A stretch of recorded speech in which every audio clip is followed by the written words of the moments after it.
Good afternoon. My name is Sue Shalal, and I am the designated federal officer for the Science Advisory Board, Per and Polyfluoroalkyl Substances Review Panel. At this time in my role as DFO, I would like to formally open today's public meeting. This is the third day of the Good afternoon. My name is Sue of the Shalal, PFAS and I'm the meeting. designated federal Let me turn this officer off for the one second. Science Advisory Board. Okay. So like I was saying, this is the third day of the PFAS review panel meeting, and tomorrow is our fourth and final day of the meeting. I just wanted to make sure that everyone is aware that we will be beginning at 11 a.m. Eastern time tomorrow. During today's meeting, the panel will deliberate on charge questions about EPA's proposed approaches to the derivation of a draft maximum contaminant level goal for PFOA in drinking water and PFAS in drinking water. And as always, all our meeting materials that pertain to this review, including documents to be reviewed, charge questions, agendas, presentations by EPA representatives, public comments, and other documents as they're developed can be accessed on an SAB website associated with this SAB advisory activity. Public comments have been sent to our panel members, and they have been asked to consider them as they develop their responses. For those listening in today, the panel is meeting via the Zoom video conferencing format, which is being broadcast both through audio and YouTube video connections. And you can access that information on the SAB web page by going to epa.gov/SAB and clicking on today's meeting date under the headings meetings and events. Now I'd like to continue with a few administrative remarks. I've already gone through these on Tuesday. So in general, the SAB is an independent federal advisory committee that works under the auspices of FACA and empowered to provide advice through ERDA, which is the Environmental Research, Development, and Demonstration Authorization Act. We follow all mandates for FACA by holding all of our meetings in public. We provide opportunities for public comment, and we prepare meeting minutes after the meeting is concluded. All our deliberations occur in public, and our panel members are encouraged to discuss any issues that they wish to have included in their final reports in a public forum. Today's meeting has an opportunity again for clarifying comments at the end of our agenda after deliberations are completed for today. And anyone wishing to have an opportunity to provide such clarifying comments should send me an email during the break period to my email address, which is shalal.suhair@epa.gov. That's SHALL.SUHAIR@EPA.gov. So in addition, I wanted to make sure that folks also knew that Dr. Kevin Boyle has resigned from the panel for personal reasons and will no longer be participating in this review. The SAB consists of entirely special government employees that are appointed by EPA to their positions, and as such must abide by all ethics laws and implementing regulations. They have submitted confidential financial disclosure forms, which have been reviewed by the SAB staff office, and we have determined that no financial conflicts of interest or appearance of lack of impartiality under ethics regulations specified in 5 CFR 2635 relating to this topic are in existence. And before I turn the meeting over to Dr. Chu, the chair of the panel, I'm going to go through the role. Mr. Sandeep Berman. Yes, I'm here. Dr. Chen. Yes, I'm here. Dr. Corey Slechta. Yes, I'm here.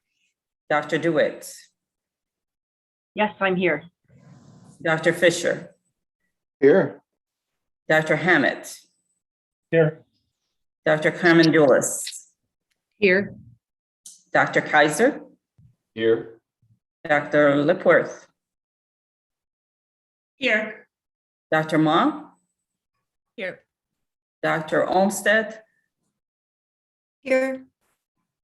Dr. Post. Here. Dr. Pullen. Here. Dr. Savitz. Here. And Dr. Slitt. Here. And so I will turn it over to Dr. Chu. Thank you. Thank you very much, Sue. Welcome back, everyone, for another exciting day. So I will go through the agenda and then we will get started. So first we will have highlights from from EPA. I believe Dr. Brittany Jacobs will be providing those highlights just to reorient us and remind everyone what we are discussing today. Then we will go through the topics and charge questions in order. First with study identification and inclusion, non-cancer hazard identification, then the cancer section, and then we have a scheduled break at that point after the topic 3, which is cancer effects. Then after the break, we have toxicokinetic models, epidemiologic study, reference dose derivations, and then relative source contributions. After that discussion, we will entertain clarifying comments from EPA representatives as well as members of the public, and then that will conclude the meeting and Sue will close it out. Now, if we need to go over a little bit, that is permitted. We discussed that on Tuesday, or if we need to go into tomorrow as well, that is a possibility, and we'll just sort of keep an eye on the time and see how things are going. Any questions? Seeing none, then I'll invite Dr. Jacobs, I believe, to give some highlights of the 2 documents. Hi, thank you, Dr. Chu, and hello to all the panel members. Just making sure you can hear me okay. Great. Sounds good. Yeah, so first I just wanted to start out by thanking all the panel members for, especially for getting all those preliminary comments. That must have been a ton of work that you had to do over the holidays. So it's much appreciated. And then for just some highlights, or, I'm not gonna take up too much time here because there's a lot to get through today. So just some summary points that these assessments are in support of deriving maximum contaminant level goals for the National Primary Drinking Water Regulation for PFAS. These documents do not include derivation of MCLGs, but derive inputs that are important for supporting an MCLG derivation. These inputs include toxicity values, including reference doses and cancer slope factors, and then the relative source contribution. We have asked this panel to weigh in on every aspect of these assessments, including the literature search and systematic review conducted, the selection of critical studies and endpoints to be considered for POD derivation, the toxicokinetic models used to convert those points of departure to points of departure human equivalent doses, the cancer classifications chosen, the cancer slope factors derived for PFOA, the selection of candidate points of departure and uncertainty factors to derive candidate RFDs, and then the overall selection of an RFD for both PFOA and PFAS. And then finally, the recommended RSC. So as a reminder to everyone, the final RFDs that we derived in the assessment are based off of a developmental immune effect of decreased serum antibody concentrations in children. And this is an overall measure of the ability of the immune system to respond to a challenge. This was derived from a human epidemiological study. And the recommended RSC that we are proposing in these assessments is a 20% RSC. And the only other clarification that I wanted to make is that, as I just mentioned, that the EPA is recommending an RSC of 20%. As we were going through some of the public comments, a few of them were suggesting that we were recommending something other than 20%. So I just wanted to make it really clear that the documents are proposing an RSC of 20%. So with that, I'll turn it back over to the panel members so we can get going on the deliberations. I'm very excited to hear the conversations today. Thank you. Great. Thank you very much, Dr. Jacobs. So our first topic is study identification and inclusion, and that is charge question 1. EPA uses systematic review methods consistent with the current ORD systematic review practice to ensure transparency and completeness of literature identification, sorting, and study quality evaluation. Is this process clearly described? Please identify additional peer-reviewed studies that the panel is aware of that could inform toxicity value derivation. And the lead discussant for this question is Christy Pullenvednik. Hey, great, thank you. All right, so we had 3. Should I talk about the question itself, or since you already read it, it's fine. We're not going to post that on the. Yeah. Okay, great. Okay, perfect. Yeah. All right. So we had 3 assigned members to this question and had 2 additional commenters for a total of 5 people commenting on this particular charge question. And so in terms of areas of agreement, there were a couple of commenters that said that the process was clearly described. So there's some nuance associated with that. So I'll get into that in a second. But a couple of specific areas that were called out as being clearly described were the literature search strategy and the screening process was clear. So in terms of a deeper dive, though, into that clear description, so there were a couple of members that said that the process was clear, but then went into additional details that showed that potentially it wasn't clearly described. So I want to call on them in just a moment to be able to get some clarification on whether or not they thought that the overall process was clearly described, or whether or not there were aspects of it that were clearly described. There are a number of commenters that talked about or mentioned that the systematic review protocol was not registered or published, being really problematic. And so that's a critical aspect of systematic review that was not included, or at least articulated within the documentation. There were a number of comments that talked about areas that were in need of more information, clarity, or transparency. So, the majority of commenters talked about that there was not clear information on how the studies were evaluated for inclusion or exclusion. So there were human studies, for example, in the 2016 HESD that weren't included in the systematic review, and that was problematic, and the justification for that was unclear. The inclusion of epi data were inconsistent. Inclusion criteria for animal studies were also found to be inconsistent. There was also comments about the exclusion of publications with specific criteria and what the criteria were, how they were met, how they were utilized within the risk of bias and other domains that were used to evaluate the studies. It wasn't clear, how the domains were selected for internal validity, risk of bias, confidence rankings. It was also just unclear overall which studies were included and which weren't. So it really required a lot of additional effort to try to get into some of the details as to which studies were included. And we mentioned that also in our December meeting. And so just bringing that up again here. The treatment of risk of bias was not clearly described, and terms that were used in the document, so suggestive, consistent, et cetera, were also not consistent or defined clearly. So that was something else that required additional information and clarity. So some other areas that were brought up that were in need of additional clarification were, or just additional consideration, were that studies shouldn't be downgraded for study sensitivity. So that was shown or seen as one of the aspects of the systematic review that was seemed or deemed to be inconsistent with other practices. The systematic review was not used for evidence synthesis and integrations. This was again talked about in our December meeting, but this is out of line with the ORD handbook, though the document says that it is in line with that. There were a number of additional references cited, including the OEHA review. Oh, there were a number of, so the commenters also had a number of additional references that the agency should think about and include in their review, which we're going to provide in those final comments. And one of the important ones that seemed like it was cited but seems as though it may need additional review is the OEHA, or California EPA, public review draft of the public health goals for PFOA and PFAS.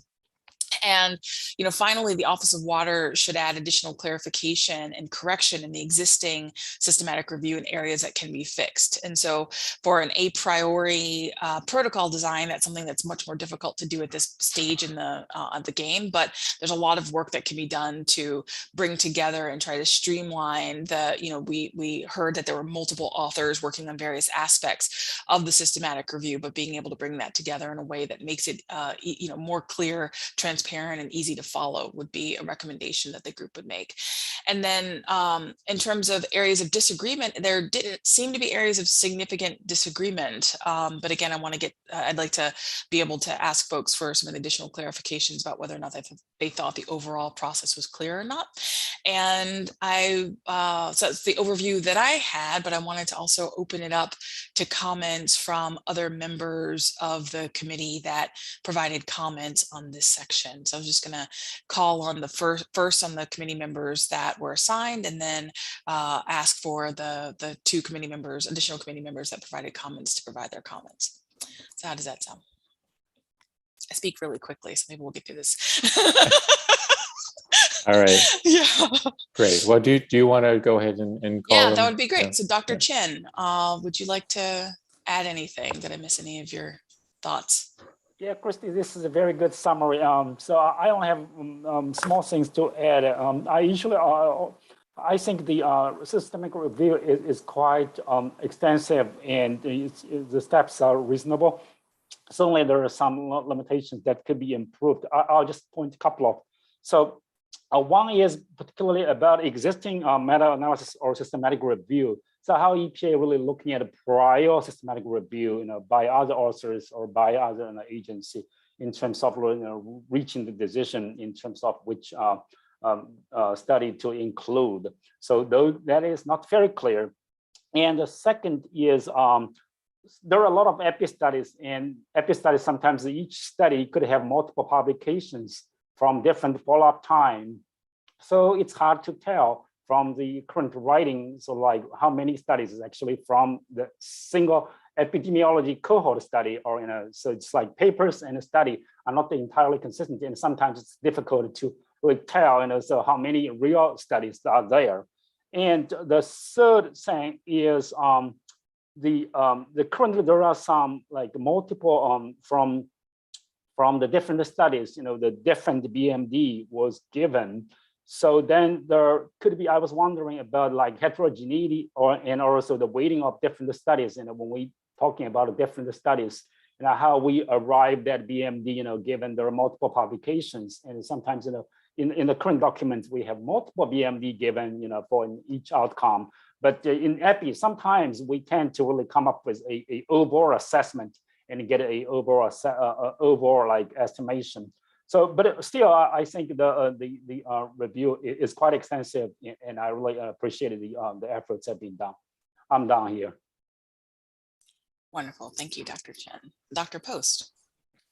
Thank you. Your summary was very good, and I'll try to just add some details from my comments. And I will say, I guess there was overlap in my comments on this question and the next question on non-cancer hazard identification. So one of my comments is that the documents state that fit for purpose systematic reviews consistent with current EPA methods were used, so that the tox values could be developed within the timeline to rule proposal, but no specifics of any modifications or for the fit for purpose for these documents were provided. So it's unclear what that meant.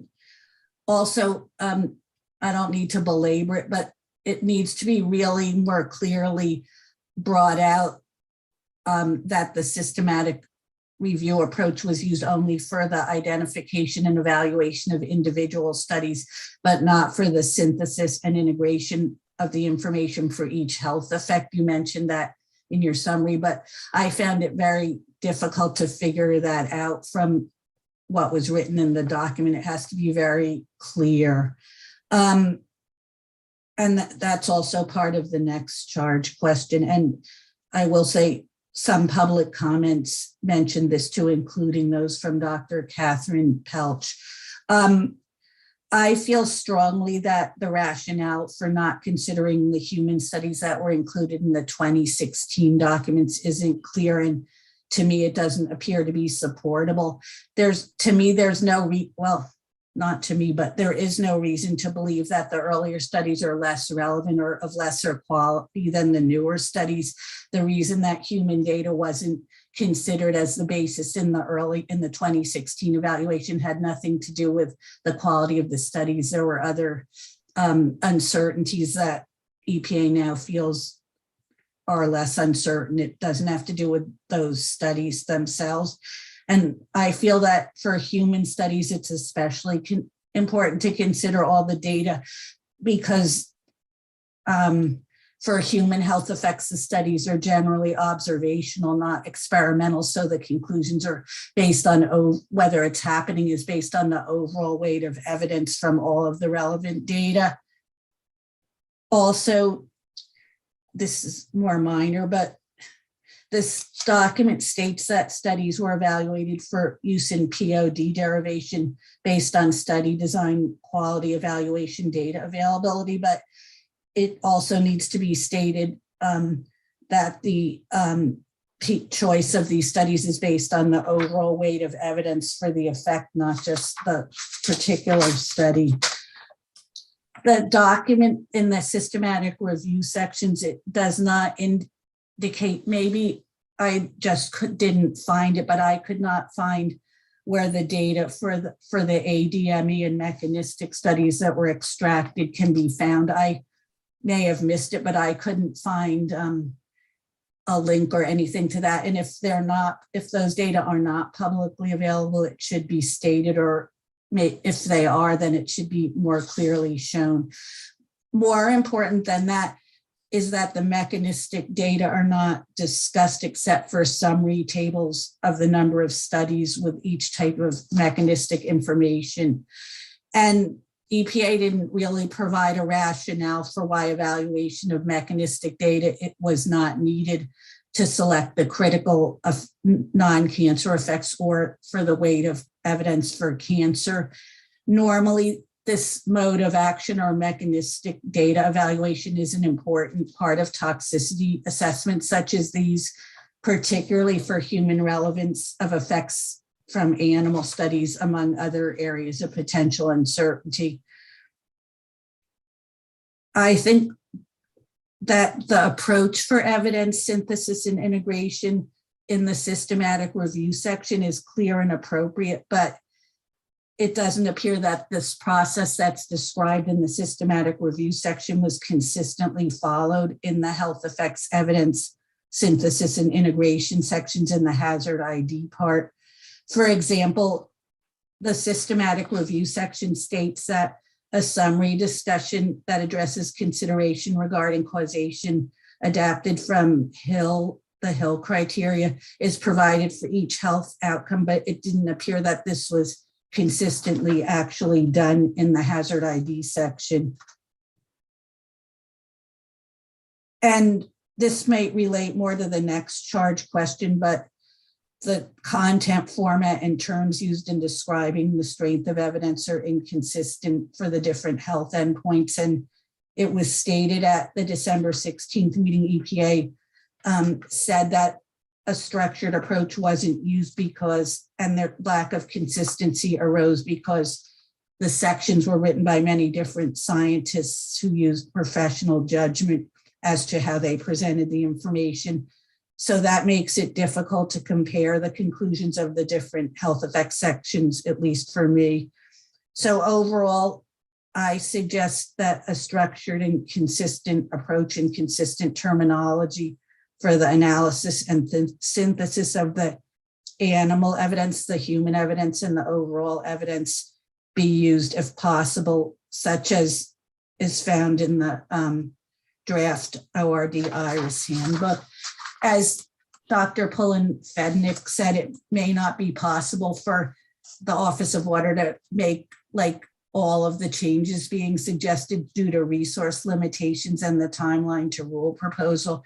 And that being said, an approach that incorporates the general concepts from the ORD handbook, such as a more transparent strength of evidence evaluation and consistent criteria, I recommend should be used. And if it's not possible to do this, the reasons should be provided. Yeah, thank you for that, Dr. Post. And just to add on that too, I mean, I think for the mechanistic data in particular, right, if the analysis hasn't even yet been completed, I think that makes it a really troubling overall estimation or weight of evidence determination, particularly for the cancer endpoint when you're looking at the OEHA documents that, really utilize the mechanistic data to find or to identify and show and demonstrate the cancer endpoints. That's just what I wanted to make sure that we highlighted a little bit more too. So thank you for that. And I've lost my notes. Give me a second, too many screens. Let's see, Dr. DeWitt. So that was all for our initial committee that were assigned, but I wanted to give Dr. DeWitt the time to give more additional insight into her comments. Thank you, Christy. I think everybody summed up things very nicely, and your overview summary captured all of the concerns of those of us who submitted comments. I just wanted to reiterate that my confusion with the clarity and transparency was really linked to specific articles, why specific articles were included, why specific articles were excluded. And I understand there's inclusion and exclusion criteria to help the writers whittle down the literature database to those that are most relevant. But then for articles, for example, that were relevant, why were some included and why were some excluded? I tried to go to the HERO database to see if I could figure that out, but with over 5,000 individual manuscripts and other types of publications, it was really challenging to understand why this study was included and this study was not included. And I think it would help the document if there was a little bit more information about how the individual reviewers determined whether or not a study was appropriately supportive or strong in its evidence or supportive of the weight of evidence was included or not. Wonderful. Thank you for that, Dr. Post. And Dr. Commendulis.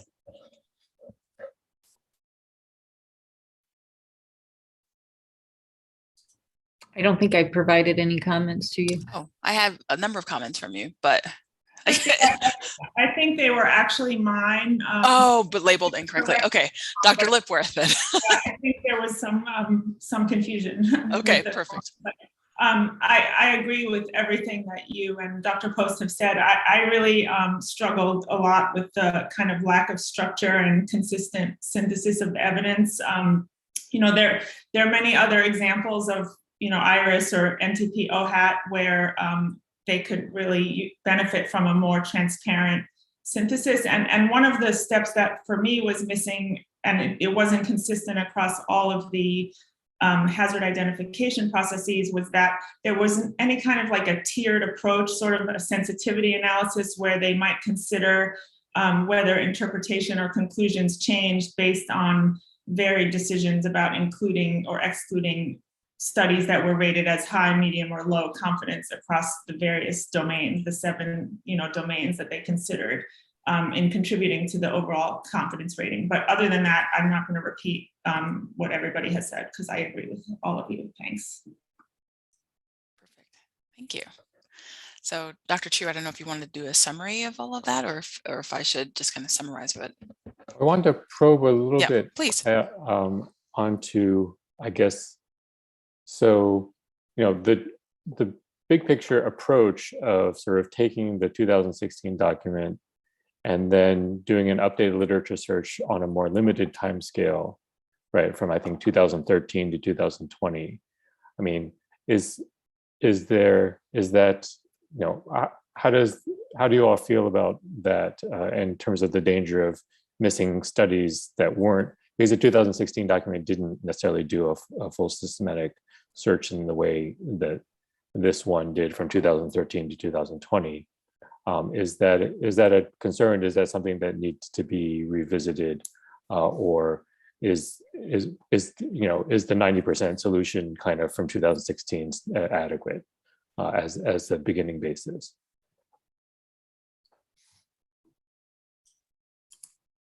Yeah, Dr. Post, okay, go ahead. I'm not as concerned about, if I understood your question correctly, that studies were missed in the literature review in 2016, because I think there were a lot of keywords, and I'm really not as concerned that any major studies were missed, but the fact that they're not considered, and maybe it pertains more to the next charge question, not this one, the fact that epidemiology studies were not considered, at least not for POD derivation, and there was a little discussion, but mostly it was stated they're not considered here, and all for the animal studies, only ones that were selected as key studies in 2016 were considered. But I think the whole body of literature should be considered. There's no reason to say a whole group of studies just because they were published in 2013 or before aren't being considered, especially when we're integrating all of evidence to make overall conclusions about hazard and the appropriate POD study. So just to make sure I understand, so there isn't a concern that that things were missed in 2016, but the concern is that those studies from the 2016 document that were then passed on to consideration here, that the only considering those that were used for POD derivation in 2016, that selection criteria is problematic, and that really should consider, you know, the broader body of literature from the 2016 document, in addition to the more systematic literature search from 2013 to 2016. That's my opinion. Others may differ, but also you mentioned only studies that were used for POD derivation, but there was an overall decision not to consider any human studies for POD derivation in 2016. So that the way you explained it means no human studies from then are considered at all, but others may have different opinions. Okay, Christy? Yeah, I would say I agree with Dr. Post, especially on the studies from 2016. I also, on the other side of the timeline, though, think that should be expanded beyond the timeline that was talked about, you know, within the documentation. It seemed there's also a bit of confusion on my part, at least, in understanding what the cutoff date actually was, and that there were some studies included after the cutoff, which I applaud and I think should happen. But being able to increase the database to be able to include some of the more recent studies, if we're now in 2022, you have to have a cutoff at some point, but I think that just being able to expand that by an additional 6 months or so would be able to include additional studies that would be relevant to the considerations that are being undergone here. So you're saying we should include, it should go beyond 2020 and into 2021. Yeah, I agree with that. Yeah, that's right. Do an update. Right. Okay, Dr. Slit. So a couple things. I think transitioning from 2016 document to this document, part of what I guess I was waiting to see or just trying to understand is the merits of the endpoints chosen for 2016, which was, I believe, rodent ossification, versus now, using a totally different endpoint. And so it seems to me like it's a document that's almost been synthesized in some ways completely. I know it refers to the 2016 document and things like that, but it almost seems like the process was completely independent of what happened in 2016. And so I'm trying to understand, one rationale versus now moving to a really totally different rationale, but not really comparing the two rationale other than kind of now considering other new publications. And I agree with the other panelists that I really think we need to consider publications that, drove that 2016 document, and that it's really important to look at the totality of the literature and in whatever important findings there are. I think Dr. Post had this in her review comments that we really need to include all relevant studies. I know there's many. And lastly, coming back to some questions about why epidemiology studies weren't selected in 2016, I believe, if I remember from some of the panel discussion, there were some questions around statistical approaches for some of those particular epidemiology studies that were kind of maybe selected still as like a high confidence epi study. So I guess I'm just kind of rambling at this point, but I think those are all things to consider: totality of literature, comparison of previous endpoint, strengths of that endpoint versus now moving to this endpoint. Anyways, I'll stop there. Okay. Let me just look at something quickly. One, Gloria, did you have another comment?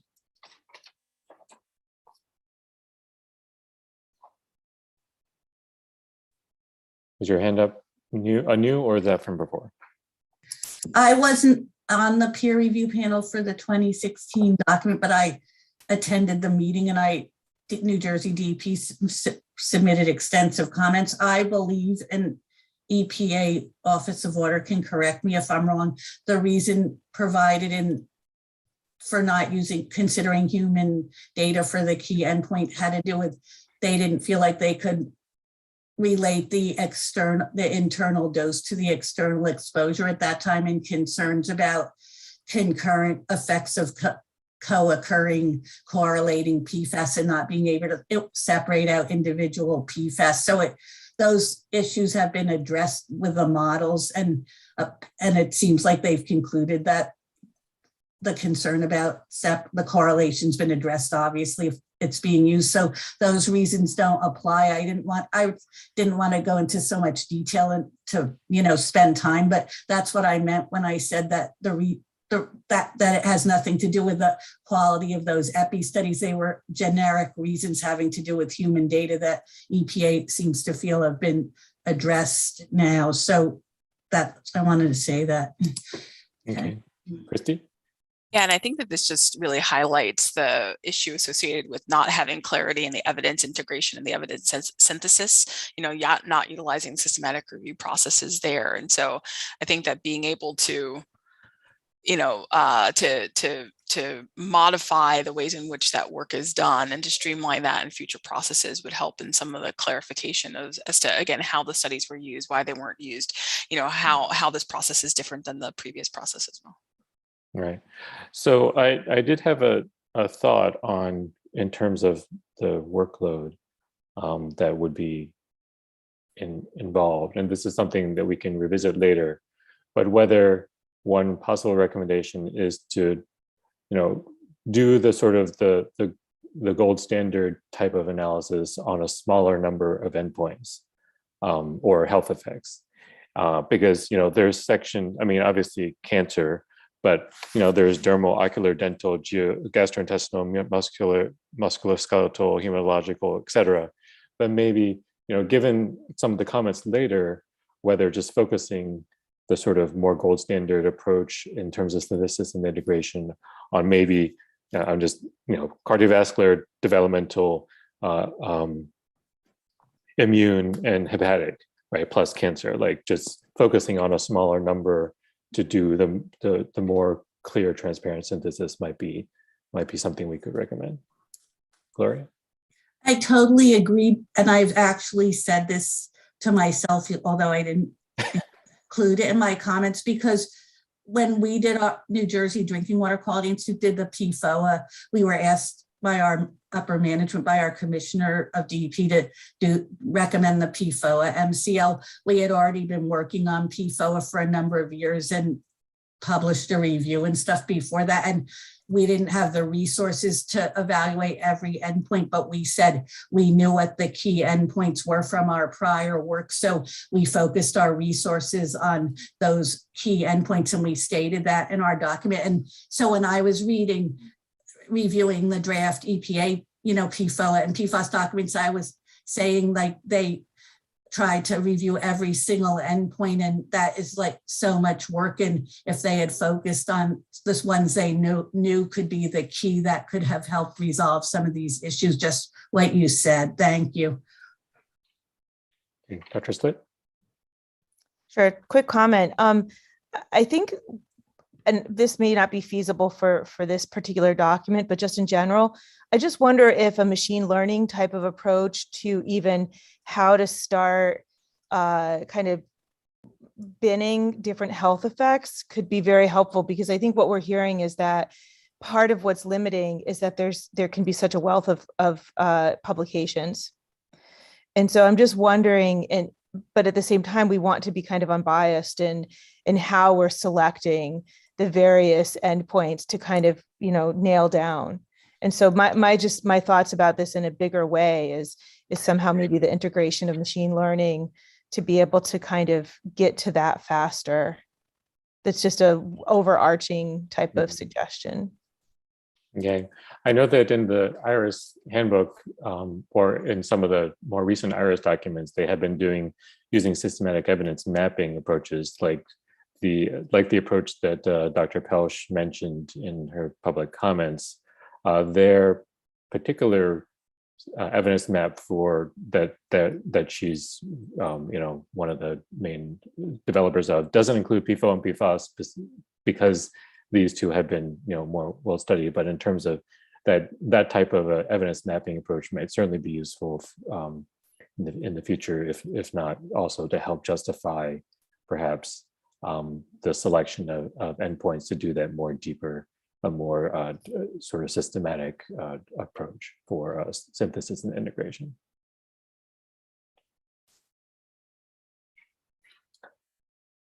All right, so I think, let me just see if there's any other clarifications that we need to. And I also didn't open it up to other panel members Oh, that didn't right, provide yeah. comments, right? So I don't know Okay, if there's yes. anyone else that wanted to provide any Yes. additional insight. Why don't Dr. we Slit, open thank it you up for that. now for anyone else who wants to provide comments?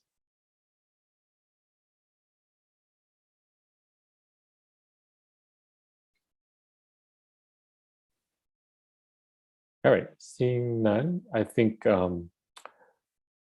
so the discussion we just had, I think, was probably the most salient one in terms of moving forward in terms of our recommendation, better sort of transition or synthesis of the 2016 document and the current literature search, using the totality of the literature for the health effects that are of greatest importance.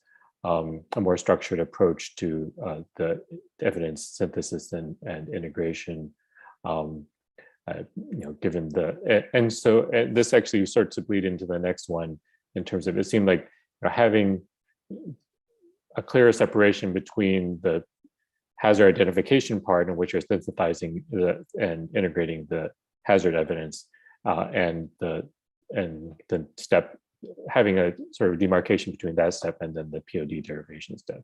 Maybe I'm getting ahead of myself a little bit there.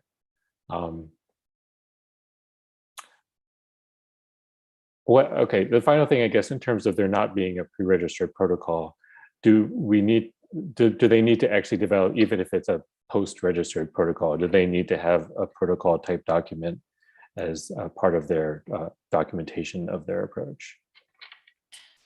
Yeah, I was just thinking about that too. Even if there were going to be evidence, integrate synthesis and integration steps that were going to occur for a specific endpoint, would it be helpful to, have that protocol? Again, like everything has already sort of happened, but if there's a reintegration, there may be some Right. value in establishing those and creating those, even if it isn't a priority.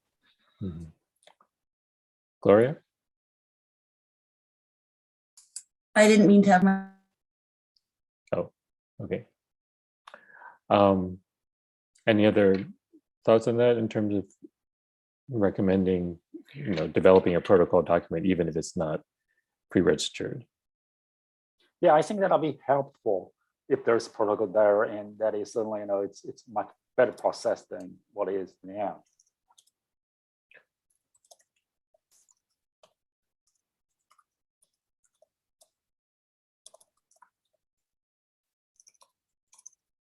Sorry, just typing.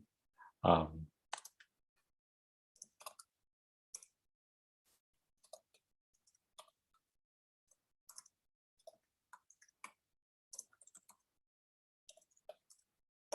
right, any final comments here? If not, thanks, Christy, and all the discussants. So the next charge question is non-cancer hazard identification. Comment on the health effect outcome categories identified from the review. Do you agree with the strong versus suggestive evidence designations for the various health outcomes?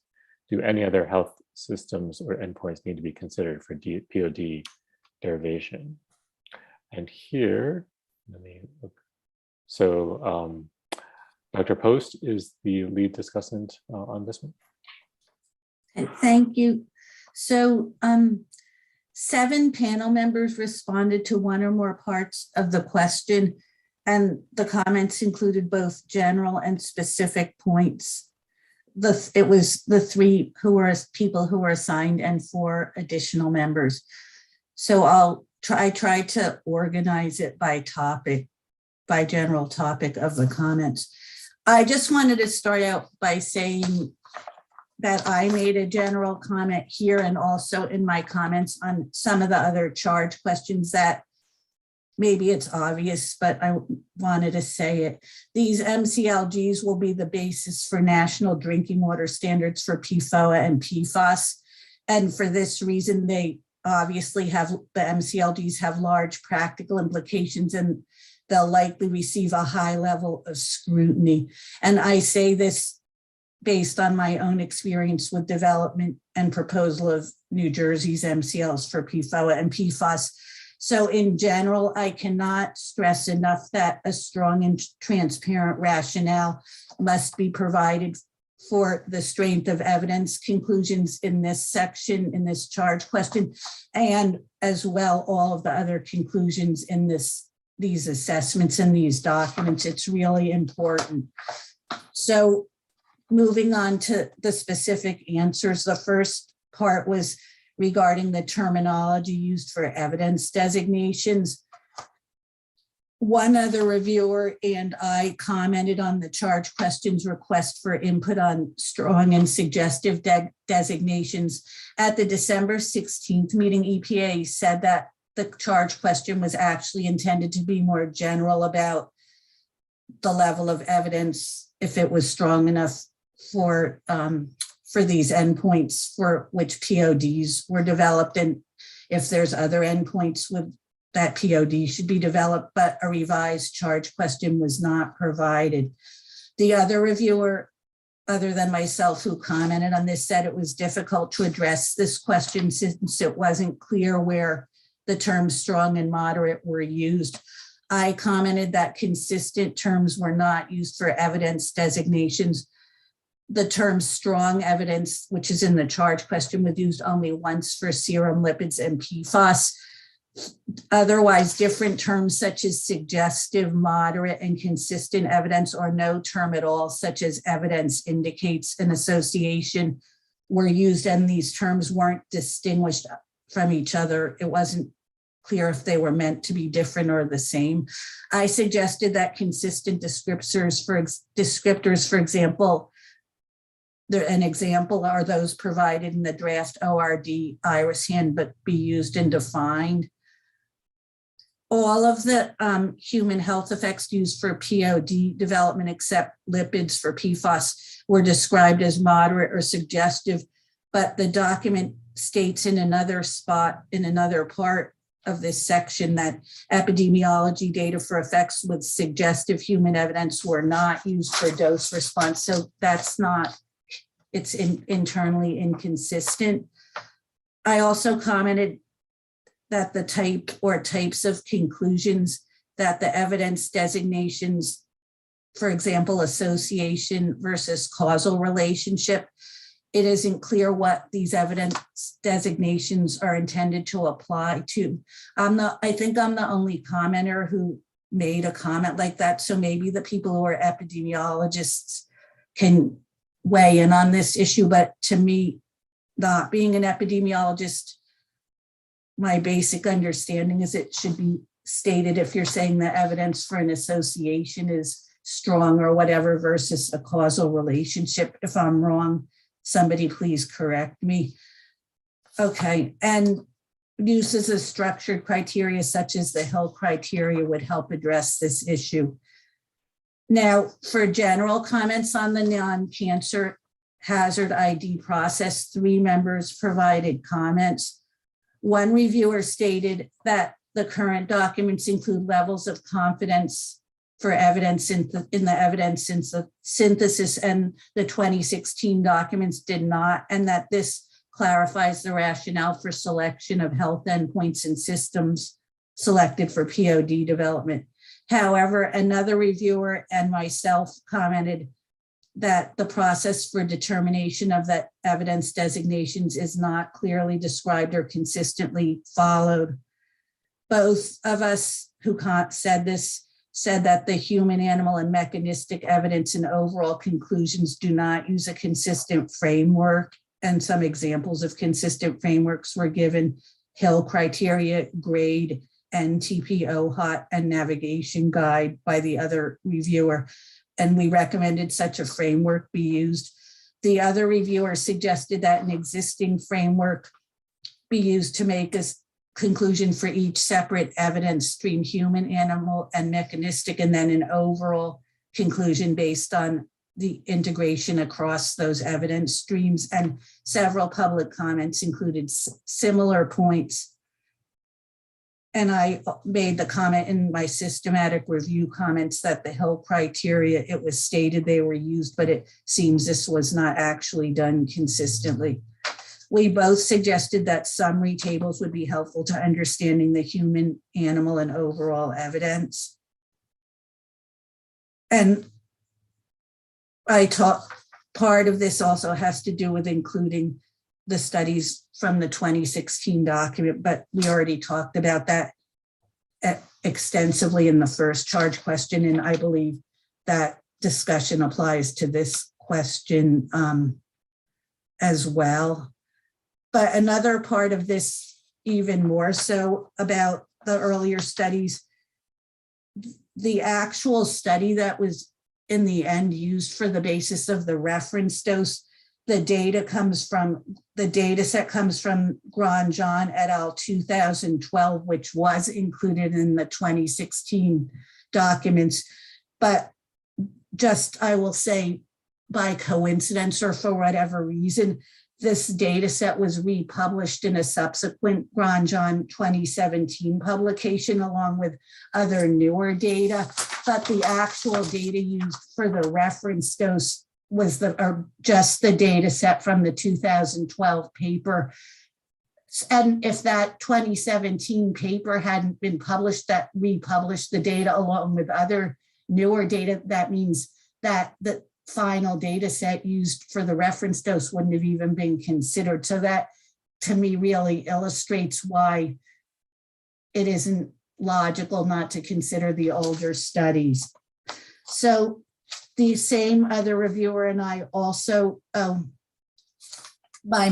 again, the issue of mechanistic information should be considered in hazard identification, and the same comment I made in my first, in the first charge question. I will not repeat it here.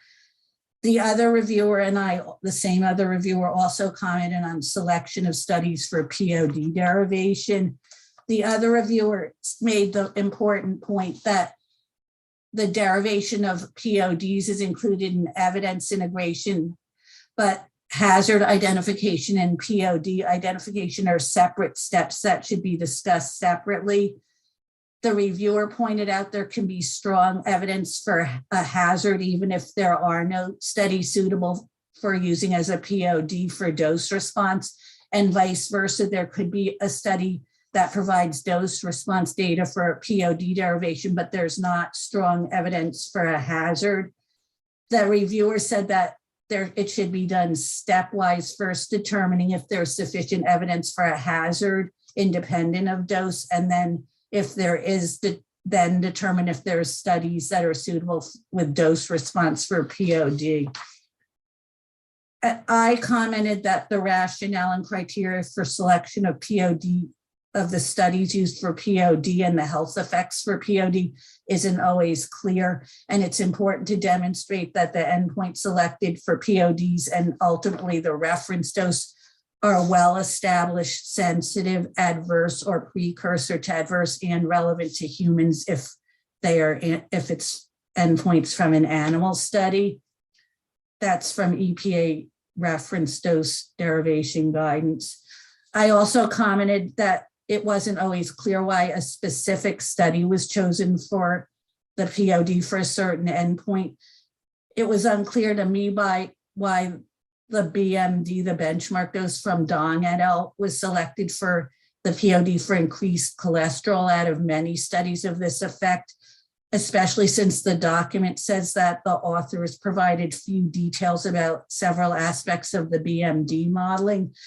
This might be because the older studies that evaluated this effect weren't considered the ones from the 2016 document, I don't know. So as far as the strength of evidence designations, this is the next topic. One reviewer stated that the various health outcome categories appear to have been given appropriate strength of evidence designations. Another reviewer said that they agree with EPA that the most consistent epidemiological associations for PFOA and PFAS are for immune system effects, developmental effects, serum lipids, and increased liver enzymes. This reviewer stated that the studies of these effects are generally consistent in different populations and settings, that the total body of evidence indicates that these effects are occurring, and that the evidence is less consistent for some other associations for other effects with PFOA and PFAS. This reviewer continued to say that all of the 4 consistent effects are based on small changes in clinical biomarkers, and that associations with clinical disease such as infectious disease, clinically meaningful developmental effects, heart disease, or liver disease have not been consistently found. The reviewer recognizes that changes in biomarkers can be of public health concern on a public population basis, but they cautioned against overstating the clinical relevance for specific individuals. Another reviewer recommended that immune system toxicity be designated as a high confidence endpoint based on conclusions made by other entities such as California EPA and the available database. Another reviewer emphasized the need for greater transparency about the strength of evidence conclusions for serum lipids and cardiovascular disease, because these endpoints are the basis for the other document that will be discussed tomorrow on cardiovascular disease risk. They stated that the human data on high cholesterol indicate an increase, which is adverse, but these data appear to have high heterogeneity, and they suggested that the meta-analysis from the CVD document be included to support the hazard ID conclusions. This reviewer, and they also noted a lack of strong evidence for hard CVD outcomes. They also mentioned that PFOA and PFAS cause decreased serum lipids in some animal studies, but the lipids are increased in the human studies. This reviewer and I discussed additional data on this issue, and we both now recommend that the EPA document discuss the studies that suggest the potential reasons for this difference between humans and animals, lab animals, such as the much higher doses in the animal studies compared to human exposures, the impact of a high-fat diet versus a standard low-fat lab chow diet, and differences in PPAR alpha activity in humans and animals. Another reviewer noted the need for consistency for epidemiology when considering the human studies of serum lipids versus blood pressure, especially that the use of blood pressure medications was not considered for the blood pressure study evaluation, but for the serum lipid studies, the use of lipid lowering medications that made the studies be rated as deficient, and it wasn't consistent with the way the blood pressure studies were evaluated. The last part on that is I noted that the evidence for most of the endpoints selected for POD development was designated as suggestive, moderate, or a similar term, not strong. But the draft ORD IRIS handbook recommends that that PODs for endpoints with suggestive evidence should be used only for range finding and prioritization, not for developing the basis of toxicity values like reference doses. However, it was my opinion that according to the criteria in the draft ORD handbook, there may be sufficient evidence to describe the evidence, sufficient evidence that some of the additional effects could be categorized as strong or likely, especially if the earlier human studies that were excluded are now considered. So I recommended that EPA reevaluate the strength of evidence conclusions for human data for some key endpoints such as immune developmental and serum lipids to see if the designations should be changed to likely or strong from moderate or suggestive. And this would provide additional support for use of these effects for POD development. The last part of this is additional endpoints that should be considered for POD derivation. 2 reviewers, including me, stated that the list of health effects and endpoints appear to be complete and appropriate. The other reviewer who said that noted that the health effects considered for POD derivation were expanded from 2016 when less than 10 studies were considered. All of them were animal studies. And in the current document, more than 20 studies were used for PODs, including animal and human studies. Another reviewer commented about mammary gland development and said that this endpoint should be considered for both PFOA and PFAS.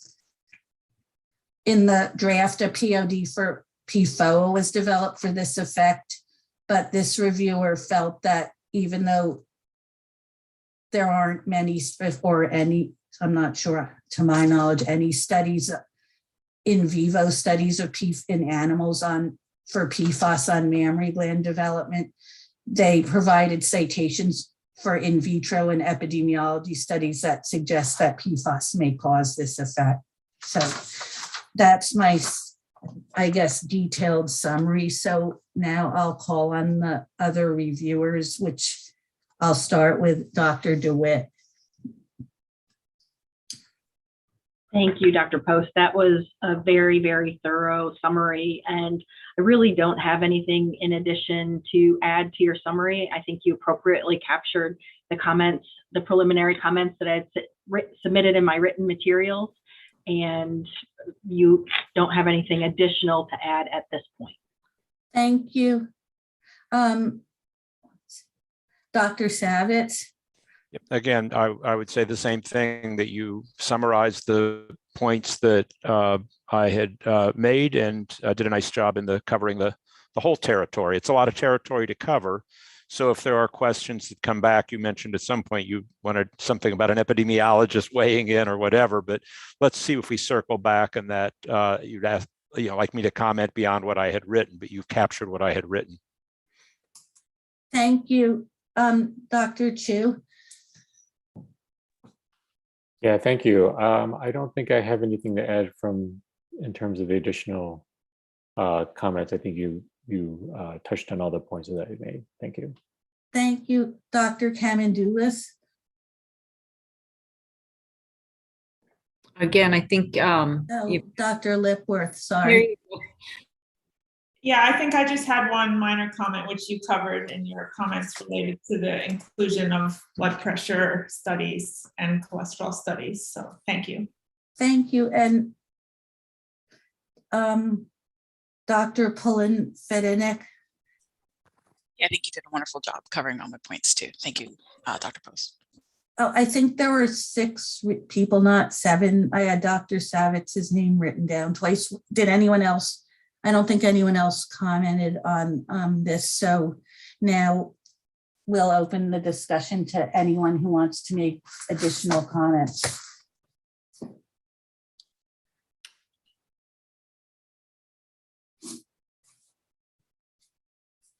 Any additional comments?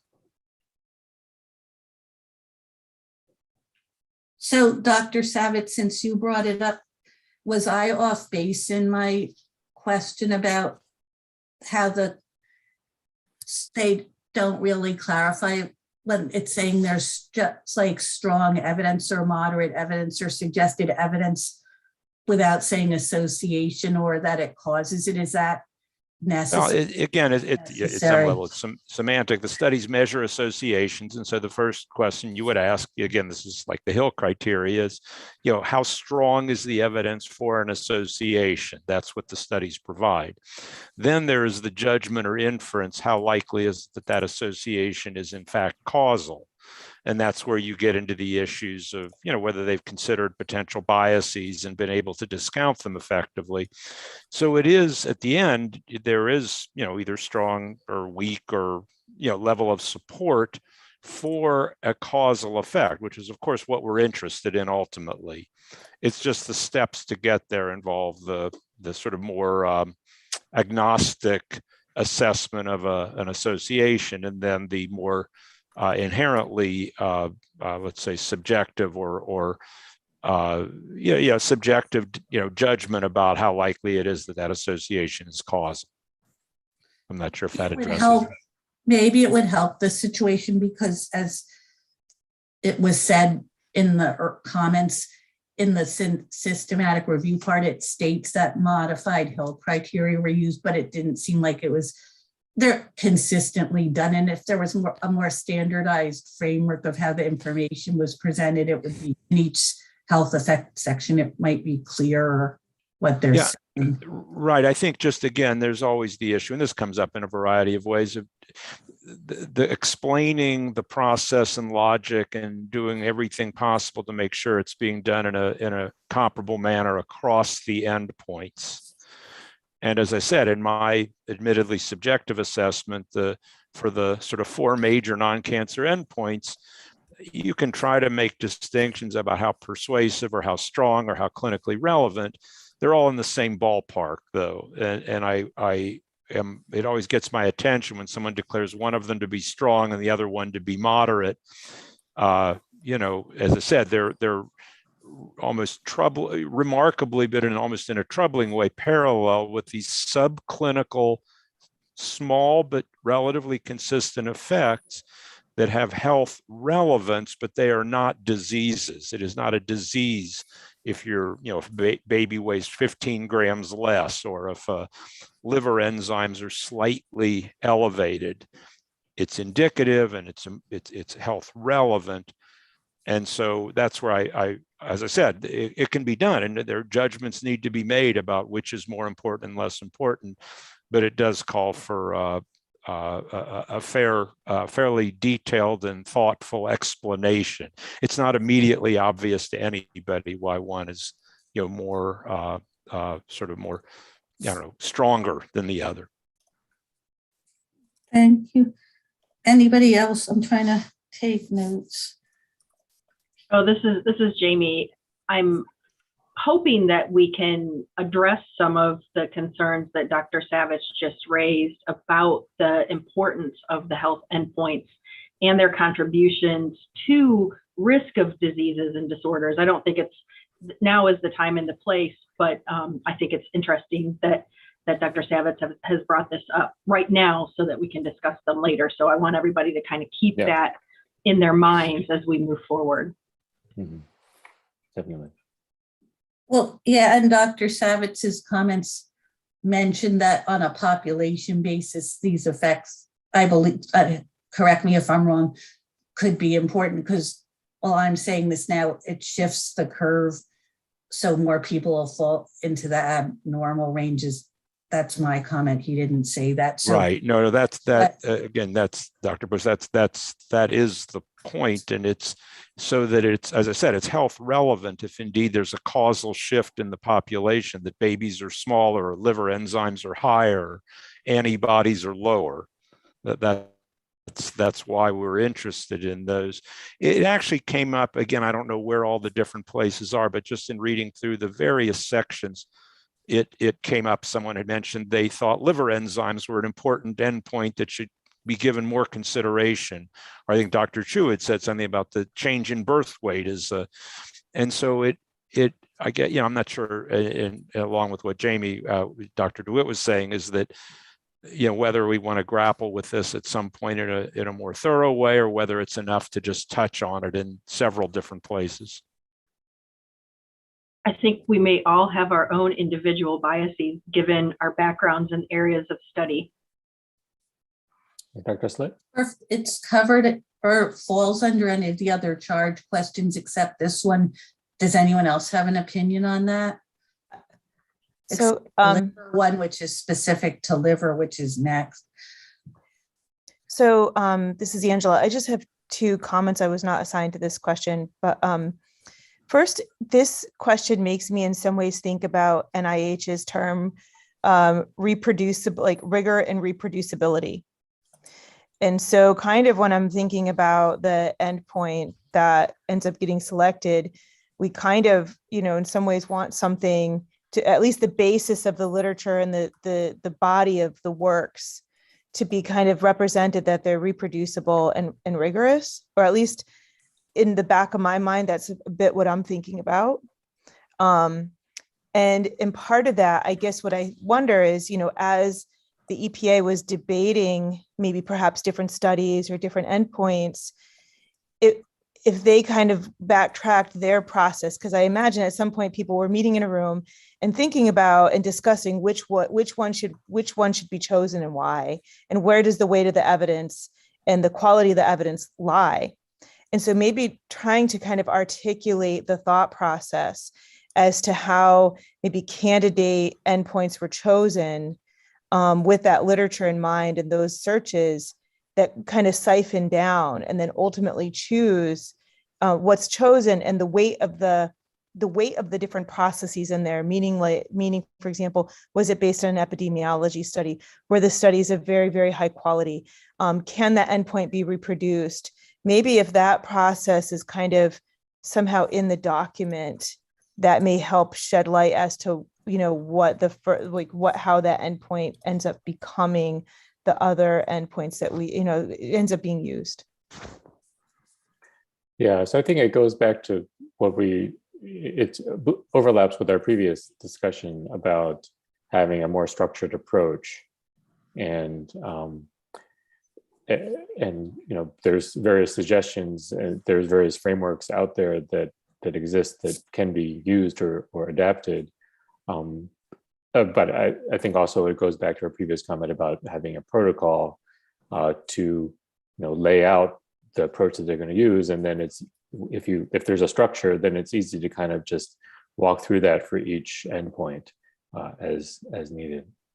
I totally agree.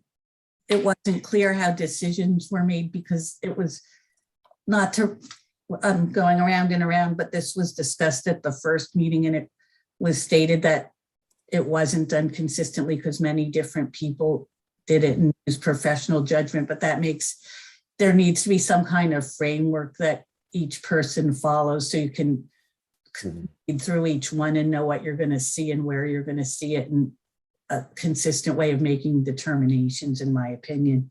Mm-hmm. Okay, so if I were to just quickly summarize, it seems like there's a general agreement that there needs to be more consistently applied framework or approach to justify their decisions as to the hazard identification, or their conclusions, I should say. And included in that is consistent terminology using whether it's likely or suggestive or whatever set of categories or designations they want to use, that should be used consistently. And also that the rationale for making those conclusions, whether it's stepping through animal, human, mechanistic separately or doing it all together, however it's done, that the rationale needs to be made clear in terms of the stepwise process of reasoning that leads one to the conclusion. I agree.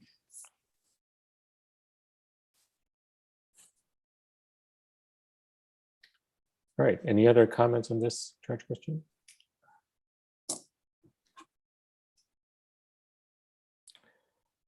All right, if not, then we'll go on to the next one. This is Dr. Slitt is leading.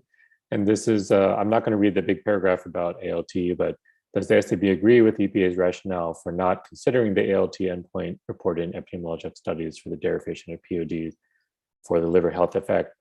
Please provide your justification if you suggest that EPA consider this endpoint for POD derivation. Please provide recommendations for modeling approach. Also, are you aware of additional studies that support ALT levels as markers of adverse liver effects? Please provide citations. And are there other adverse liver endpoints identified in the epidemiologic literature that need to be considered? Krista, take it away.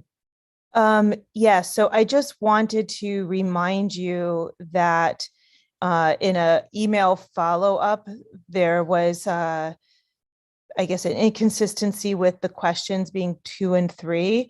And so Dr. Corey Schlechter was actually assigned to be the lead discussant. And she and I went through, kind of have emailed back and forth to discuss this. So I'm going to defer to Dr. Corey Schlechter, although I am participating and have weighed in on the conversation. We'll weigh in the conversation as a reviewer. Sorry, yes, I recall that now.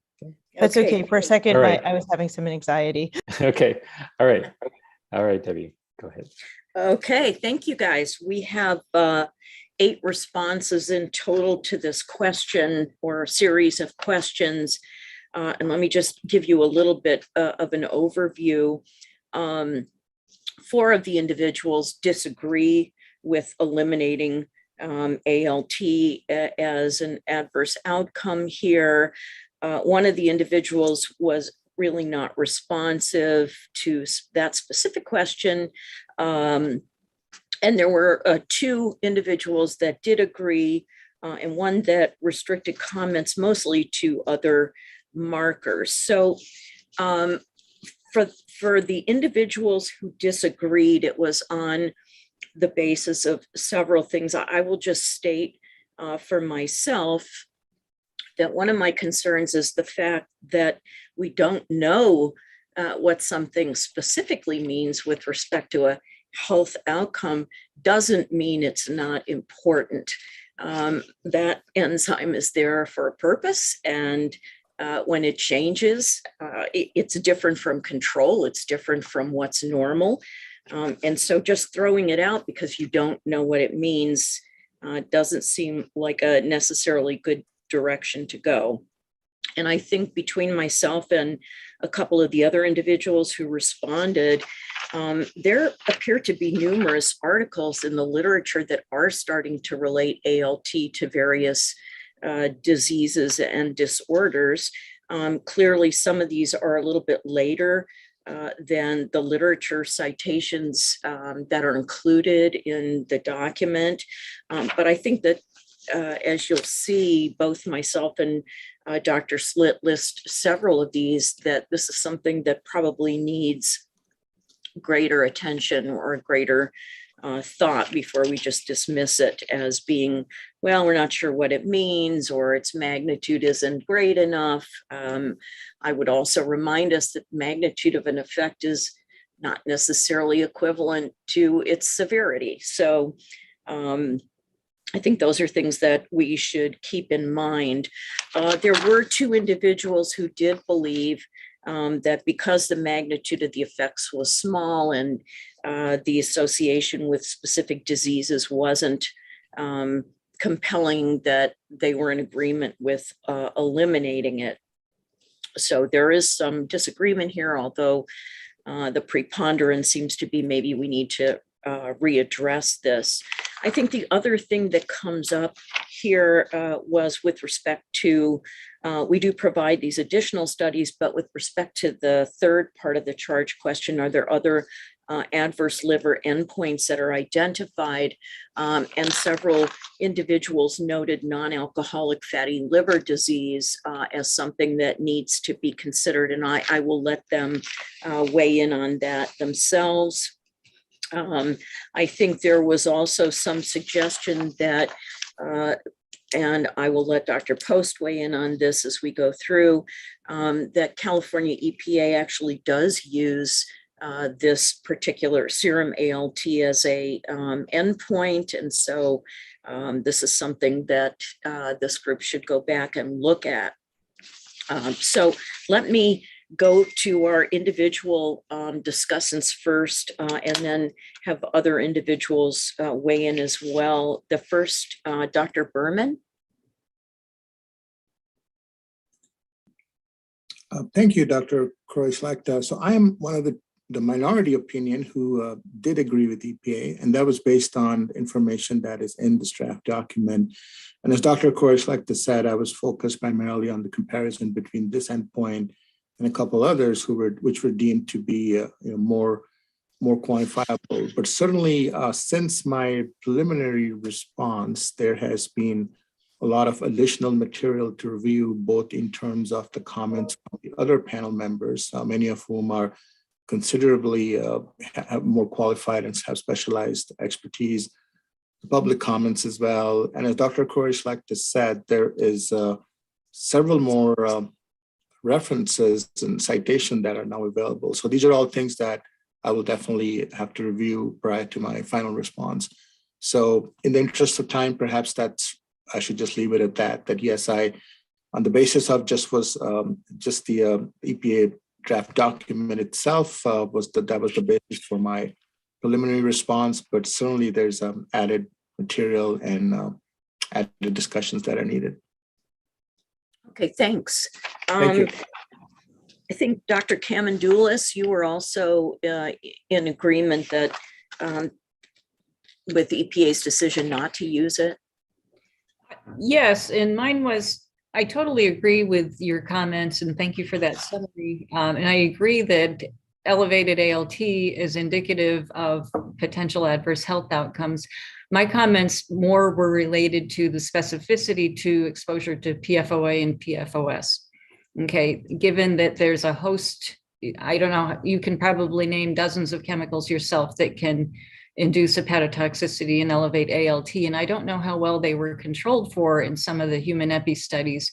So my question was, my response was more related to specificity to the endpoint, to the chemicals, rather than ALT as affecting adverse health outcomes.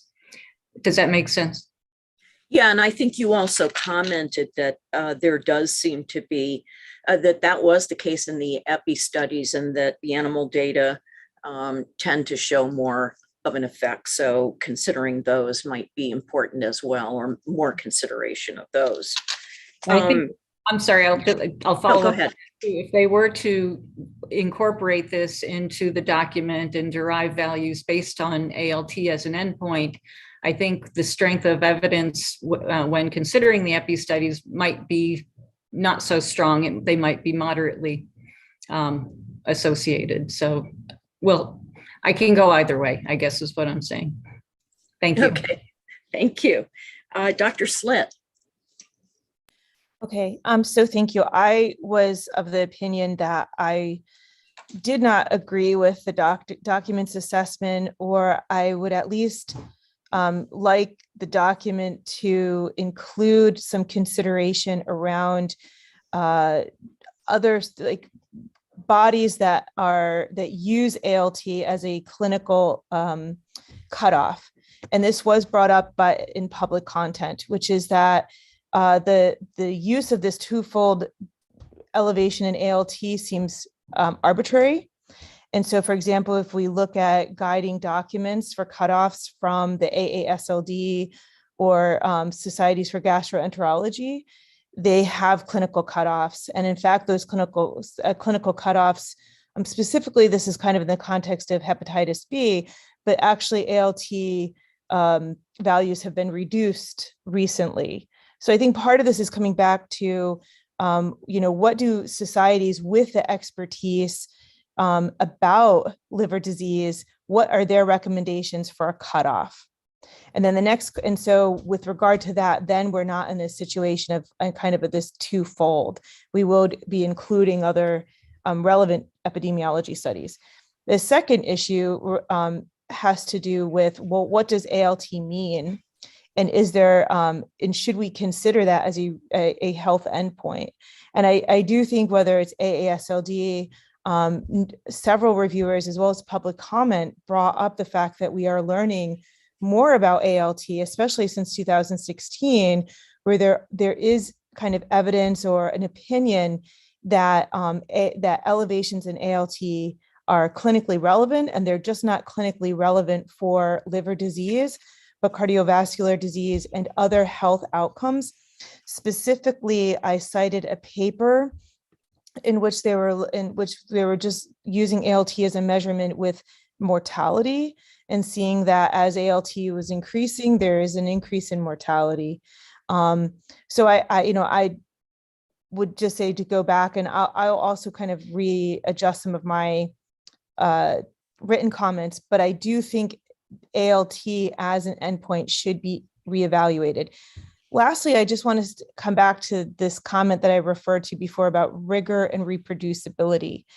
And to me, one of the strengths of ALT as an endpoint is just that it seems to be that if you were to quantify the number of studies, the number of species, and then also the number of studies performed by different research groups, one would find that this is somewhat of a pretty reproducible endpoint.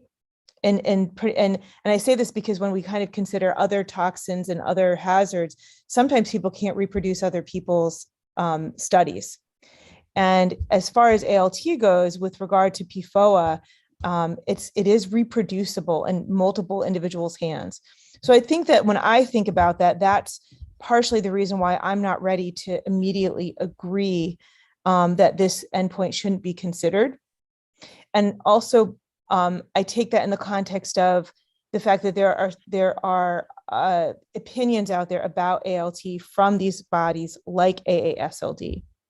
And I was trying to find equivalent kind of either opinions or guidance about this with regard to antibody levels.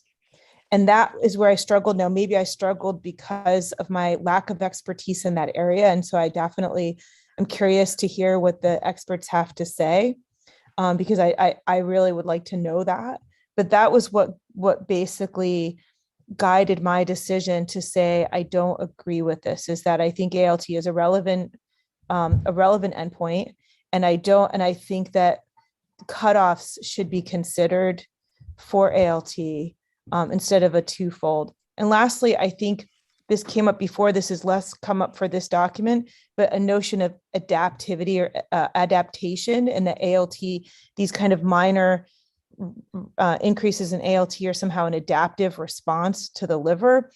And I'm not really entirely sure if that's supported by the literature, or just that now there's evidence in the literature to support that, this spectral kind of rise in ALT maybe is associated with disease, mortality and disease. And so I hope that the EPA takes a look at the citations that we've included, because I think there's some evidence to not immediately discount ALT, or not immediately, that's not very right, but just that we should take a second look at it. Okay, thank you. Let me call on some of the reviewers who weren't assigned to this. Dr. Chu, you made some comments on it. I don't know if you remember. I could tell. Yeah. You basically wanted to defer, I guess. Right. I mean, I think partially, I think it's already been discussed, particularly Dr. Slade mentioned in comparison to the other endpoints. We want to make sure that we're, have consistent notions of, adversity or not. I would add, just in the more general discussion, as well as here, that the EPA's definition of an adverse effect includes increased susceptibility to other stressors. Right, there's something that is sometimes. I mean, obviously, for immunotoxicity, that's clear.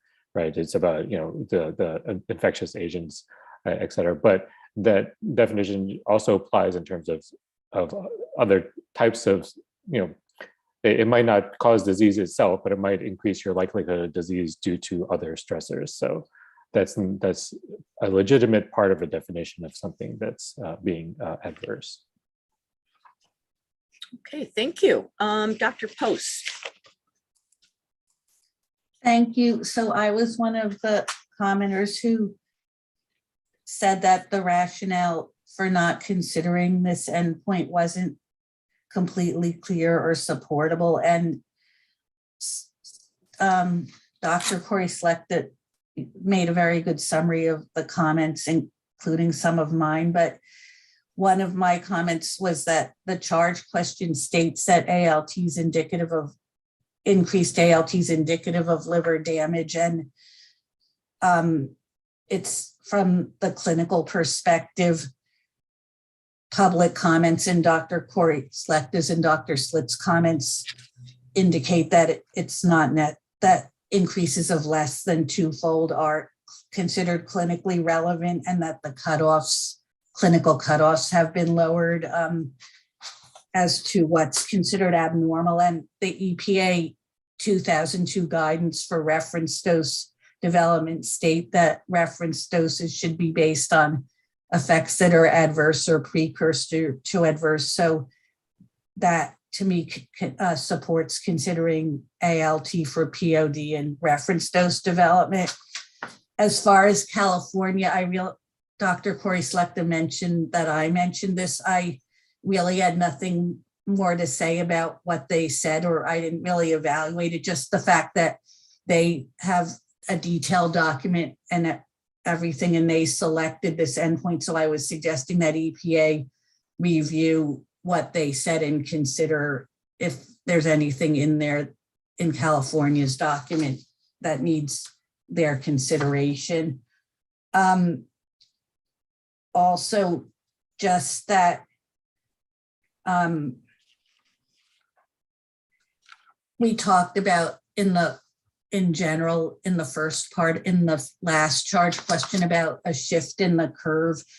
Part of EPA's rationale for not considering it is they said only one study reported an increase in clinically defined clinically abnormal levels of ALT as compared to just an increase in ALT. But actually there were two studies, and the one they mentioned was Darrow et al., but Gallo et al. 2012, which was not really considered here because it was considered in the 2016 document, also reported this. But more generally, other studies may not have looked at that particular parameter, but it's by math, and this was pointed out in Dr. Ducketman's public comments as well. By math, when the curve shifts, it is expected, and we wouldn't think otherwise that there will be an increase in the percent of subjects with clinically abnormal values. It's just that wasn't looked at, but it would be expected that would be occurring in the other studies too. Another comment actually from Dr. Ducketman's comments that I thought was important is that serum ALT and serum lipids are both related to hepatic toxicity, and he recommended that these effects should be considered together rather than in isolation, or at least I think it should be considered that they're both related to effects on the liver. But also, I think somebody, maybe Dr. Lipworth, I'm not sure, or Dr. Kamandoulis, talked about potential, like this effect could potentially have been due to other chemicals that weren't looked at, and it's a common effect, but really, like, this was seen in the CA health study in West Virginia, where there was really a wide range of exposure to PFOA, and that was the only PFAS that was elevated. And I don't think there's no indication from this. Dr. Savitz is obviously the expert on this, but I've never seen anything about that whole population being co-exposed to other chemicals other than PFOA, and that being confounding. And I also believe increases in liver enzymes were seen in some of the occupational studies, as well as the general population studies and the C8 study where the drinking water was contaminated. So that might shed some light or provide some insight into that question. That's all I have to say. Okay, thank you.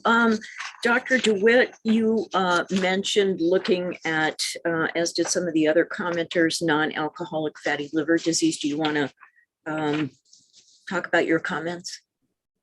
I highlighted a few papers that emphasized or uncovered that there was a link between PFAS exposure and non-alcoholic fatty liver disease. I know this is something that's been brought up by Dr. Slitt as well as Dr. Ducketman, but I wanted to go back to one of Dr. Slitt's comments where she was talking about the relationships between the immune system and the liver. And I think we can all acknowledge that looking at a single health endpoint or critical outcome really doesn't appreciate the complexity of biological organisms and the interrelationships among the different systems and how they might be impacting one another. I think we all tend to regard the liver as a metabolic organ, but it actually does have some immunologic functions. It plays a really big role in protection of organisms from ingested pathogens. And it's really important in initiating an innate immune response known as an acute phase reaction. But the liver also can be impacted by immune dysfunction. And non-alcoholic fatty liver disease, it can be a form of abnormal inflammatory processes that are occurring in the liver. And those abnormal inflammatory processes can occur because of damage to the liver itself, but it can also be a result of inappropriate immune activation. And so I think when we think about these effects across multiple organs, we really should be asking, how are they all interwoven, and which particular endpoint maybe best represents the entire biological milieu that's being affected by PFAS exposure. So we may have immune dysfunction as one of those driving outcomes that could lead to some of the other health outcomes that are important, or some of those health outcomes could be affecting the immune system. And so I think that makes these kind of discussions very interesting scientifically, but it can also be really challenging to pick that health outcome that is most relevant, most sensitive, and most protective from the chemicals that we're trying to understand here. So non-alcoholic fatty liver disease wasn't considered, but it could also be a consequence of manifestations of adverse health outcomes in the immune system. I just wanted to add those few comments in. Okay, thank you. And Dr. Pullen-Fednick, you had comments as well. Yeah, I mean, most of them have been covered. And, just as a general principle, again, you said this already, Dr. Corey-Slechta, that, magnitude of effect shouldn't be something that excludes something from being included as an adverse effect. And so the other point that I just wanted to make here too, is that when we're thinking about PFAS, it's not only these individual chemicals, but also the mixtures, and then the variety of chemicals and chemical structures and endpoints that we should be considering, for these chemicals. So just being mindful, not only of, the effects that we're thinking about for PFOA and PFAS, but also for additional endpoints, or for the evaluation of endpoints may be relevant to overall mixtures as well. So just wanted to add that in for additional clarification. Okay, thanks. Are there any other members of the group that want to make a comment or? Just to follow up on Christy's point, when we talked on Tuesday about the mixtures document, that would be another reason to keep this endpoint. So even if the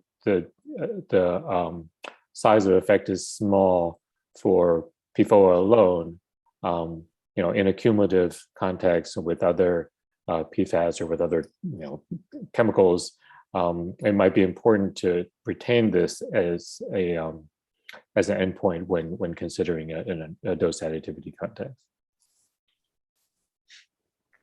And liver toxicity is the most well-established common endpoint of many PFAS in animal studies. So that might be relevant to Dr. Chu's comment. Okay, Dr. Hammett. Yeah, I just have a question based on, which is, would the reference dose based on this endpoint be lower than the ones that are already included, or would be in the running for being among the lowest? Because if not, whatever the agency decides on this endpoint won't really be very important, or may not be. I don't disagree with that. I think we should let EPA weigh in on that. I think one of my concerns is this notion that somehow, because we don't know specifically what something is, we're throwing it out the window. And so just it would be, even if you didn't include it, to say something like, yes, we know this is one of the other effects that occurs. I also get a little concerned personally when we start talking about it as a quote unquote adaptation. I don't really want to be driving my car when that gas reserve light comes on, right? I want to find a gas station. So, this notion that somehow, oh, it's just an adaptation and that's okay, I think can take us down a bit of a slippery slope as well. But I think with respect to the actual number itself that would be derived, might require going back and going through some of that data. Christy, I'm sorry. Yeah, no, I mean, I agree with you, Deborah. And I also, again, want to just bring this back to mixtures as well. So, we're talking about 2 specific PFAS, but there are thousands that exist that we know of. And so, not completely discounting an endpoint, again, because we don't know exactly what it's leading to or whether or not we understand the clinical significance or not. If you have a relatively non-invasive test that does give some indication of liver injury, it's an important one to consider. And as we're, again, working with drinking water agencies are thinking about the ways in which they can, do hazard indices, et cetera, on these PFAS. I think it's really critical to be able to have, all of the tools available to them to be able to make the decisions they need to make for their populations. Thank you. Angela? Yeah, so I'm not a clinician, but I do have to say that if a clinician were to see, some clinicians, if they were to see an ALT level that was double compared, or above the cutoff, would, potentially order additional tests, ask additional questions, potentially advise the individual to take other health measures, maybe have just a discussion with that particular patient about the meaning of that number that's above a cutoff. And so to me, just that importance alone, kind of begs to have this particular use of ALT and this endpoint kind of, rethought about. And now to Dr. Hammett's, point, it may or may not influence the ultimate number. I haven't really thought about it that way, but just the merits of a particular health outcome compared to another. And I think that there's enough discussion here, as well as the papers that have been cited, to say that we have to kind of come back to what ALT means. And, as far as a health outcome.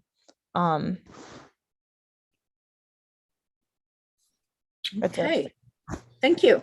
I don't see any other hands or chat. So let me turn it back over to Dr. Chu. I did have one thing I wanted to probe briefly in terms of the strength of the studies. And Dr. Kamandoulis mentioned that she had concerns about their specificity to PFOA and PFAS.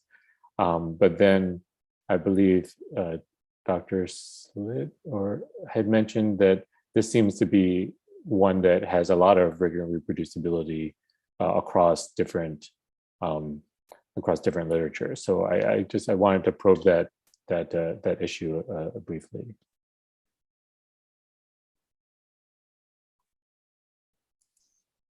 Do we have a sense as to the strength of evidence for this effect, whether it is how reproducible or how much confidence we have in terms of if EPA were to go through the type of more structured approach that we suggest in the previous question, whether this is one that do we have an expert opinion on the strength of evidence for this endpoint across the different data sets?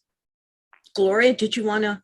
Well, I just wanted to say, Dr. Savitz, in his comments on the question before this, made the point of the 4 endpoints that have consistent evidence in different populations, and this was one of them. And I said in my earlier in this discussion, it's been found in general population studies and in the CA population where there's higher exposure due to drinking water contamination, but not as high as occupational. And I'm quite sure some of the occupational studies also saw it. So those are, and Dr. Savitz, as I said, made the same comment in his general comments about consistency.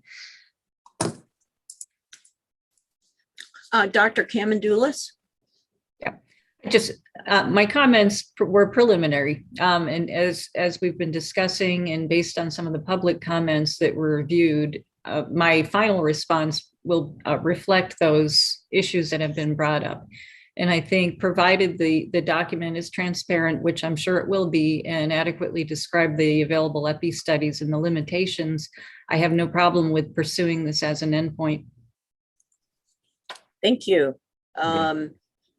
Okay, Dr. Savitz, and then, Dr. Savitz. I think we have two other hands. I was last. If you want to, I don't know if you want to go in order, but I'll go ahead. I think the other two already went. I think those were residual.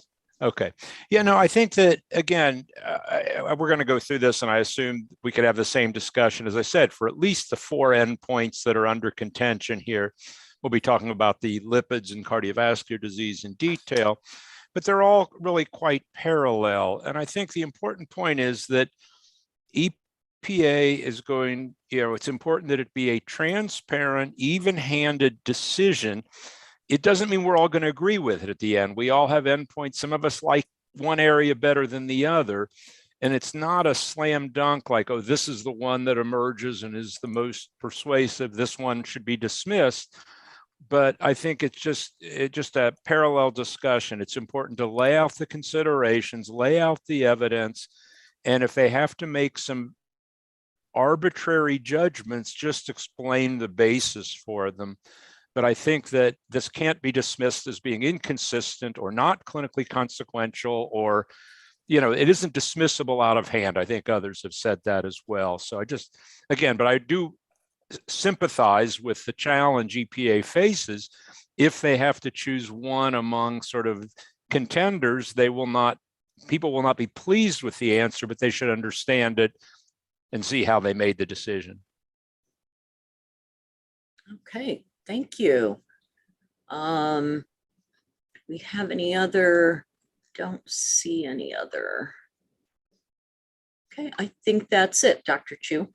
All right, great. So it seems like the sense in general is that, pending some of the panel members reviewing some of the additional references and citations, that at least the majority of the panel views that this endpoint should be included and not dismissed out of hand.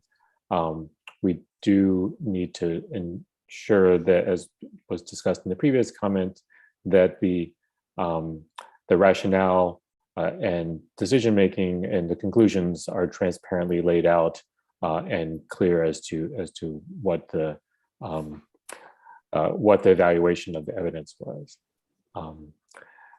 And then there are some additional detailed comments that I won't go through, but that I think summarizes the sense of the committee. Any objections?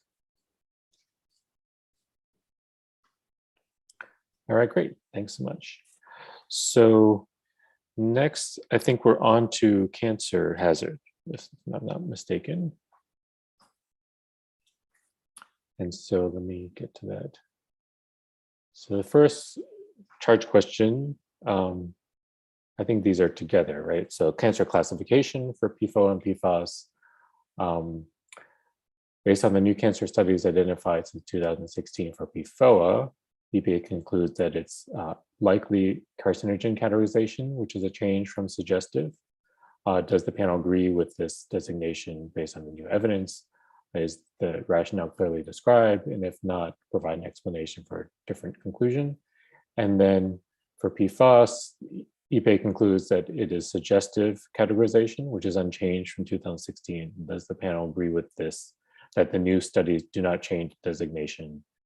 Is the rationale clearly described? And is there, if not, then provide an explanation for a different conclusion. So this, I believe, Dr. Lipworth is the lead discussant. Yes, thank you. Okay, so we'll start with PFOA. I received comments from the 3 panel members who were assigned to these questions, as well as 2 additional members. So regarding the change in designation for PFOA, the EPA cancer guidelines provide a structured approach for carcinogen risk assessment. These are not actually listed in the EPA document that we reviewed, and one of the reviewers actually suggested that they be added into the document. But essentially, those guidelines describe 5 categories for the weight of evidence regarding the carcinogenic potential of an agent. I'm not going to go through each of the specific guidelines just in the interest of saving time, but I'm happy to share them for each of the designations if anybody would like to see them. So there was general agreement among 4 of the reviewers who submitted comments that the evidence of carcinogenicity of PFOA has been strengthened since the 2016 HESD, and that the data from human and animal studies are consistent with the examples provided in the EPA 2005 guidelines for risk assessment to support the designation of PFOA as likely to be carcinogenic to humans. So again, general agreement was that neither of the lower categories of either not likely to be carcinogenic or inadequate information to assess carcinogenic potential were appropriate, since epidemiologic studies and studies of experimental animal models and chronic cancer bioassays exist. The general summary from reviewers of the data in support of the new designation came from epidemiology. So the evidence from epidemiologic studies is primarily based on the occurrence of kidney cancer and testicular cancer. Since the publication of the 2016 document, at least 8 new epidemiologic studies that have considered the link between PFOA and cancer have been published. The EPA review determined that these were all medium confidence studies. And one of these medium confidence studies was the new nested case control study conducted in the PLCO cohort, which is the Shearer et al. Study, which I think we'll talk about a bit more later in the cancer slope discussion. But essentially that study supports previous positive associations with kidney cancer that have been observed in highly exposed populations. In terms of experimental data, there's at least 1 new cancer bioassay in rats. That's the NTP 2020 study, which supports previous evidence of tumorigenesis at multiple sites, including pancreas, liver, and testis. In the NTP study, the incidence of malignant tumors was increased. The incidence of pancreatic tumors was high in all dose groups of males. And there were marginal increases in liver, hepatocellular carcinomas, uterine carcinomas, and pancreatic cell tumors in females. Essentially, the NTP study concluded that there was clear evidence of carcinogenic activity in rats exposed over a lifetime. And one of the reviewers noticed that this level of, quote, clear evidence is the strongest line of evidence used by NTP in evaluating these types of data. So I'll talk a little bit about maybe not areas of discordance, but just some differing perspectives that came up in the reviews. Again, everybody agreed that the data exceeds the descriptor for suggestive evidence. One reviewer questioned whether these data also appear to exceed the descriptor for likely evidence and whether they meet the criteria for the next level, which is carcinogenic to humans.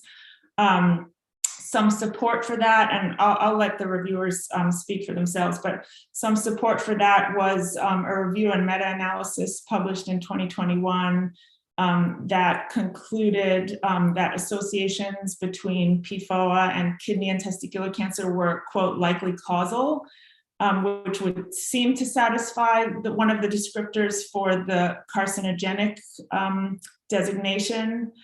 However, two other reviewers, including myself, believe that a plausible but not definitively causal or convincing association exists. And so I think, you know, one of the descriptors for likely designation is plausible associations between human exposure and cancer with some supporting experimental evidence.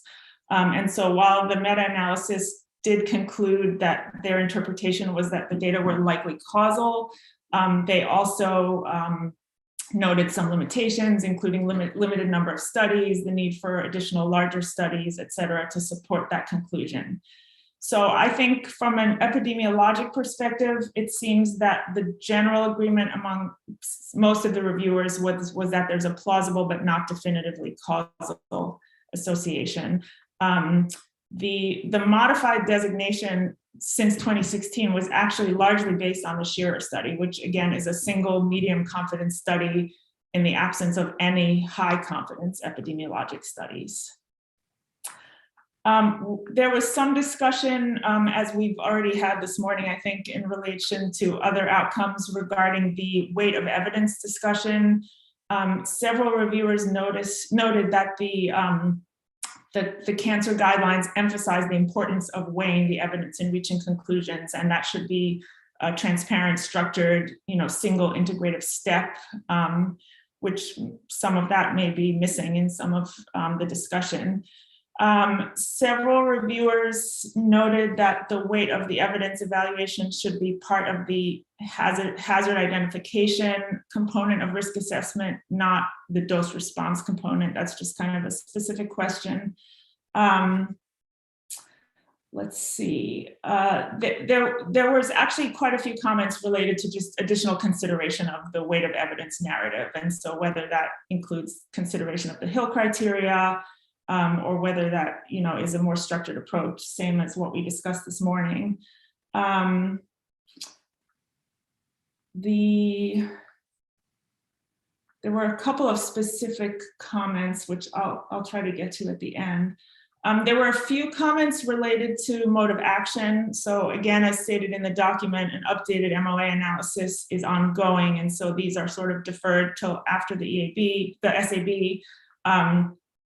But basically, one reviewer pointed out that the issue of genotoxic versus non-genotoxic MOA is discussed, but it should be made clear that the designation of likely to be carcinogenic to humans is independent of whether the MOA is determined to be genotoxic or not.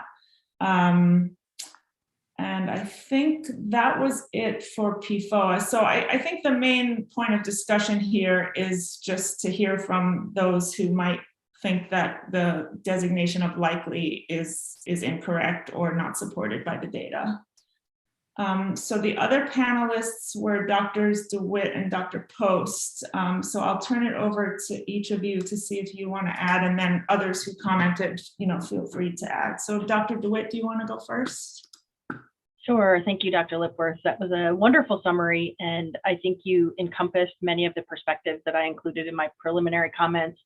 And that was that the agency may want to reconsider the likely designation for the human carcinogenicity designation based on evidence from the NTP study, that clear evidence designation from the animal study, as well as some of the reports from the meta-analysis showing that the link between kidney and testicular cancer were likely causal. I'm certainly not an epidemiologist, nor do I study cancer, but if we look at some of the evidence from that meta-analysis, to me it is quite convincing. And if the agency stands by its likely determination, I would like to see in the revised document an assessment of why these evidence are not convincing enough to elevate PFOA to a human carcinogen level. Thank you. Yeah, I agree. And I think a lot of that goes along with the more clear synthesis of the evidence. I will say one thing regarding the Shearer study, which is really the basis, I think, for the change, along with the meta-analysis, is that the increased risk of kidney cancer that was observed in the highest quartile for PFOA exposure was actually attenuated and became not significant after adjusting for other PFAS. And the trend was not significant in terms of a PFAS trend across the quartiles. So I think that kind of lends a little bit more to the side of plausible versus, say, convincing epidemiologic evidence. But again, we need to consider all of the data together. Dr. Post, do you want to go ahead? I hope I covered all of your comments. I think I did. You did cover. MLA, You did. Expand. You did. Yeah, you did cover my comments. Thank you. It was a very good summary. But I just want to, it's been said, but just consistent with my earlier overall comment that this, especially this charge question, the response and the decision has very big practical implications because I believe the Safe Drinking Water Act says, I believe that if a chemical is classified as a likely carcinogen or obviously a higher category of known human carcinogen, the MCLG is set at the aspirational goal of 0, the word ZERO. So it's really important that EPA provide a very strong support for. I agree that it should be likely. I should have said that up front, but it was talked about already in your summary. The criteria for categorizing a chemical as likely or known or whatever they decide have to be stated, and it has to really be shown how the data for PFOA apply to how those criteria apply to that data, and that's missing from the current discussion. I think that's all I have to say. It's just very important for everything, but this is one of the more important ones, that all the decisions be very well supported and the rationale be provided. And I think to kind of emphasize that again, we talked about causality versus strength of evidence. And I think it's important in this particular instance to think about the inference of causality and how that is really strengthened in epidemiology when you have elevated risks across numerous studies, where you have reproducibility of findings across various types of study designs. And so those should be given weight in determining sort of a level of evidence that might be considered for causality for cancer. I have one other comment. I'm sorry, I missed saying, but as the mode of action, as you said, that's the analysis is not included in this document, and it's stated it'll be completed later. But one of my comments was that for the animal, it's more tumor data. The 2016 document and also New Jersey's PFOA health effects evaluation included mode of action evaluations that concluded that the hepatic tumors caused by PFOA in rats may not be relevant to humans, although it's not a settled issue. But the other two types of tumors that were known at that time, pancreatic and testicular, both documents, New Jersey and EPA, concluded the mode of action has not been established, and under EPA guidelines, they're considered relevant to humans for the purposes of risk assessment. Yeah, thanks for clarifying that.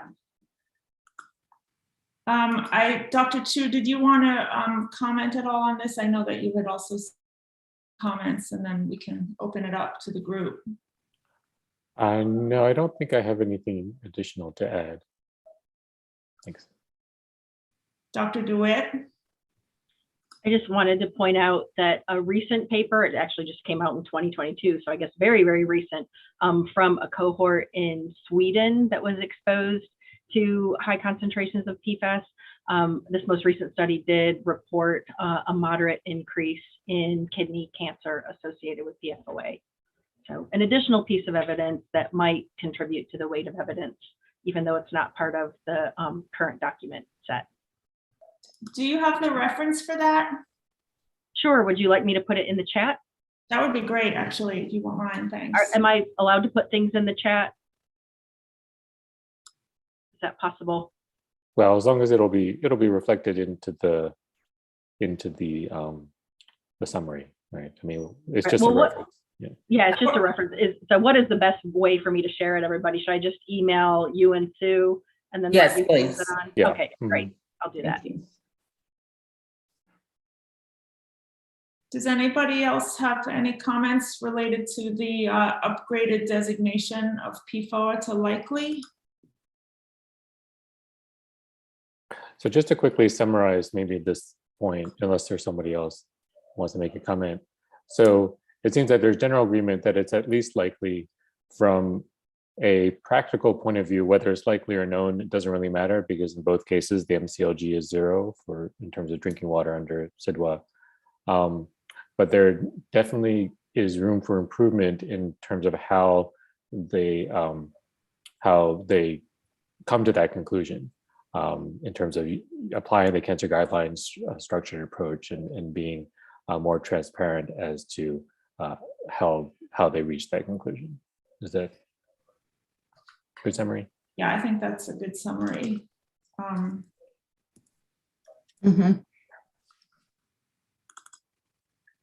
I did have one question in terms of the basis for, it seemed to imply that the Scherer study was kind of the straw that, tipped the scales, but I'm not sure that we agree that it's so, clear cut that it's more of a kind of an overall body of evidence, including consideration of the meta-analysis and then potentially this new study as well, that we could potentially recommend the EPA, not overemphasize that one study in terms of how it came to its conclusion.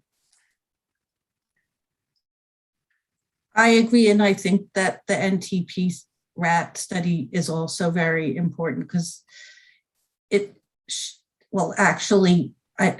showed an increase in malignant tumors, whereas the earlier studies, I believe, all of the increases were benign tumors. So I think that's important. I agree.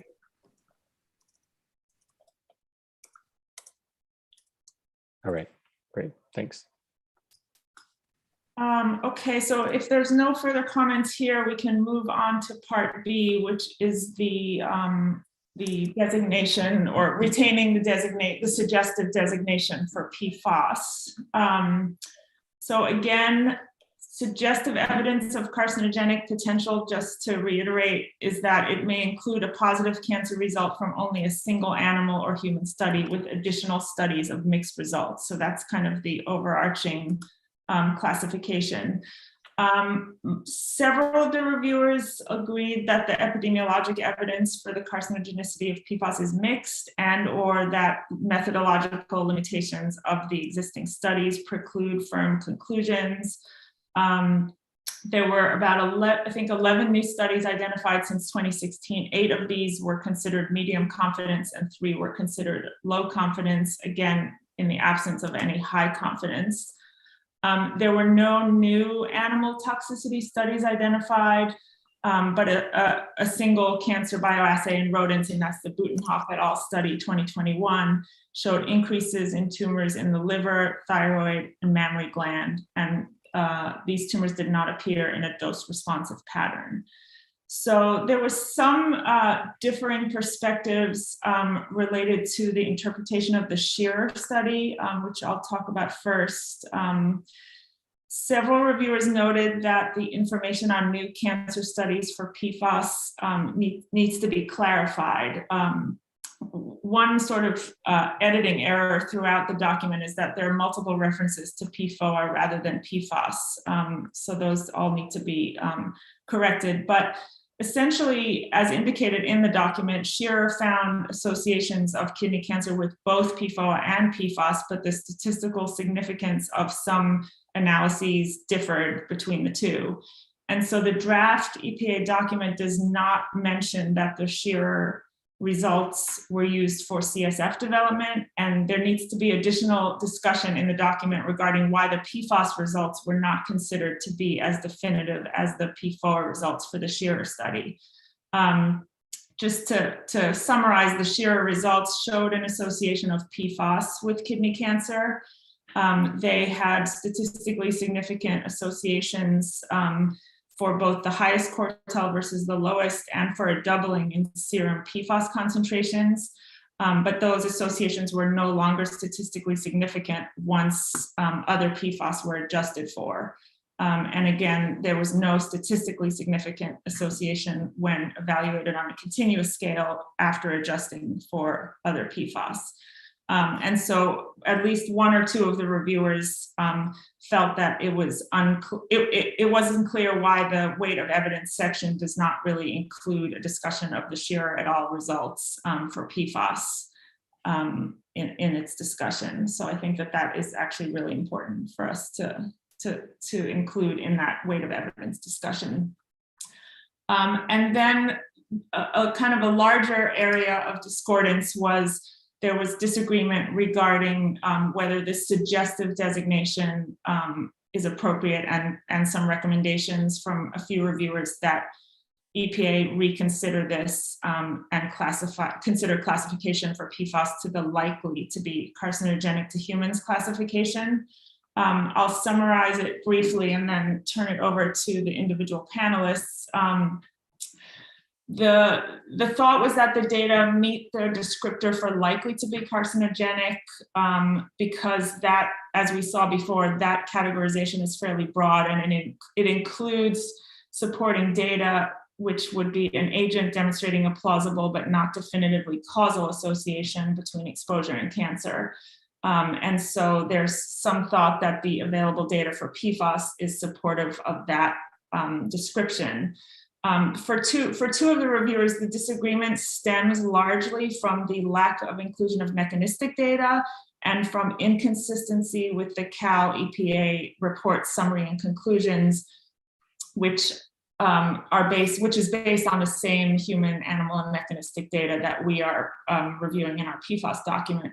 So the state of California has proposed, effective in December 2021, listing PFAS and its salts and transformation and degradation precursors on the list of chemicals known to the state to cause cancer for purposes of the Safe Water Drinking and Toxic Enforcement Act of 1986.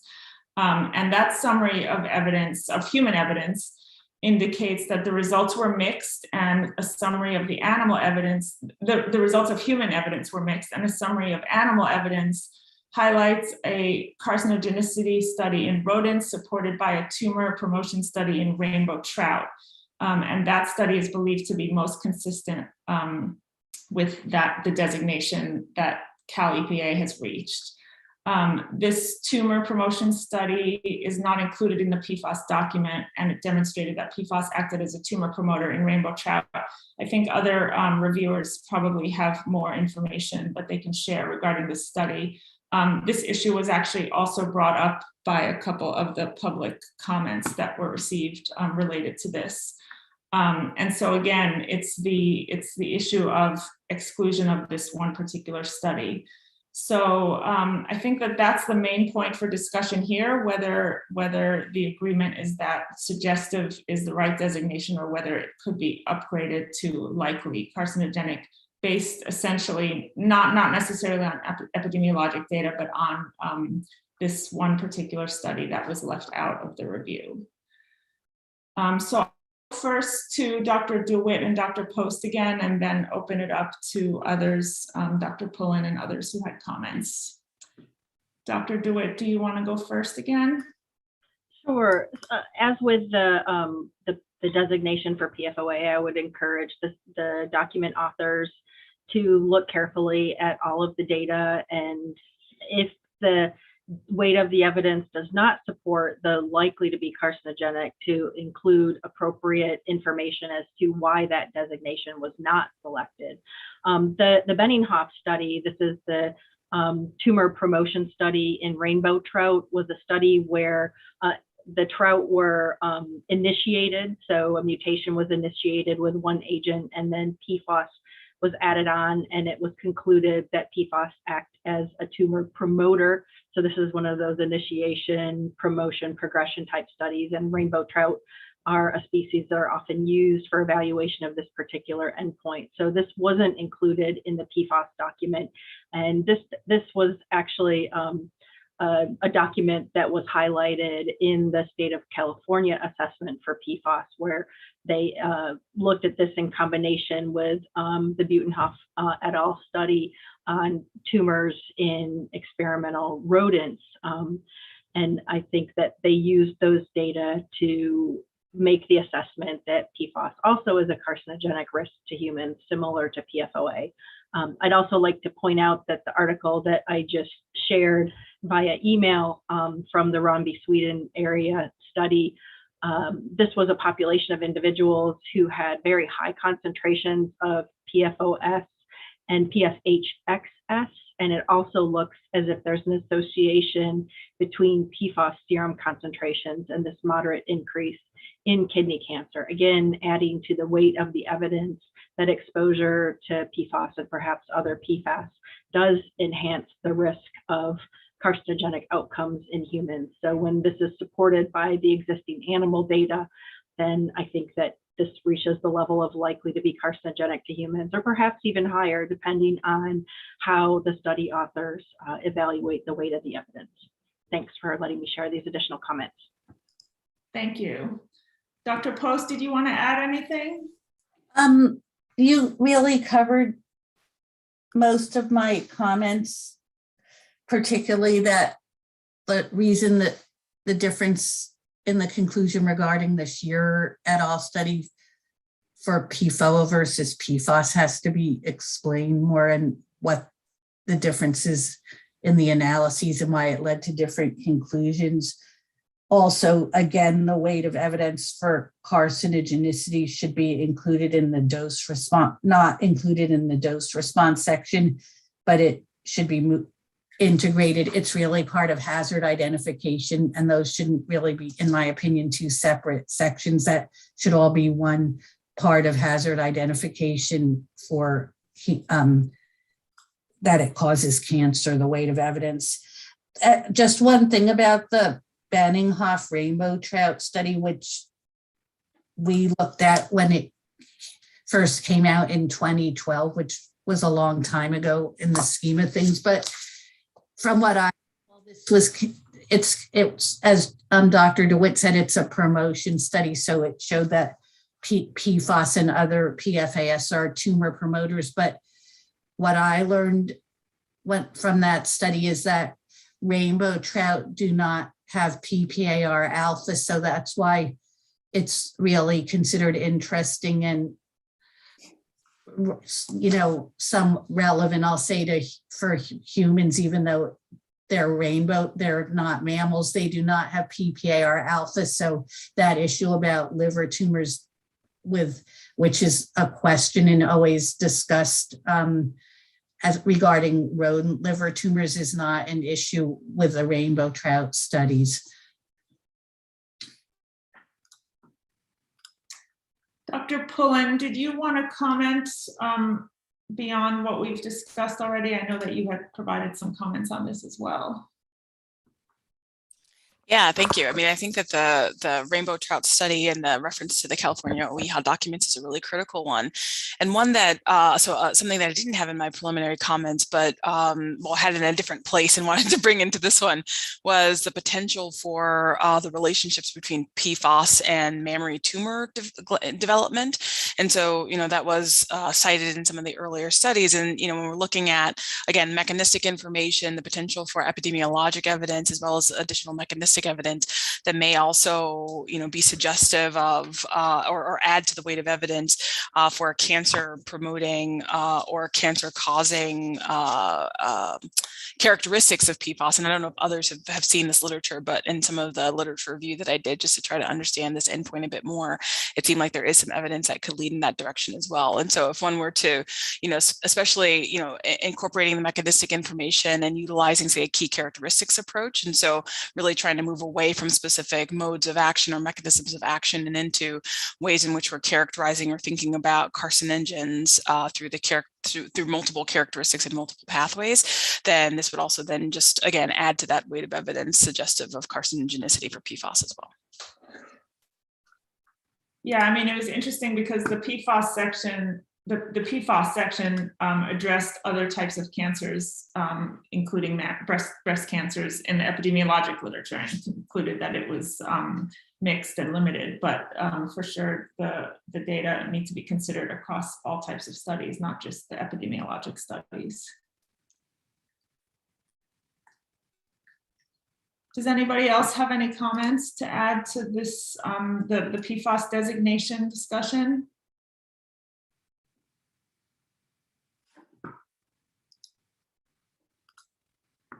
Okay, Dr. Chu, did you want to add anything, or we can, I guess, move on if that's all that we have? Yeah, I guess my question to the committee is whether there continue after this discussion to be differing views as to whether it fits and suggestive and likely, and that's totally fine because ultimately it's up to EPA, and we've pointed out ways in which they need to better describe in any case their rationale. Or whether there is a more consensus as to whether looking at the data as we know it, whether it better fits in one or the other.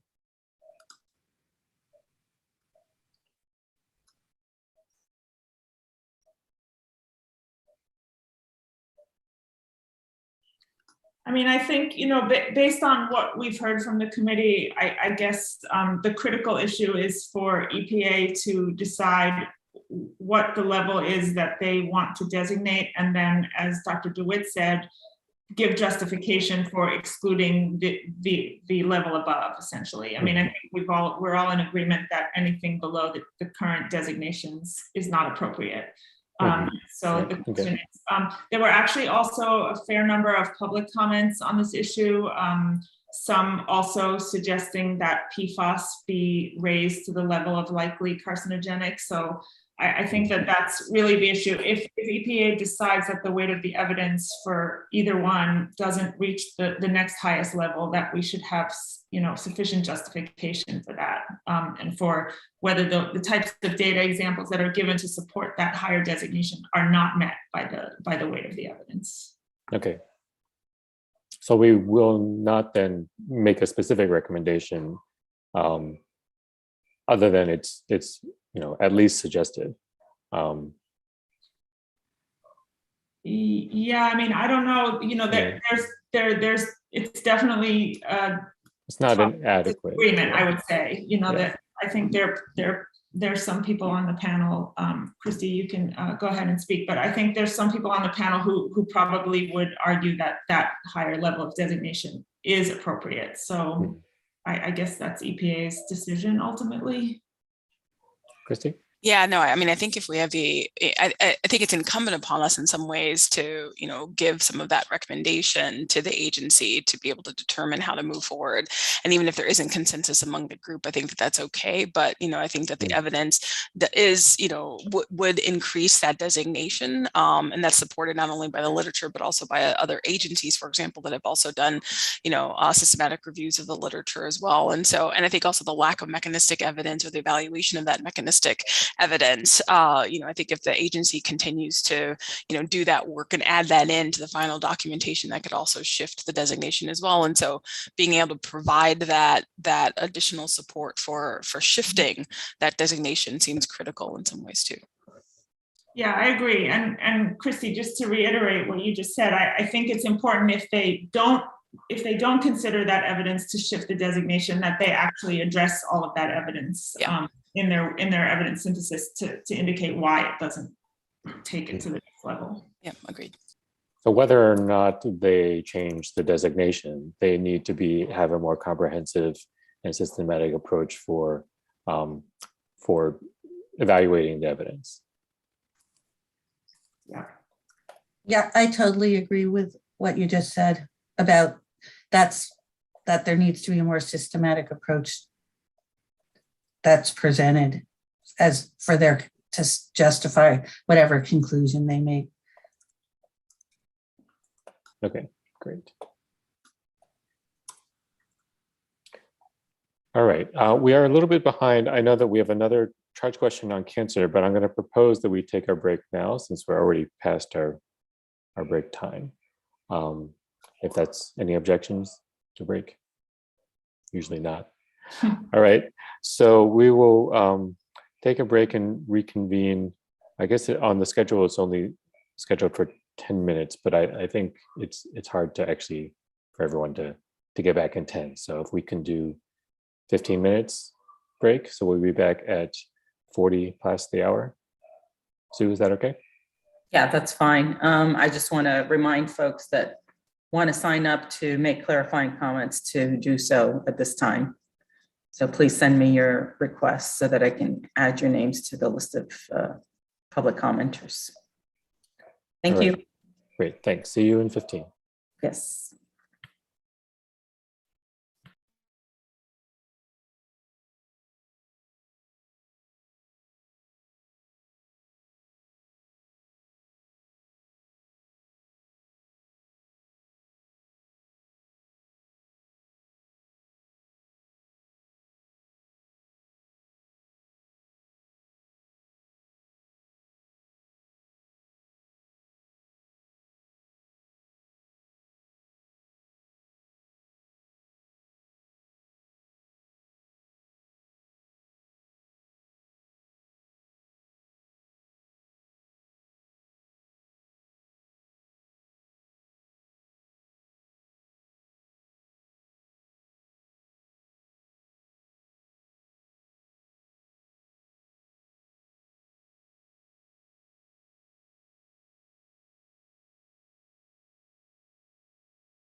welcome back, everyone. Everyone back?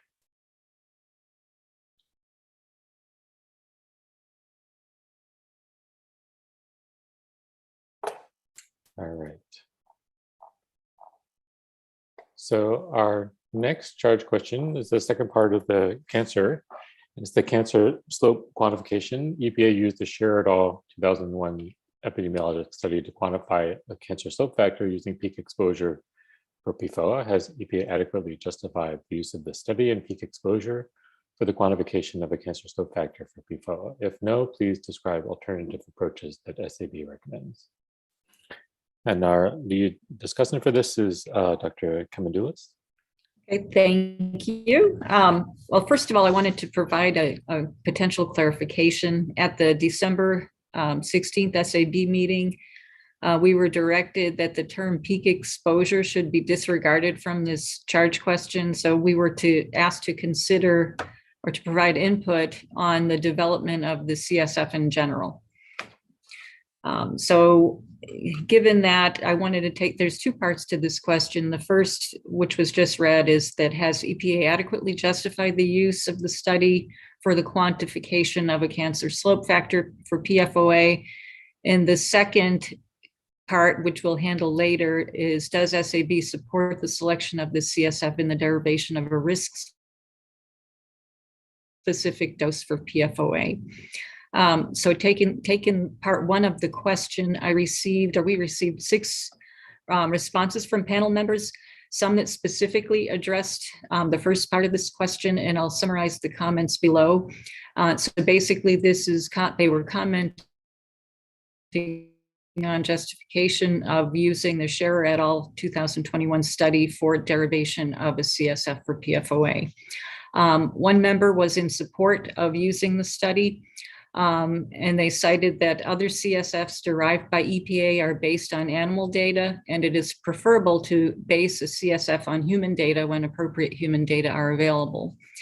The other comments received, though, had questions on whether the Scher et al. Study was appropriate to use for the derivation of a CSF.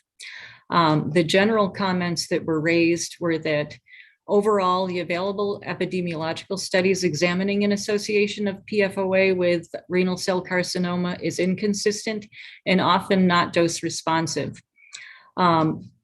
To expand on that a little bit, the Scher et al. Study was actually a very well done study, although it does have some limitations. And some of these, again, were not dose responsive. There was a positive trend when PFOA levels were broken into quartiles.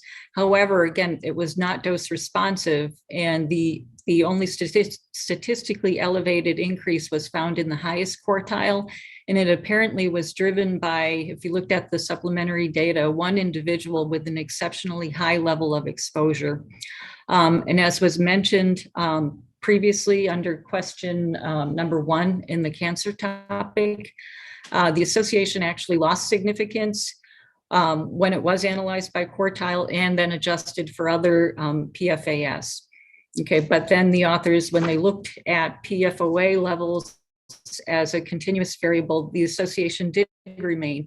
So again, there was inconsistencies in the interpretation of the results depending on how the data was analyzed. And I should mention here, the study analyzed 7 additional PFAS in addition to PFOA. And again, given that there's a whole host of other chemicals that are out there within the family that weren't adjusted for, but at least 7 were adjusted for in the model. Another reviewer commented on that point, whether other PFAS might be contributing to the effect because they're correlated with PFOA, but were not measured. And if that were to be the case, then the potencies of PFOA would be lower than implied by the studies. And there was asked that EPA clarify information explicitly about that potential confounding.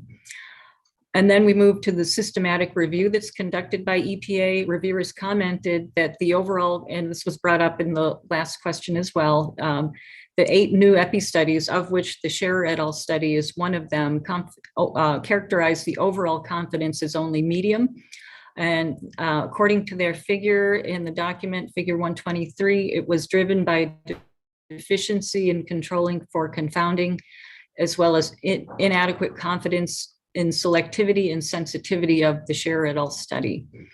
In contrast to that, there is available for us the recent 2020 NTP chronic bioassay in rats, which again found increased incidences of hepatocellular adenomas and carcinomas, as Dr. Post mentioned, as well as pancreatic acinar cell tumors. Okay.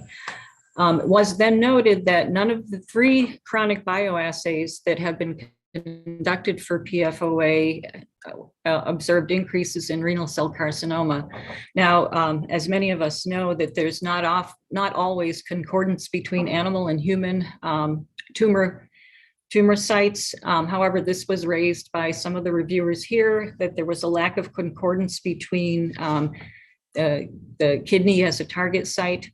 And that the suggestion is then that the lack of high confidence epidemiology studies would support that high confidence animal studies be selected for CSF derivation instead.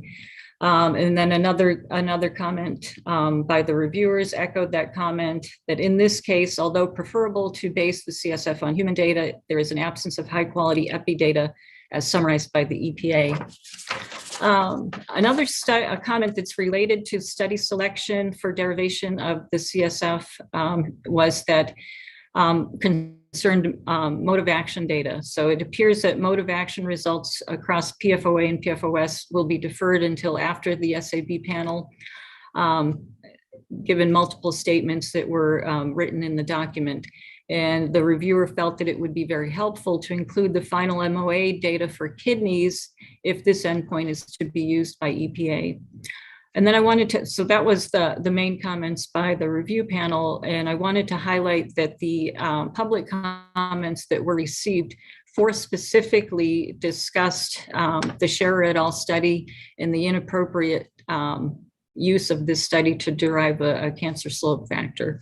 And basically they cited the same pieces of evidence that I just went over: uncertainties regarding the exposure, confounding factors. They talked of inadequate sample size, the weak and consistent dose response effects.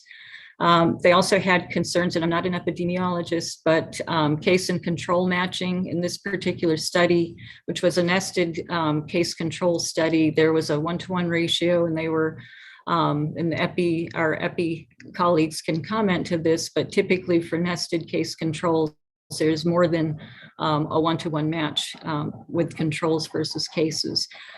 So those were the general comments that were given to us for the first part of that question. And at this point, I'd like for the additional panel members that were assigned to this topic to provide their input, and that would be Drs. Fisher and Lipworth. Hi, this is Jeff Fisher. You captured my comments very well. Thank you, Lisa. It was unclear exactly for me, how the serum measures were used in this type of work. So I got hung up wondering if modeling was used or not, and the use of peak concentration. So I'm not an epidemiologist, so I didn't go really beyond that. Thank you. All right, thank you. Yeah, you captured everything really well. I think there were a couple of other comments in the public comments. You did address most of them, but I think one of the public comments, and this may have come up in our panel as well, was some discussion from the EPA needed on the consistency between the CSF and the known measurement, the measured incidence of RCC in the US population, and how that should be taken into consideration by the EPA. But other than that, I think you captured everything that I had sent. Great. Thanks. Sure. So before we move on to the second part of this question, does any other panel member want to contribute any discussion to this? I think we also received comments from Dr. Post, Chu, and Hammett. And I don't know if they all specifically addressed the first part of the comment, but Dr. Post, I see you've unmuted. So I had a couple of comments about the slope factor for Shearer et al. Actually, like the derivation of it, not the epidemiology study itself, and the documentation. The EPA document states that they used the modeling approach used by California EPA, who also developed a slope factor for Shearer et al. And at the December 16th meeting, EPA told us that they independently replicated this modeling, but this is I didn't see that discussed in the draft document, and it needs to be clearly stated what modeling EPA did it if this slope factor is retained as the primary slope factor, and the modeling details need to be shown more than they are in the draft. The California document provided a central tendency estimate, but not a 95th percentile upper confidence level for the slope factor, and EPA had the 95th percent upper confidence level. So again, like how that was derived, that's included in what needs to be shown. But also EPA provided it.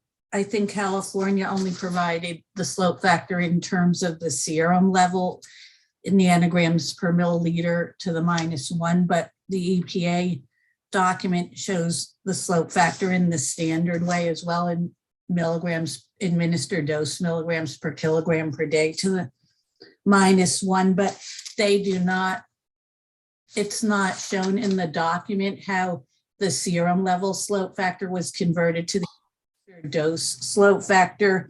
So I assume they used a clearance factor, because that's how it's the clearance factor. That's how that's done to convert serum levels to administered dose. And much earlier in the document, they stated that they had selected a certain half-life and volume of distribution values for PFOA, but it never really said where they were used in the assessment. So I, figured out what the clearance factor using that half-life and volume of distribution would be, and it does, that clearance factor does relate, it was used apparently, but to derive the administered dose slope factor, but none of this is shown in the document, and that if that's going to be used as, if that ends up being retained as the slope factor that's used, all of that calculation has to be shown very clearly in the document.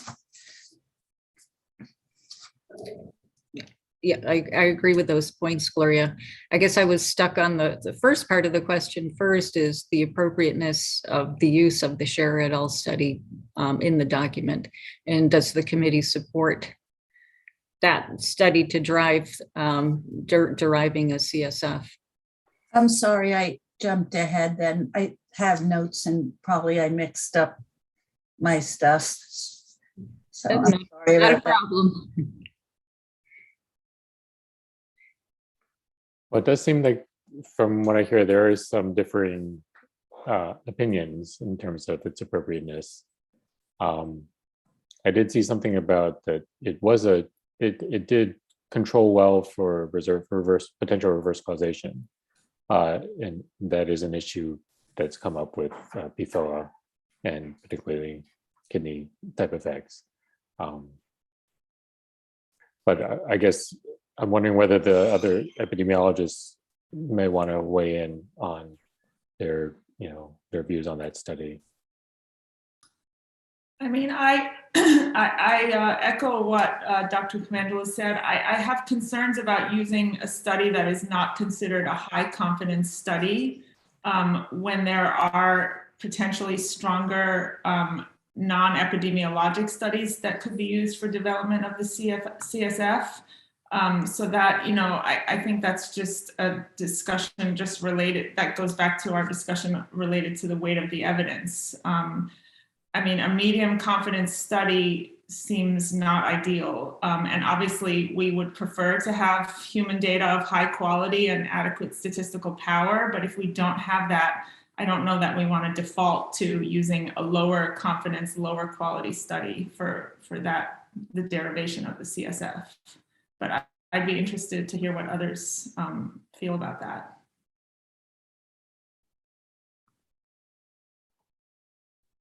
Yeah, is there any other comments on this selection or this issue?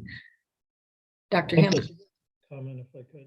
My comments that I submitted really had to do with the calculation, but the import of the calculation is, so it may be that I'm confused about the serum concentration versus administered dose. But if you calculate the equivalent of an RFD from the slope factor, it's like 20 or 50 times smaller than the other RFD. And if you calculate the attributable cancers with the slope factor, I think it's all of the RCCs in the country.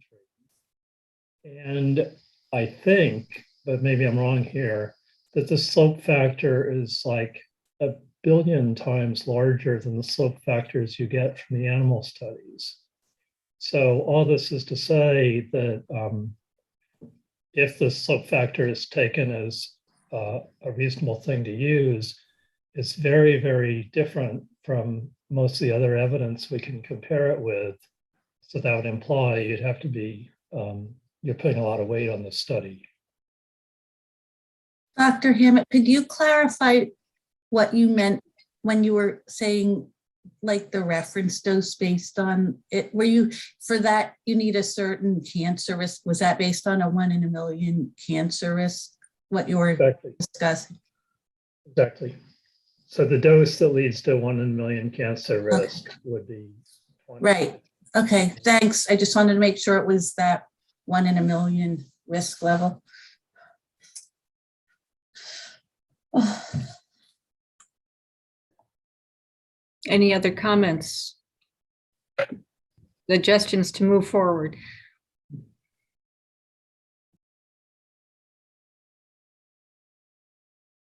All right. Go ahead, Dr. Chu. Yeah. No, go ahead. Yeah. I was just going to say, in addition to, so I guess, do we need to come to consensus on our opinion of whether or not the SAB supports the use of the Scher et al. Study? What they did, I mean, they explicitly asked whether they've adequately justified the use of the study. And it seems that there's some view that maybe it is not adequately justified for some of the reasons that have been pointed out. And so if they do want to use the study, then they need, to address some of these issues. And then in terms of alternative approaches, I think we did suggest to use some of the cancer bioassays. Now, I guess, one issue, I mean, this is speculation, but just for discussion points, is that the lack of concordance between RCC and rodents and humans. It's also known, of course, that humans reabsorb PFAS to a much greater degree than rodents do. So there could be a biologically plausible explanation for the difference in sensitivity to even adjusting to serum concentrations by clearance, but that the tissue dose might be quite different because, and we can't access tissue dose because we're doing empirical modeling using serum concentration.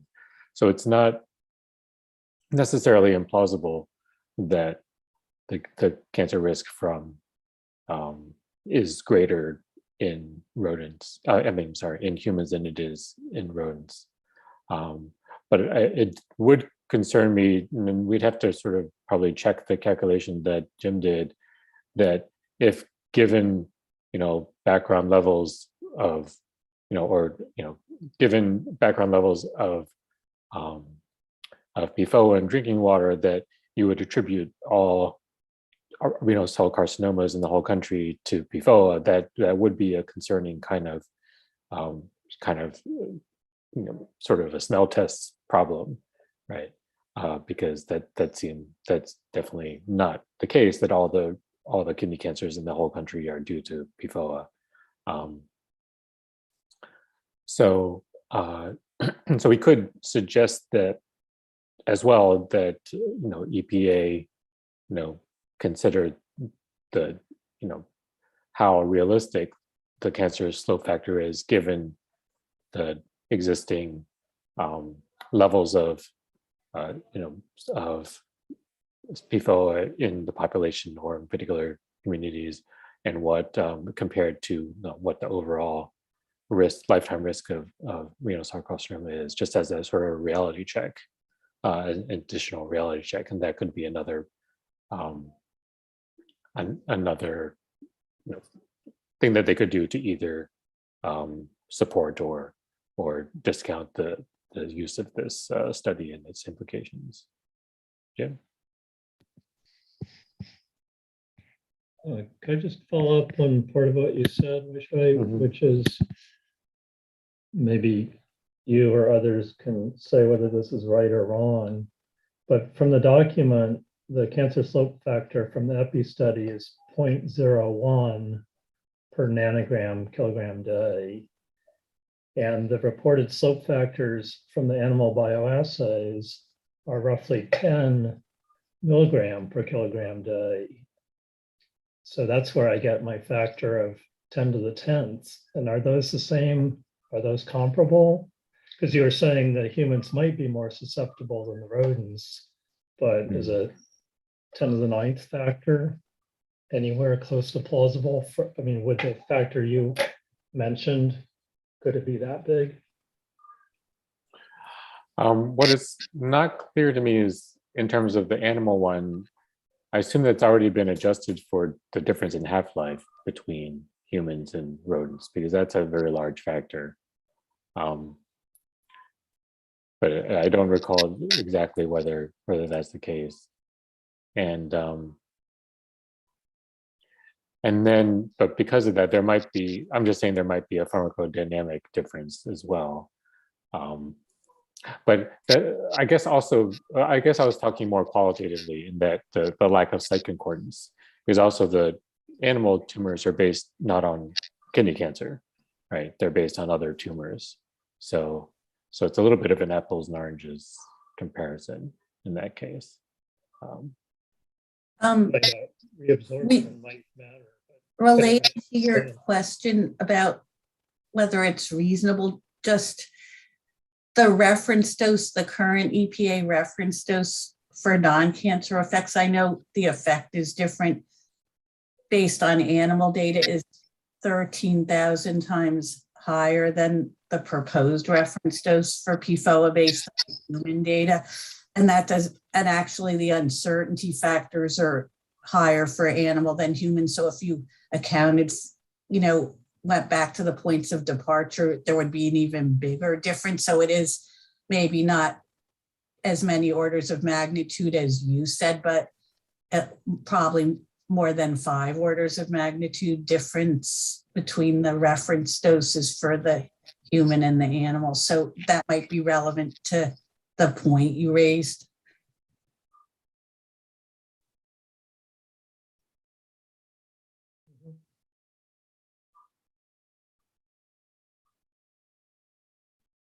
All right. So I think we have a couple of suggestions that can be input. What I wanted to ask too, as follow up to this, based on the email that we received on Tuesday, indicating that there were corrections that needed to be made to the cancer slope factor, I think that will probably impact some of the comments that the panel reviewers provided. Would that be correct? And I think in particular, you, Dr. Post, had some of your questions, I think, pertain to the corrections that were made just very recently. Would that be accurate? I'm not exactly sure what you're referring to, but when I have other like line by line comments that'll be, I'm going to submit later. And I had already noticed that error in my review and was basing my analysis on the correct number before they told us about it. So Okay. I was already aware of it. And I also saw what the number in the California document was and stuff. So I don't think it impacts. When I did the I'm sorry, I mixed up what question we were on, but with the clearance factor and all, I was using the correct value when I made those calculations and that I mentioned. Great. I'm sorry, back to the Shearer study. Are there other plausible candidate epidemiologic studies to use? Or it's either Shearer or animal studies. I guess I think we should open that question. It's fine if there's not, but just to make sure that we've covered it. I think in terms of general population epidemiologic studies, that would be the only one to consider. And again, there are no other, there are other studies of more highly exposed populations. And again, just as a reminder, there are none that were voted as high confidence epidemiologic studies. So that would be the only issue to consider. Even if there were others besides Shearer, that's the general population epidemiologic study that we have. Dr. Stevens? I didn't delve into it, and so this may not be 100% correct, but this is what I think. In the California document, I think that they derived a slope factor for Shearer et al. And then another study from the C8 highly exposed population and somehow combined them to get their final numbers. So I have not delved into this at all. I'm not advocating this. I'm just saying I think there is another slope factor possibly that California developed for another epidemiology study. So the experts on the panel on this might want to look at that just to be aware of it. Right, Dr. Zavitz? Yeah, I think Gloria actually covered the point that okay. there is a dose estimate that can be derived from the papers from the C8 science panel. And it's kind of, again, I don't know the rules under which EPA functions, but it seems kind of odd to not use studies that have a broader dose range because they include doses that are higher than we currently experience. It seems like we all the time are using occupational studies to make inferences about the general population. I'm not saying it's necessarily better, it's different, which I think in this case, different makes it complementary to the Shearer study. And again, it has cumulative dose information in groups. You'd have to do some calculations out of it, but it could lend itself. And it sounds like California may have done some of those calculations. Yeah, certainly. I agree with David. And, the interesting thing is a lot of those studies were actually excluded from the evidence synthesis in the earlier steps, specifically because they were done in special populations. And so I think it is important if we are going to consider those, or if EPA is going to consider those in these kinds of estimations, they also need to be then considered in the weight of the evidence. Right. I think 2 imperfect studies is at least twice as good as 1 imperfect study. Right. As an aside too, the publication that Dr. DeWitt referred to, I took a brief look at that at the break. That actually, the Shearer et al. Study is I think a superior study in that they measured pre-diagnostic PFAS levels, whereas the study that just came out in 2022 is exposure estimates based on drinking water sources. So I don't think that's going to provide any further clarity at this time, but yeah. Yeah, so I'm sorry to go back, but were those studies excluded from the hazard because of the reasons we talked about before, them being pre-2016, or was there a special reason that they were excluded? I'm not recalling.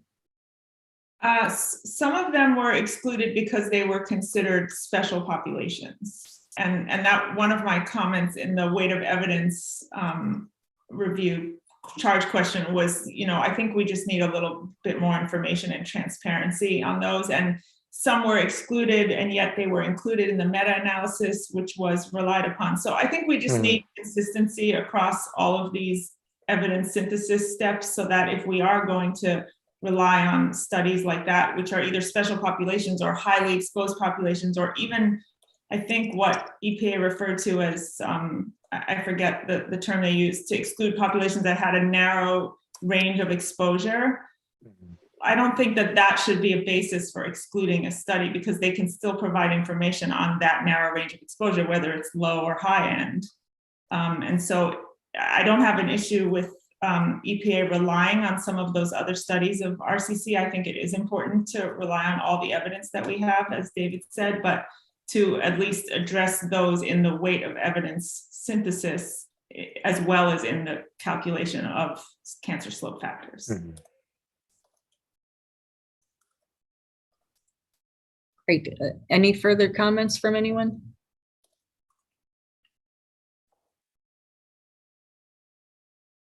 Do we want to do a wrap up of where we stand?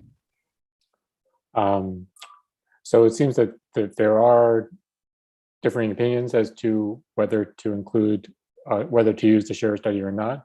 But in any case, the EPA needs to better justify their use of it, or consider alternatives, which might not be excluding it necessarily, but perhaps using it in combination with other studies. And we've mentioned a few of those, including the C8 related studies, as well as the animal bioassays. So I guess in general, a broader consideration of the wider range of evidence available, and better justification as to their ultimate selection.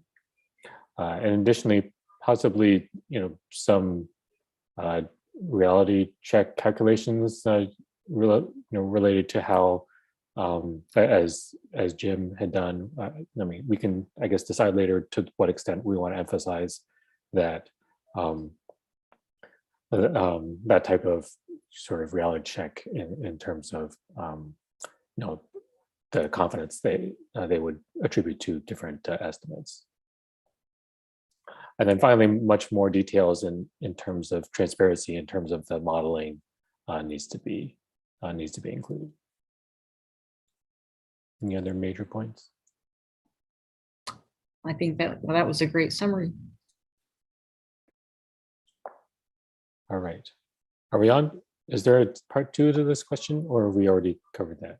We covered that. I think that the Okay. main issues were the modeling and transparency and how they presented the data. And I think Okay. post comments were pretty in depth on that. Okay, great. All right, thanks very much. So now we're on to toxicokinetic models. So I'm the lead discussant on this one, on the discussion of the human models. And there's several sub-questions to this. So I was actually maybe going to go through them all, since they are a bit overlapping. So the first sub-question is related to the steady state assumption in the one compartment model. And it seemed that there was general agreement that for adults in chronic exposure, this one compartment model in steady state was reasonable, and that the assumption of a constant half-life and volume of distribution was also reasonable. However, it's agreed that the process for selecting or fitting parameter values is not necessarily clear. Appendix D reviews many of these estimates, but the methodology for picking a value is not very clearly described. For instance, it was stated that the Werner et al. Parameters were modified, but it doesn't seem like the volume of distribution was modified, only the half-life. But maybe that would actually impact the model fit of the Werner et al. Model. So overall, more details as to the model code, parameters, data, and performance are needed to be able to transparently evaluate the model and justify the selection of the parameters. The second sub-question was now the endpoints related to or the modeling related to neonates and children. Again, a one compartment model with pregnancy and a two compartment model, mother and child, for lactation was used to calculate the human equivalent doses.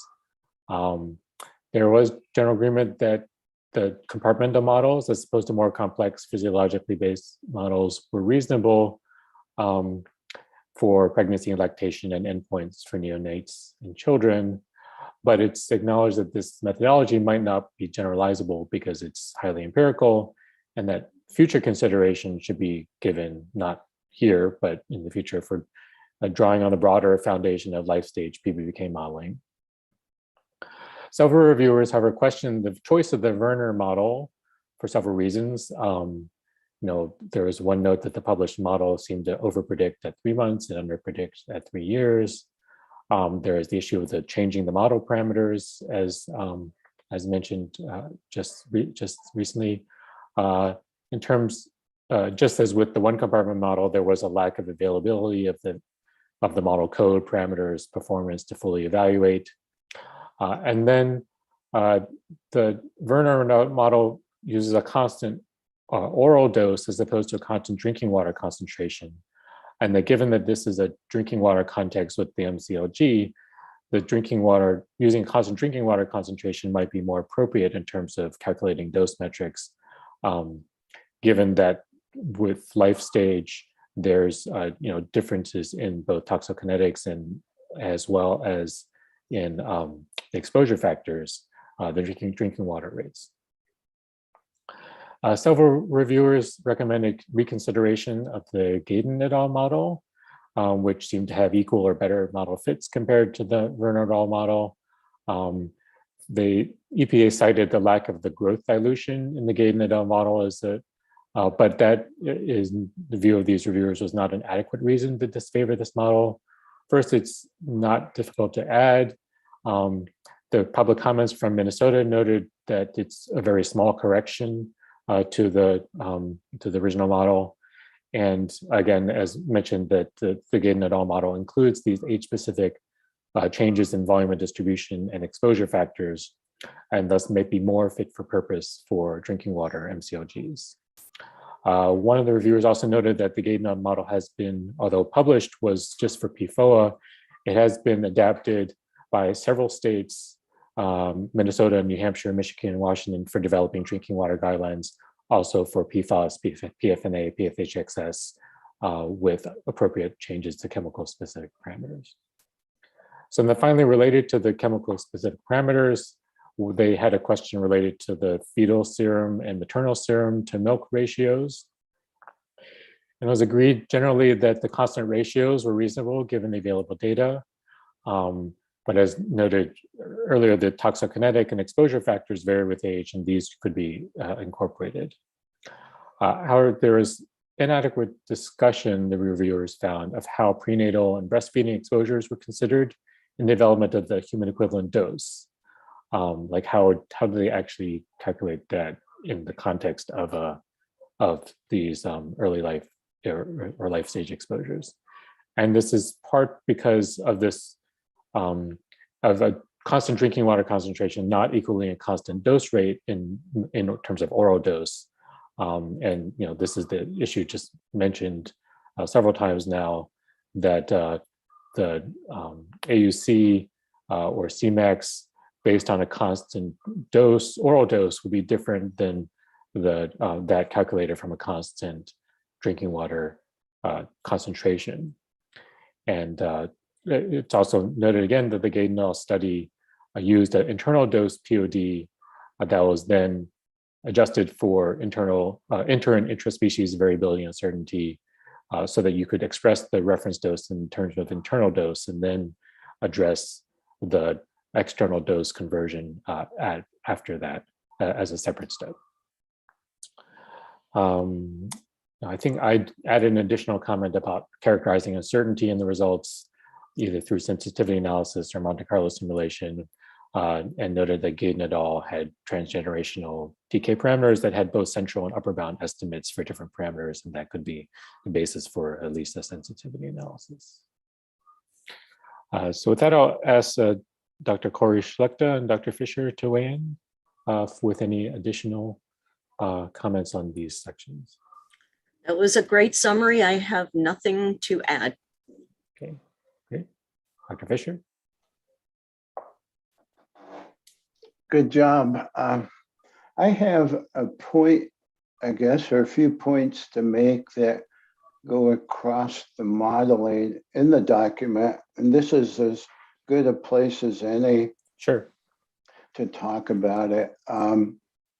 So I think there's a lack of transparency in a way, making it hard to put the pieces together. And I think you can do that. For example, if you look at all the BMD calculations in the appendix, they're animal studies, but they're based on, I think, modeled blood concentrations, but there's no information about that. And it would be nice that you had the models identified that went with what life stage, and you could refer to them. And then for each simulation, each study that was done, you could put some information as to what was changed in the code. And even putting the code in an appendix would be useful. And that's important. For example, if an animal study is used for a reference dose, having all the details for the modeling and the assumptions that go with it. And to help put that together, I think the big picture is to have a workflow. Maybe it's a schematic of where the modeling fits in across the different calculations used in this document. And what's missing for me is estimates of model performance. It was mentioned looking at visual fits, but one easy visual fit is to plot predicted and observed concentrations and draw a unity line with a twofold line, upper and lower line around it. And you can look at bias, actually how the fit does. And that's an easy way to visually observe how your models do versus look at a number of simulations with data. That's useful too. But I think the models talking about the performance, how you gauge the performance, is it adequate or not, and then moving on to applications and showing specifics for each simulation that was used. That would be, to me, very helpful to follow what was done, especially for the dose response. Specifically, let's see, I'm scrolling down here to my comments. I think the way Shui said it, I think it's a reasonable approach. It's very simplistic, and it may or may not be reasonable across life stages. That's why it was hard to tell. It would be helpful if there's more information. And when you don't have data, stating that. And some of this is in the document. That's it. Thank you. Okay, great. So now I'll open it up to the other, let's see, who else commented on this?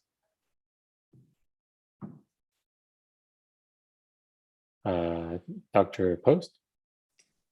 Thank you.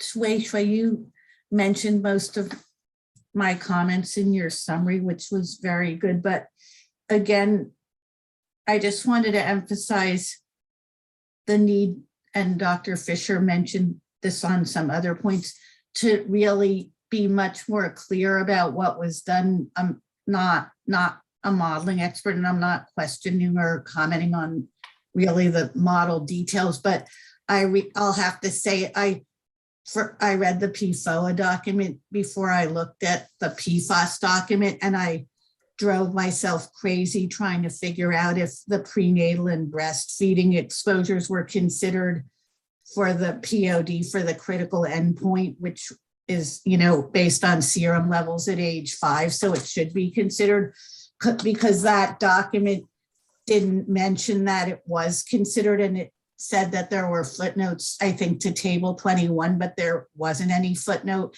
And it specifically said a steady state assumption was used to develop the POD HED for all human endpoints. So I took that at face value, but then I read the mixtures document, and a few days later, when in the PFAS document, it does say that for the same, it's based on the same exposure at age 5 for a different antibody, that the prenatal and breastfeeding exposure was considered, and there was a footnote to the table, but everything has to be really clear so the reader can see what was done and which models and assumptions were used for each POD and everything. Someone has to be able to follow it through and see what was done easily. And that's my only other comment, which wasn't mentioned already, is sort of similar. In the hazard identification state section, there's a part on toxicokinetics, and there's sections on the volume of distribution and the half-life, and EPA selected certain values for half-life and volume of distribution, but nowhere really that I saw is it stated where those values were used. And I wasn't, apparently not, but I wasn't sure if the volumes of distribution in the Werner model are the same as what was selected by EPA in hazard ID section, but the half-lives are very different than the ones that the Werner model used. And I wasn't sure if they changed them in the model. I didn't think so, because they didn't say they didn't. As I said earlier, I figured out that the PFOA half-life was used apparently for the clearance factor, but none of this is shown. And like, I've done this type of a document before, so I can kind of be a detective and figure it out, but a reader it would not be clear to a reader at all. So it's more for clarification, my comments, not content or what they did. Thanks.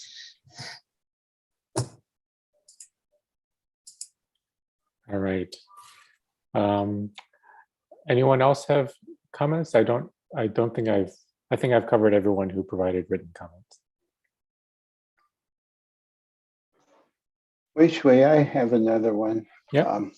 Since we're covering all the questions, it's a technical comment that for the modeling of the breast milk, mammary gland, and transfer of compounds into the milk compartment, it's really not a one-way direction. It just doesn't go from blood to milk. It goes from milk to blood, and the models don't account for that. It's unclear to me what that means with this for these long-lived compounds. Maybe not a lot, but a lot of the published models in the last many years have bidirectional movement. It's assumed now it could be passive as well as active transport, and that's the complexity of it. But it's not a one-way street. And that's the only point I have to make on that. Thank you. Okay, so we can say they should consider, or should just describe whether this is addressed, and if not, explain why. Yeah, I think they could address it and see what the impact is and if it's needed to address it or not. Mhm.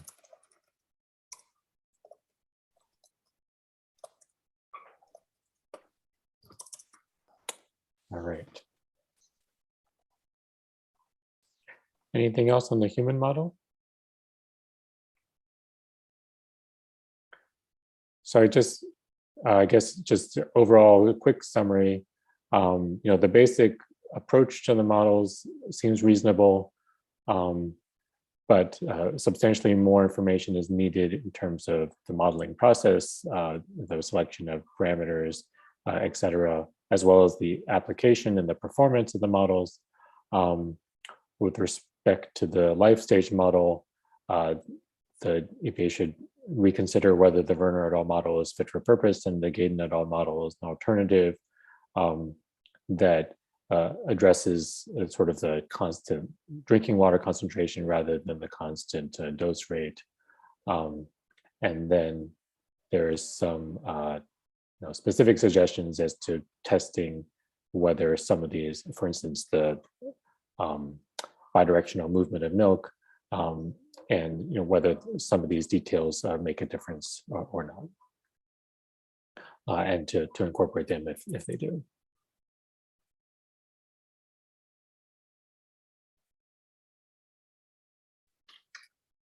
All right. If no other comments there, we'll move on to the animal model discussion. And Jeff, you're up. Thank you.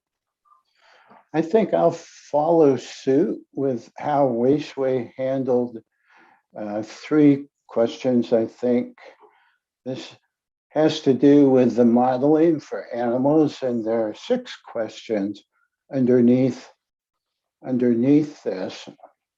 So I'm going to try to summarize briefly and then ask all the contributors to expand on what I say if they choose to.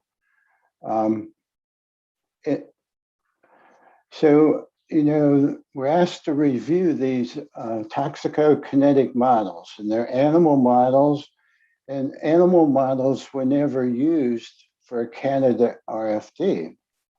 If it happens that they are, then it becomes much more important to document what was done with the modeling, because a lot of the potency, the dose response, the benchmark dose modeling is based on blood levels.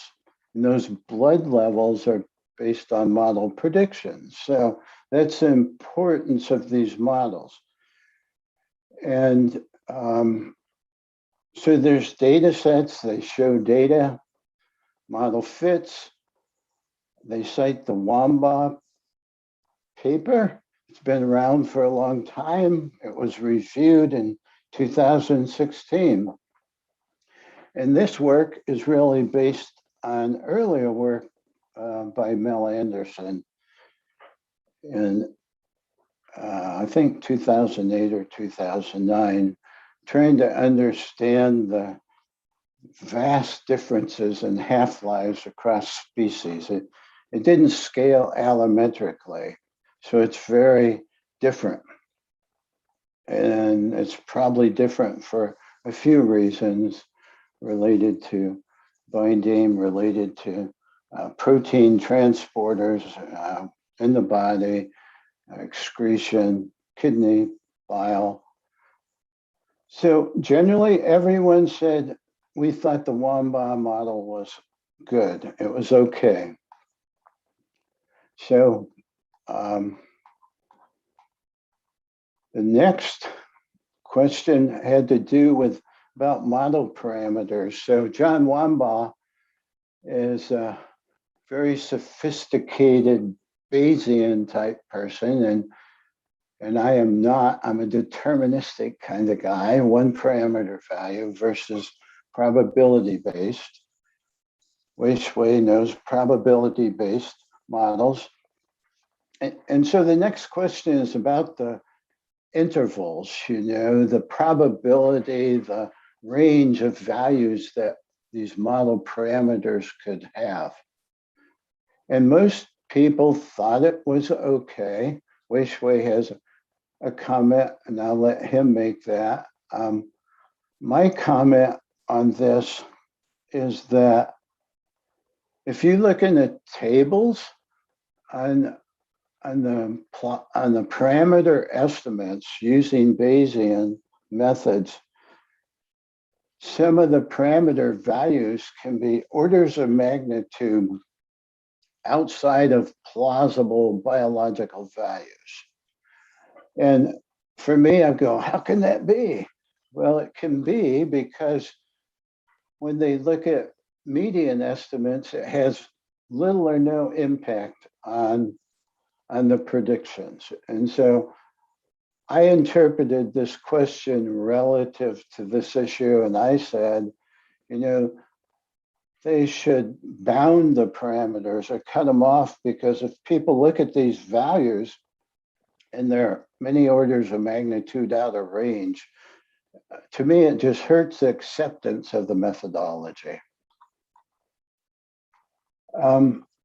Next question relates to visual inspection and calibration and sex-dependent parameters. So the pharmacokinetics in rats, I know for sure, are sex-dependent.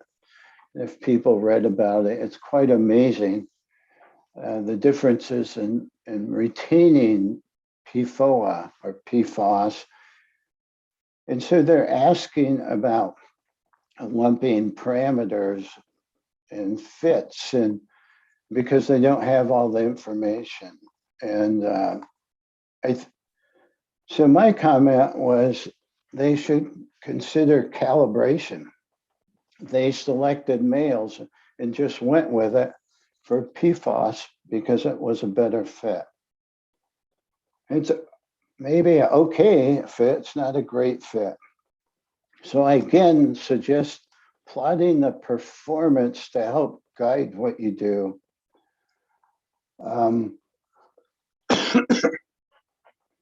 So I forgot to say, Angela and I were the reviewers on this, and Wei Shui, thank goodness, helped us out with responding on this, as well as Gloria on a couple comments.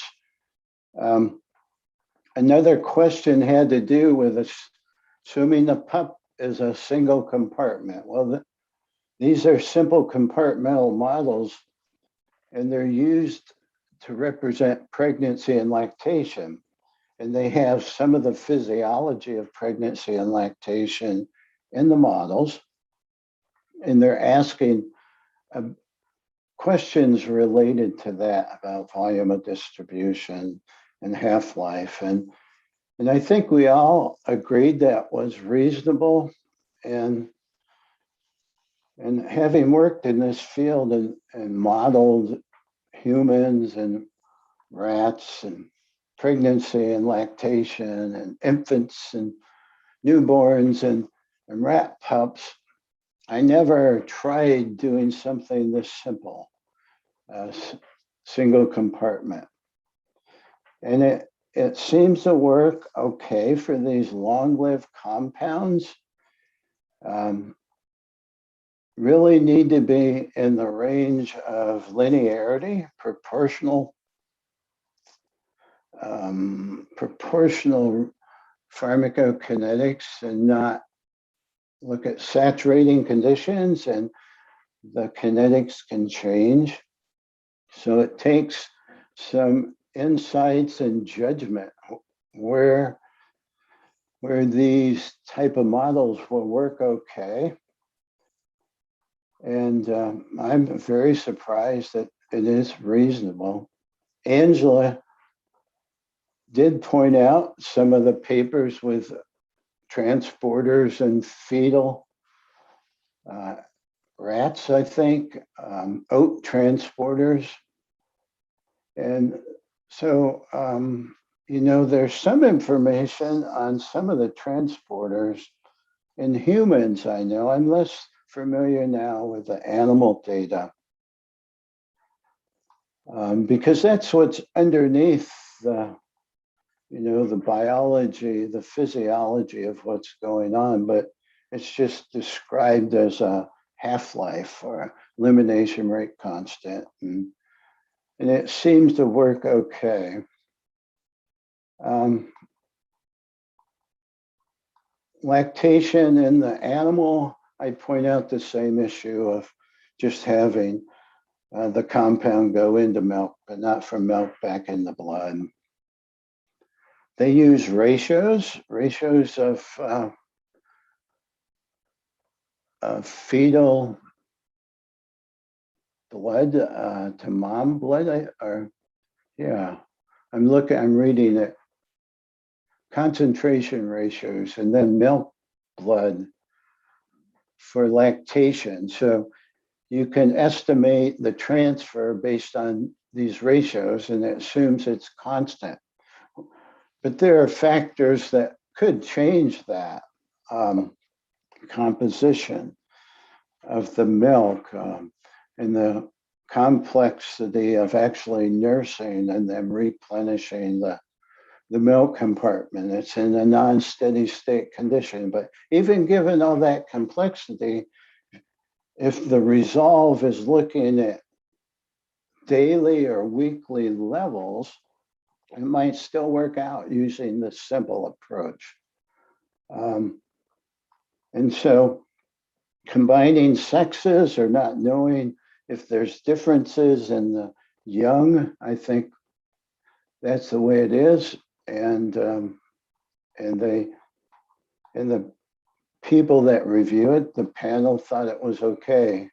That's as far as they could go. Now I'll open it up to commenters. Angela, did you want to make comments about this? Sure. So in general, so I guess what I would preface by my answers to most of, holistically to all of the questions, is that there's really limited information about the mechanisms that dictate PFAS, honestly, absorption and then excretion. And it gets even more limited when you go to developmental models or models of lactation or models of fetal absorption. And so my overall sense and answers to the questions was that the approaches were reasonable because we either didn't know enough or I believe sometimes there might be rodent specific expressions of transporters that either kind of go away with maturity or are somewhat also rodent specific. And so I guess it comes down to the fact that this is a reasonable approach because we don't really know what other, compartments to add, if you will, and what those other parameters might be. I did comment on the parameters that were selected. I forget, I'm trying to scroll through and find that answer to the question. And I thought that the parameters that were selected, excuse me for a sec, let me scroll down to my answers. So some of the parameters that were, for example, included for lactational transporters were the maternal milk to blood partition coefficient, a fetal to mother concentration ratio, and then species-specific in vivo determined half-life, volume of distribution for PFOA, species-specific milk consumption rates during lactation. I all thought that these were reasonable parameters to consider, and I really didn't have any suggestions about how to build a better model or how to include more, additional compartmental modeling, in part because there's just really not much that's known. And then on top of that, what we do know is honestly based on a few rodent studies in which there were differences in excretion that were related to renal expression of certain OATPs. It's a really rodent-specific phenomena. And on top of that, yes, when you kind of, I think, hormonally adjust those, I forget it now if they overectomized the mice, but they did something to correct that expression, and it changed the PFOA elimination. But my point in this is that it's kind of still a bit of a associative mechanism that we take for granted because of a few studies that were published in rodents. But realistically, we haven't really tested these pharmacokinetic models they've either been studied in, not pharmacokinetic, sorry, transport issues in either isolated systems where cells are expressing a transporter, or where we've kind of corresponded excretion to a certain expression level at the mRNA level. Sometimes there's been immunohistochemistry, but really nothing with knockout. Very few studies, I can't really think of one offhand, that's even integrated knockout mice. And so that's just that. And then we have to move to human. And then we have to not only move to human, but like the infants, lactational transport, it's so complicated. And we don't really know much at all. And so about transporter expression, and then all the other physiochemical, all the other parameters that could dictate absorption, et cetera. So I kind of just felt like I thought it was very reasonable because it stayed within the bounds of what we know, and it wasn't trying to over extrapolate. I do agree with your suggestion that perhaps some of the, that there may be some more training sets around kind of using that male rat, I believe it was male rat model, instead of the nursing dam or female specific parameters in particular. So I think it was for predictions for pregnant and nursing dams. And I'll stop there. Okay. Wei-Shui. Yeah, I think you covered most of my comments. My only possible addition is whether they need to do some additional sensitivity analysis to look at some of these assumptions, and just to get a better handle of how uncertain the or how robust the results are. Okay, I think Gloria, you had a comment on one or two questions. I just have one comment I want to mention now, which is my comment was whether EPA looked at or considered the idea of using actual serum or plasma PFOA or PFAS data when it's available from the study that the POD is being developed for, instead of modeling, such as if there's the serum data from the end of the dosing period, which would be the highest dose, so you couldn't, highest, blood concentration, so you wouldn't, it's not overly conservative to do that. I don't know whether it might reduce uncertainty to use actual data, although it's not the area under the curve or something like that. And just to note, in a review of the basis for the 8 states that had developed drinking water guidelines at the time for PFOA and PFAS, all of the states that had developed their own reference doses from the primary literature used measured serum or plasma PFOA or PFAS levels from the animal studies.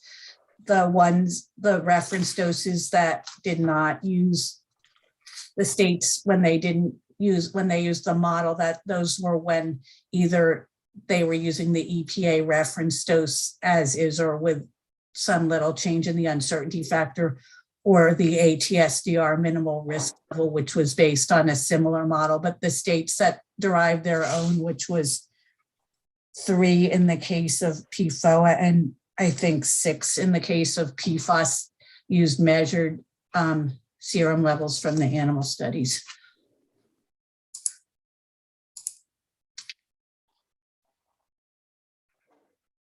Okay.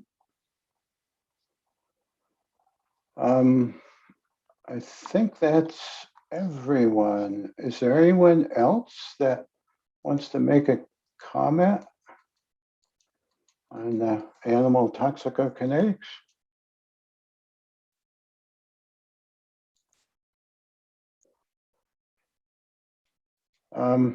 Okay. Well, let me try to summarize, then Wei Shui can jump in. I think the panel basically supported the Wei Shui model. Wamba, sorry, that maybe you have a model for this also, Wei Shui. Wamba model, Werner model's okay, should take a closer look at another published model. It may provide more information based on oral dosing versus water concentration. I think there's some comments about transparency and clarity and showing the work you did to understand what exactly was done to simulate study A, B, C, D, because none of that's there. There's information on the model development or implementing a code, but then its application is not shown. So more information would definitely help. Even with this simplistic approach, I think the panel thought, based on the limited information, it was the best that could be done.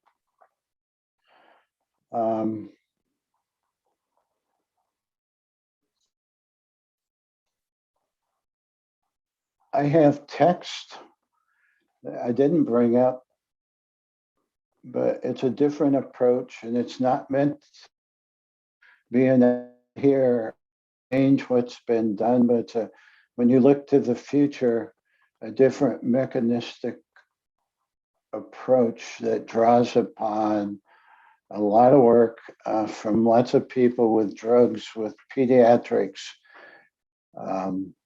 trying to get drugs in very young get drug labels. And so I was involved in this area for a number of years. And so I don't see that being used. It includes renal clearance and hepatic clearance and how you describe the ontogeny of lots of information related to transporters and metabolic enzymes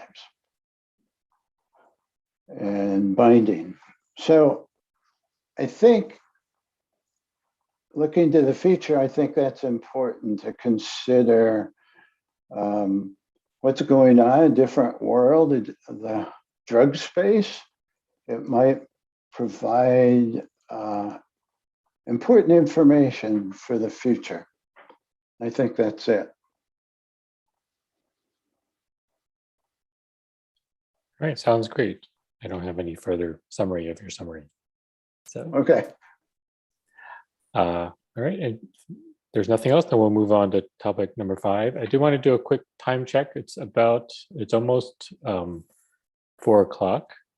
I'm not sure we'll be able to finish everything, but I wanted to check with Sue as to whether we should stop a little early for clarifying comments and public comments, or is that something we should push off till tomorrow?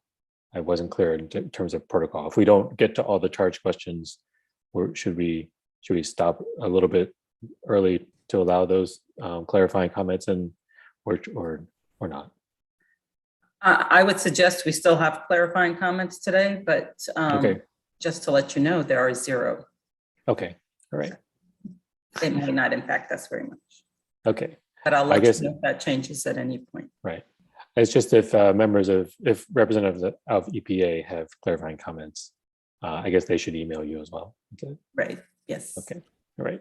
So we'll go until 5 and then we'll check, or maybe we'll go until 4:55 and then have a time check there as to whether, depending on whether we're in the middle of a question, maybe we will just finish that one off and then go and continue tomorrow. But I think there is enough time tomorrow for us to finish off this one and also address all of the comments for the CVD. Yeah, we actually do have half an hour that is specifically set aside to complete our discussion from today. Okay. So we do have that opportunity. And then the presentation by EPA on the next subject doesn't begin until 11:45. So okay, we have that morning part of the day, the early part of the day tomorrow. Sounds great. All right, so now we'll move on to the epidemiologic study RFD derivation. The first charge question here is that EPA evaluated potential confounding as part of their study quality evaluation of the epidemiologic studies and only selected medium or high quality studies for POD derivation.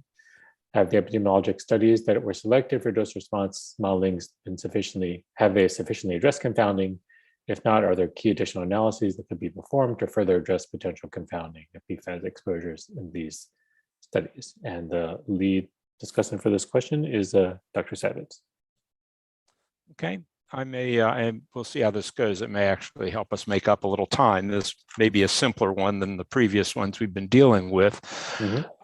There were a series of it was very specific to confounding. There's other aspects of this that could be discussed and probably will be, but there were, we picked up on different points. So it doesn't mean there was disagreement. It means that when asked the question about confounding, different people gravitated to different specific issues.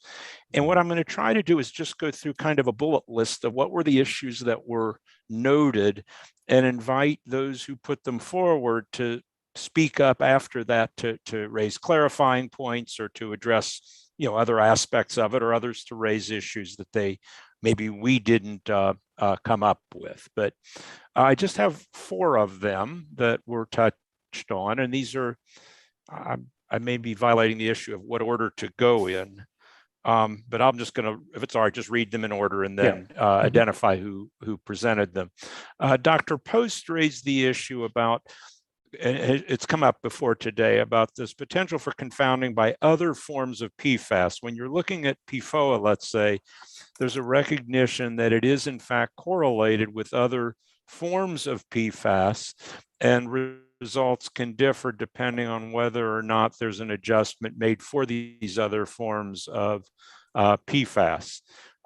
Again, this is a commonly raised concern. I have my own, I don't know whether I should express my views, but I guess I'm part of the group, so I can speak to this. I think it's certainly a point worth considering, but in considering whether to adjust, there's this question of whether these other forms of PFAS are truly confounders. They're not known to be associated with the disease. And it may be, I'm not sure confounding is the right word. I tried to come up with the analogy, and it's as though, let's say you were doing a study of caffeine, but you looked at coffee, but do you need to adjust for caffeinated soda? Is adjustment the right way to handle it? Or is it shared perhaps in the same pathway? Because that's something that, again, we talked about it with respect to mixtures, whether it's exactly the same as confounding, but it certainly is a consideration that needs to be discussed. I raised the point about these studies are very heavily reliant on biomarkers of exposure. And there's a concern with the extent to which a biomarker is reflecting not just or even primarily environmental exposure to the chemical, but rather it's reflecting uptake and metabolism. This is again, I cited in my written comments, a really nice paper by Tom Webster and Mark Lip. Tom Webster is one of the authors I remembered from this. And the danger is it's a form of confounding in which if there is, let's say, reduced renal clearance, your biomarker levels may be higher. You may be at higher risk of showing, let's say, elevated cholesterol, but it's because of the shared biology rather than an independent effect of the chemical. And so it's one of the reasons that studies that are able to look at exposure based on distinctly different sources, like water contamination, yes, no, as opposed to background levels, have certain advantages. They have disadvantages as well, of course. And then the issue of socioeconomic status and the potential for residual confounding. Yeah, Dr. Kemendoulis had raised this, and it is, again, a common concern. And the question, it's how big of an impact does it have? How well was it measured and adjusted for? It's notoriously difficult to fully capture the implications of socioeconomic status, even by the conventional markers of education or income and so on. But it's really then the question, how much of a problem is it? How effectively was it addressed in the various studies? And finally, Dr. Chu, you raised the issue of whether a meta-analysis of reduced birth weight could be performed that would be analogous to what was done with cholesterol and cardiovascular disease. And again, this theme comes up periodically of why one and not the others came up with the liver disease and so on. And I think I'm not sure it applies directly to the confounding issue, but more generally, is one body of literature that different in quality than another body of literature for these major themes? So let me stop there. And again, I've mentioned that there's been comments from Drs. Post, Kemendoulis, and Chu, and there may be others who would want to, they may want to speak first, or I'll invite others who were did the review to offer their comments as well. But if you want, I don't know how you want to organize it. I can, maybe I should first start by asking if Dr. Lipworth or Stitt wish to comment. I have one relatively minor comment related. So I appreciate really, David, your discussion of confounding, and I think that makes it really clear as to what's really important to the discussion of confounding. My comment related to socioeconomic status kind of goes back a step, because a lot of the epidemiologic studies that were reviewed by EPA were given low confidence ratings. Often a substantial contributor to that low confidence rating was a statement that there's confounding by SES, residual confounding or uncontrolled confounding by SES. And so my concern is your arguments make a lot of sense regarding SES and whether it in fact would even be a confounder in these analyses. And if we agree that it's unlikely to be an important confounder, some of those studies were thrown out as being low confidence studies, largely because of that lack of control for confounding. And so that concerns me a little bit, because maybe those should actually be included in the point of departure discussion. That's a very good point, because again, it's sort of instinctive. It's almost a reflex to worry about socioeconomic status because it's related to so many pollutants and so many diseases. This may be the rare exposure where it's not strongly related, maybe not related at all, because it's a function largely of the water source and the variation in the water source. Very different than air pollution, living near highways or living near a hazardous waste site. But it is worth raising the question, but I think it has to be tailored to the particular concern with PFAS and not the generic concern with pollution. Yeah. I agree. So I think it just gets back to the consistency of the evidence synthesis again, and making sure that those studies are not thrown out from this consideration here because of unfounded concerns about confounding. Good. Christy, you want to comment? Yeah, I just had a question actually for you, Dr. Savitz. So I don't know if I was misunderstanding what you were just saying about the relationship between SES and other, say, social factors and PFAS contamination in drinking water. So we know that there are associations that exist with that as well. So it's not just, air pollution and soil pollution, but we also know that there are relationships between, drinking water systems, their inability to remove contaminants, and various social factors. So just wanted to make sure that I understood that correctly.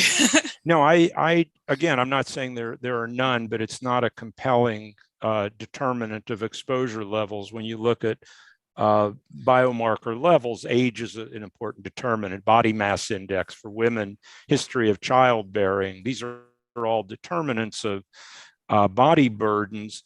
To the best of my knowledge, socioeconomic indicators are not overall a powerful or strong determinant, unlike many other sources of pollution. And is that just looking at PFAS exposure in general, or is that looking at PFAS exposure from drinking water sources?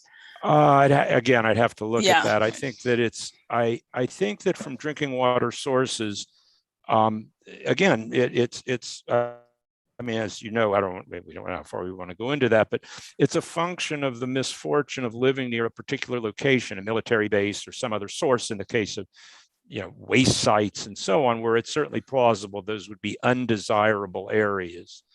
But not always and not so clearly, as we keep discovering new sites that we had no idea about before. They're not consistently in the poorest parts of the community. Yeah, and we've done some early research on this too, just to point out, to look at PFAS contamination in drinking water in California, looking at the relationships between, various social vulnerability indicators, and SES and race, for example, came out as, areas in which we saw correlations at least. And so just to not completely discount that. Right. No, we don't have to answer it. EPA has to address it. But it does, again, the point really being that it calls for a further, deeper consideration than either reflexively dismissing studies that didn't adjust for it or making assumptions. It requires a bit more examination. Wei Xie, you want to comment? Yeah, I think maybe that there's a distinction between, on a nationwide or a statewide basis, whether there's a correlation between exposure and SES, versus within a study population. That's right. That there might not be, because they're all getting the same drinking water source, even if they're living in highly different socioeconomic areas. So I think that's why as you say, really looking at each study individually, like, is that study population, is within that study population, is this a potential or reasonable confounder, as opposed to sort of a more general statement of social vulnerability overall across a larger geographic. Right. And if it is a source of a determinant of exposure in that population, was it effectively addressed and adjusted for? Right. Again, I happen to know from the C8 study, the Mid-Ohio Valley studies, there was no association between socioeconomic status and exposure levels. That's one particular setting, that the water sources had variable levels and there was no relationship between the water source levels and the SES. Good. Other comments from those who offered issues to address, and again, I think, as we've been saying, I don't have the answer to, we don't have the answers and we don't need to provide the answers, but I think, again, each of these themes, I think, calls for some more, direct examination, discussion, and a decision to be made that's more fully explained, I guess I would say.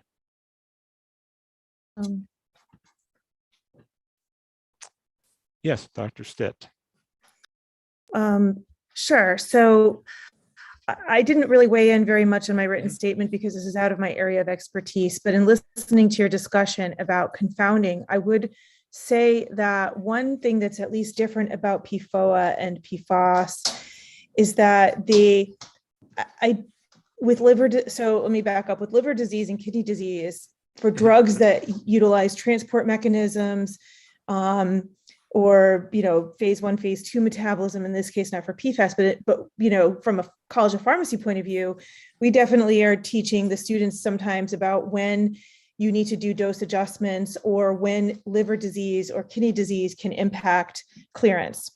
And because PFAS are just not lipid soluble, and they definitely do use, transport, I think it's at least accepted that they're partially getting eliminated through transport mechanisms, we can't disentangle necessarily, kidney disease or potentially even liver disease and those effects So I think at least recognizing that that is a confounding factor in the document would probably be, a good idea, because I do think there is a need for more for epi studies that are causal in design.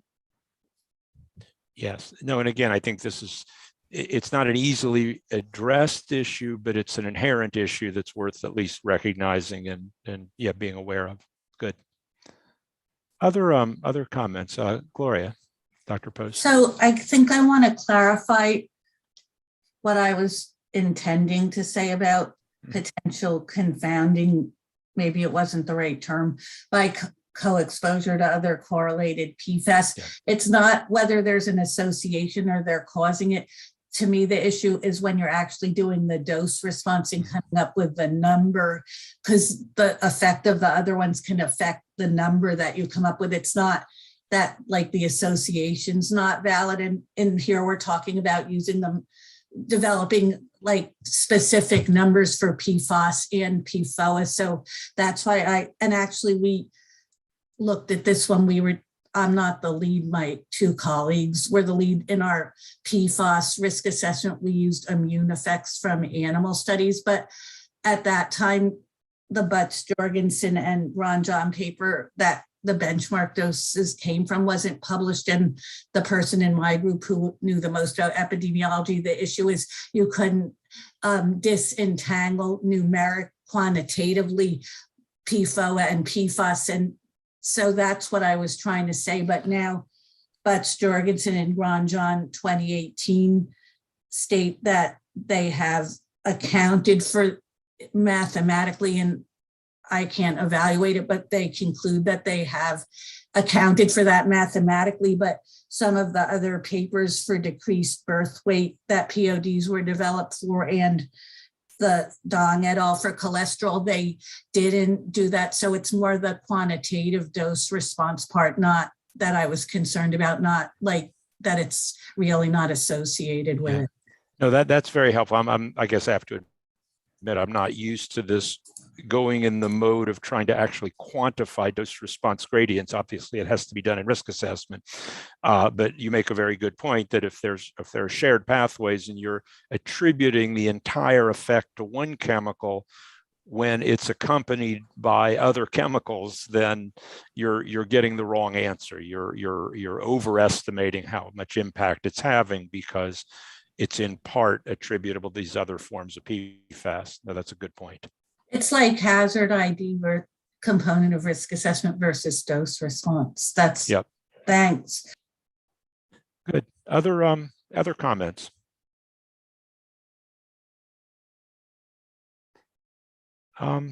Okay.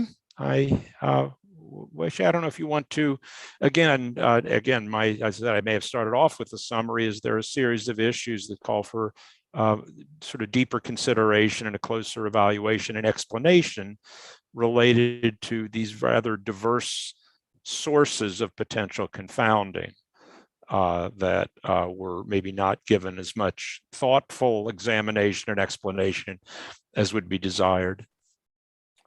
Yeah, so I think, just overall, seems like there needs to be better clarity in terms of the evaluation of residual confounding in the studies, including the issues of the physiological confounding or reverse causation.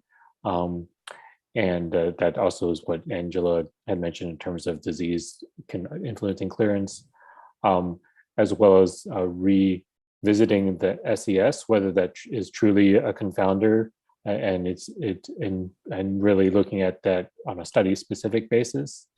And then the point Gloria just mentioned about multiple PFAS in terms of their impact on POD derivation. I guess the issue of considering multiple endpoints for RFD derivation, I think that's brought up later. So maybe we'll defer that. Maybe just the one point that, again, Dr. Lipworth raised, that it's a ramification of it is in how that's being used in the exclusion of studies from consideration, and whether that's warranted or not is worth, again, one of the implications of what they find when they look at how big of a problem it is.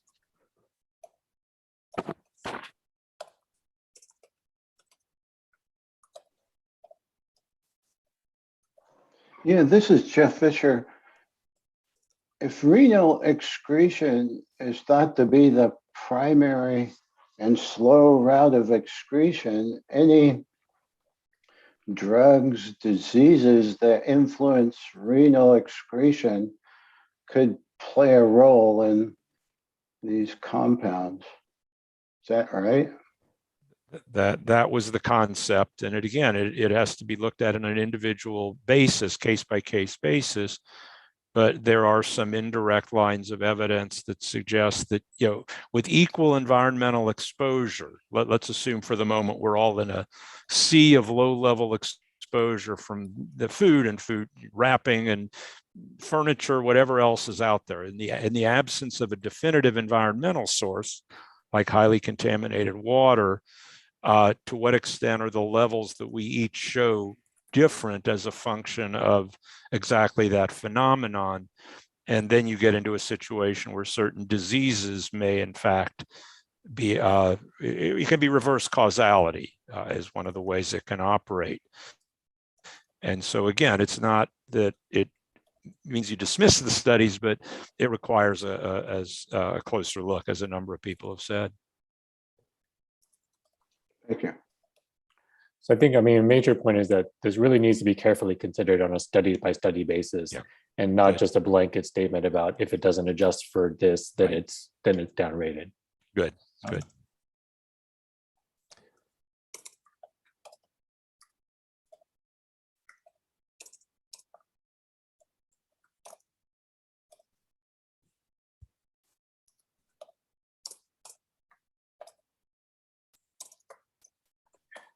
All right, so on to the charge question number 2. So this is in terms of developmental immune effects. These studies were identified associations between PFOA and PFAS exposure at very low doses with the developmental immune effects. The RFD for this outcome was selected as a critical effect because the lowest amongst the candidate RFDs and can result in severe illness. Does the panel agree with the selection, the critical study, and critical effect for the derivation of RFDs for PFOA and PFAS? So here, Dr. DeWitt is the lead discussant. Thank you. So in terms of the 3 assigned reviewers, it was myself, Dr. Poland-Fedenik, and Dr. Savitz. None of us were overtly opposed to the selection of this critical study and the critical effect for the derivation of the RFDs for PFOA and PFOS, and nor were the 2 others from the board who commented on this charge question. So nobody was overtly opposed to the critical study and the critical endpoint. I wanted to highlight that this endpoint is dose-responsive suppression of a vaccine response in children. And so these are children who are exposed via development, and this particular response is a functional immune response. So what this particular response represents is a failure of the immune system to respond to a challenge. And this occurred in a dose-responsive manner. So children with higher levels of PFAS or PFOA exposure had an increased risk of decreased antibody responses. So in terms of areas where some of us had some disagreements, some of the reviewers expressed some consternation with the rationale behind the choice of immunosuppression, and this has been expressed in some of the other charge questions as well. So lack of appropriate information to highlight why a particular endpoint, outcome, or study was selected. One of the reviewers commented that there are other critical effects, such as serum cholesterol, liver enzymes, which we've talked about, and decreased birth weight, that do seem to be more sensitive, or at least as sensitive as the immune effects. One concern that also was stated about this critical effect was its critical relevance, and this was also highlighted for some of the other effects: liver enzymes, decreases in birth weight, and serum cholesterol. Perhaps there are some exceptions for serum cholesterol because of its associations with cardiovascular disease. But one of the concerns was the clinical relevance of this particular outcome. So one of the stated concerns was whether or not this type of immunotoxicity or immune suppression is actually clinically relevant, because there haven't been any data to demonstrate that there are increased risks of infection associated to these small shifts in vaccine responses. And one reviewer stated that these small shifts do seem to be just that, very small. One reviewer also wondered why a specific publication by Abraham et al. From 2020 was not included. This is a study that evaluated associations between PFOA and 3 different vaccines in 1-year-old children. This was actually a reevaluation of data collected in the 1990s. So those are some areas of disagreement. And I wanted to offer some of my perceptions on this particular endpoint as somebody who studies this endpoint in experimental rodents in the laboratory. So as I mentioned in my preliminary comments, suppression of the vaccine response is a functional response. So the immune system is asked to do something, and you measure whether or not the immune system is doing what it's supposed to be doing. In this case, the antigen is a vaccine, it's delivered, and you ask, does the immune system produce a level of antibodies that is considered to be protective? In rodents, we ask, is the level of antibodies produced in dosed animals similar to levels of antibodies produced in animals that don't receive exposure? So when this particular response is suppressed, and it's often referred to as the T-cell dependent antibody response, some vaccines can be T-cell dependent or independent. That's really getting too much into the weeds here. But when this particular response is suppressed, it does indicate that some part of the adaptive immune system isn't performing at the level that it should. It also means that there can be other parts of the immune system that are impacted, because to generate this response, the immune system pulls together various cells and signaling pathways. So this immune response is really reflective of many different pathways in the immune system that have to work together to produce antibodies and to allow us to develop protective responses against the pathogens for which we're being vaccinated. So one of the things that I hope can be corrected in an updated version is the idea that if somebody has a suppressed response to a specific vaccine, then they're at greatly increased risk of contracting that particular disease. This can be true in some individuals. If somebody doesn't respond appropriate to a vaccine, they're not going to be as well protected against that particular disease.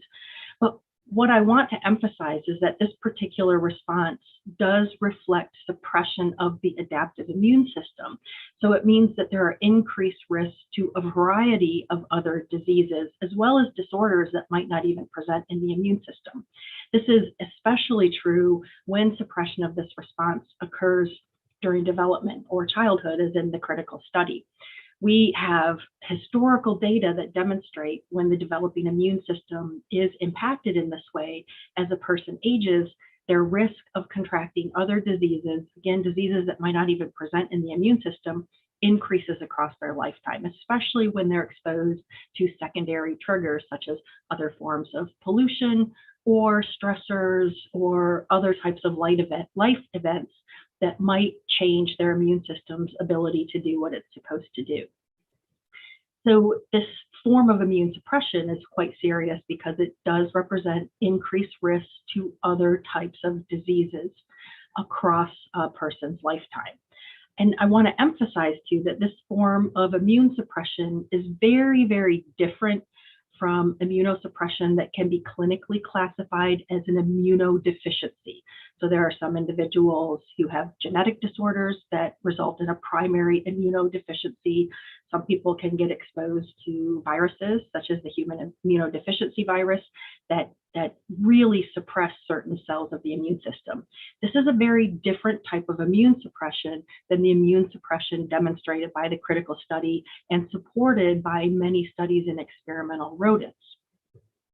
So the type of immune suppression that we're talking about here are types of immune suppression that we often observe in populations at the start or ends of their lives, when the immune system isn't quite developed or when it starts to decline with aging. This is also a type of immune suppression that's often seen in people who have received transplants and are experiencing immunosuppressive therapies. This type of immune suppression also comes with those who are exposed to chronic stress. So Dr. Mary Jane Selgrade, who was actually my boss when I was a postdoc at the EPA, she was branch chief of the immunotoxicology branch. She wrote an article in 2007 that talked about developmental immunotoxicity and how the risks are real. And one of the things that she emphasized in this particular article is that if people expect there to be an AIDS-like epidemic following exposure to chemical agents that suppress this type of immune response, that's not going to be found. These types of responses are insidious, and the risks are across many different types of diseases. So it's important to remember that we are, yes, looking at small shifts in the antibody response, but these small shifts in the antibody response are indicative of other types of immune outcomes that are occurring, or other types of immune dysfunction that are occurring in the body. I also want to emphasize that many of the rodent studies that support this epidemiological finding have used this particular procedure, the T-cell dependent antibody response. And there's a lot of consistency among the different studies of experimental rodents for suppression of the IgM antibody response, which is a primary antibody response after exposure to PFOA or PFOS. I could obviously go on and on about this particular immunotoxicological outcome. I'll open the floor to the other charge question reviewers and just say one thing. One additional thing, the T-cell dependent antibody response in rodents is used as a predictor of agents that are immunotoxic. So there's a long history of studies that have evaluated this response, and we now know that when we see suppressions in this particular response in rodents, there's a very high likelihood that similarly exposed people, or people who are exposed to the same agents as the rodents, are likely to experience immunotoxicity as well. So this response is highly predictive of immunotoxicity in human populations who are exposed to the same agent. So with that, I'll open up the floor first to Dr. Savitz and then to Dr. Polenstein next. Thanks, Jamie. You make a very compelling case. Every time I hear you, it's like, okay, I get it. I'm convinced. I mean, I think that, again, to state the obvious, you have to recognize epidemiologic studies. It is a lot easier to detect a shift in antibody response to vaccines in this well-defined population with, that's accessible, it's a very sensitive endpoint statistically, and very difficult to then go on to say, and do they develop more infectious disease, where the studies have been at best mixed. And the same exact thing is true for liver enzymes versus liver disease. Liver enzymes are easy to study. Liver disease is very hard. Cholesterol, and we'll talk about it tomorrow, cardiovascular disease, solid evidence on cholesterol, but far from solid evidence on clinical endpoints. And so it is a very plausible argument to make, and I think a reasonable one, that the shift in a range that may not be of concern on any individual is a health relevant outcome in a population. Health relevant. It's not a disease. It's not the same as documenting the clinical disease, but it is demonstrating a biologic effect that is of health importance. And that's where, again, distinguishing among these and declaring cholesterol counts, antibody suppression doesn't, I would, that's overly, that's not true. It's not, there's a spectrum with the very parallel sorts of lines of information. So again, I probably, in looking at my notes, I probably phrased it inappropriately, saying this is not compelling, meaning it's no more compelling than the other pathways. And so that if there's going to be a judgment that this is more important or less important, there's going to have to be sort of an explanation that gets into some nuances. We may not agree at the end, but it isn't immediately obvious that this has a different sort of stature than the cholesterol changes. Well, and just quickly in response, to really understand the impacts of this type of immune suppression, we would have to follow these children across their lifetime and ask questions about additional diseases maybe liver disease, maybe other diseases that have been linked to immune dysfunction that occurs in childhood. Go ahead, Dr. Poland-Fedenick. Yeah, I had nothing additional to add. You covered my points, Dr. DeWitt. Thank you. All that. So I summed up your thoughts very well. All right. So we do have some comments from 2 additional board members, Dr. Post and Dr. Hsu. Are we discussing parts A, B, and C of the question now? Yes, they're all kind of rolled together. Okay. None of the commenters who were assigned this question really broke things down into the 3 different subparts. So please feel free to roll your comments into those together.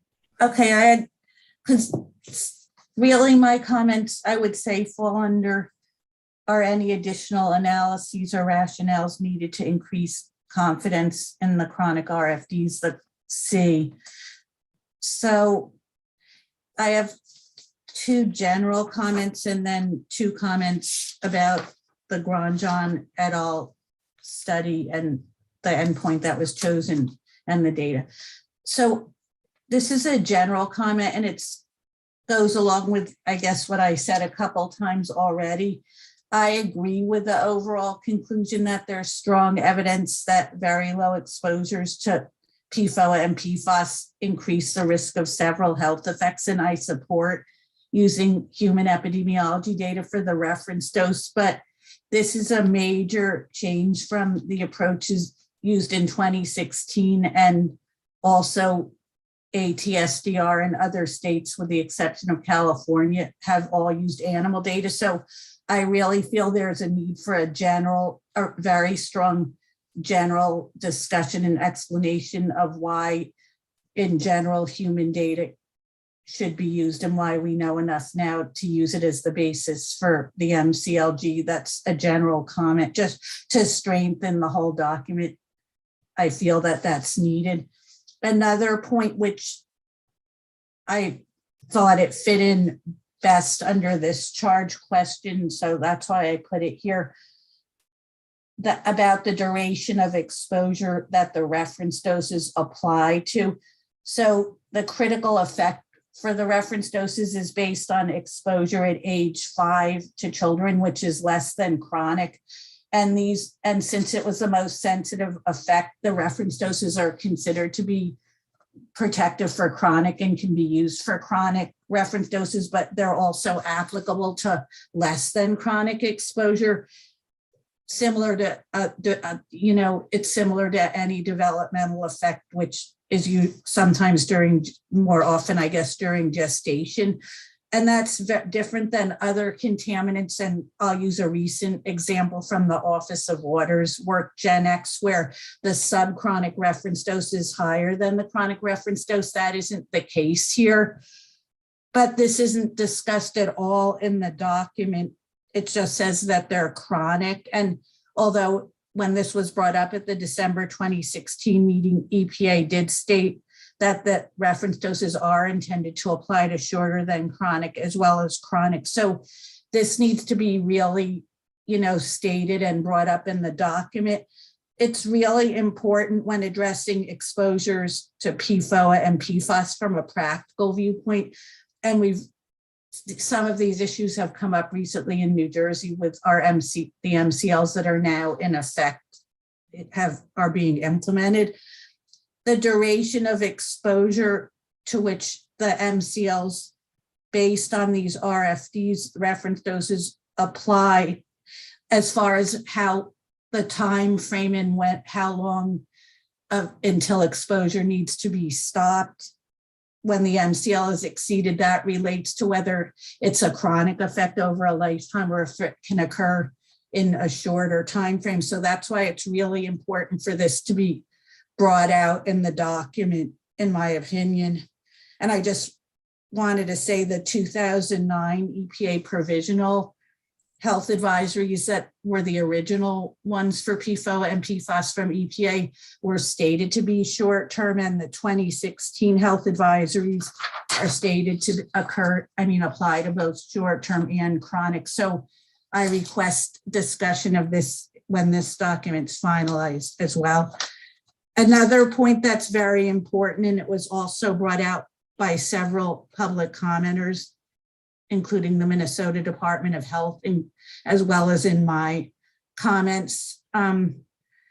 EPA didn't independently replicate the modeling that Butts, Jorgensen, and Grandjean did that's used for the benchmark doses that they developed. And EPA's review of the development of these benchmark doses, the modeling isn't discussed in the drafts.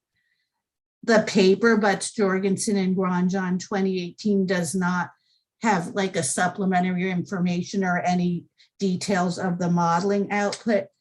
EPA said at the December 16th meeting that the authors provided a supplemental document that was reviewed by EPA's Office of Research and Development. But in my strong opinion, this document needs to be made publicly available, and the details and conclusions of EPA's review of the benchmark dose needs to be discussed in the final documents, because this is the basis for the entire quantitative number for the MCLG for non-cancer, the reference dose. So I think that the SAB and the public need to be able to see the basis of it. California and the European Food Safety Authority considered the decreased antibody response to vaccines from Grandjean as the basis for their toxicity factors. And I'm not going to weigh in on like whether this study should be used or not, but I'm similar to what I said earlier about the ALT. I think EPA, it would be good if they reviewed the discussions in those other two documents they both chose not to use it, and just see if there's anything worth considering in what was stated in those discussions by the other agencies. And then my last comment is about the data set used for the benchmark dose. I said this earlier. This was from a 2012 paper that happened to be republished in the 2017 papers along with newer data, but the original data is from the 2012 paper,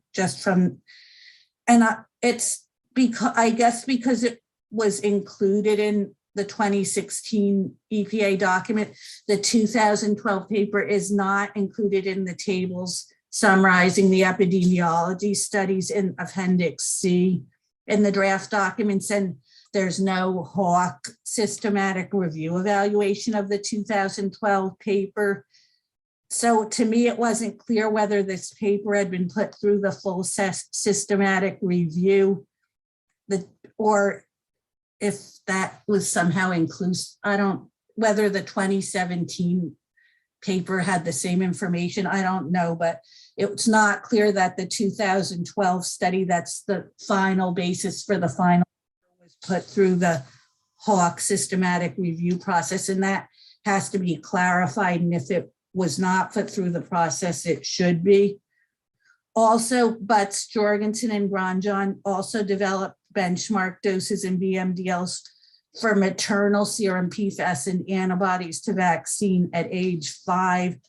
And no explanation was provided why the BMDLs for the age 5 serum and the response at age 7 was chosen rather than the BMDLs for the maternal serum and age 5 response.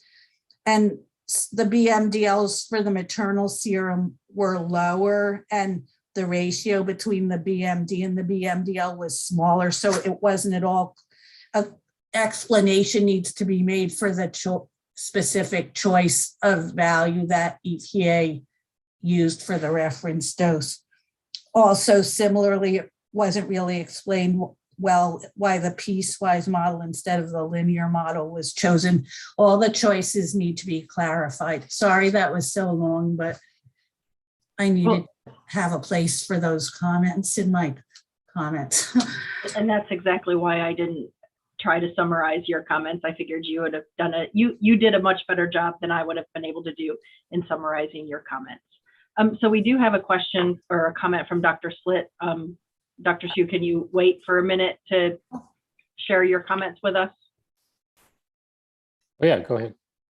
Oh, at this point, my hand's up, but I just wanted to kind of not reiterate, but I really strongly agree with the comments that Dr. Post just brought up, and in particular that if this data set should be made available to the EPA to independently model, if it hasn't already. I think that's very, very important, because this really represents a different strategy. So someone has to replicate this. Great, thank you. All right, Dr. Shu. Do we already hear from Dr. Savitz on this? Oh, yeah.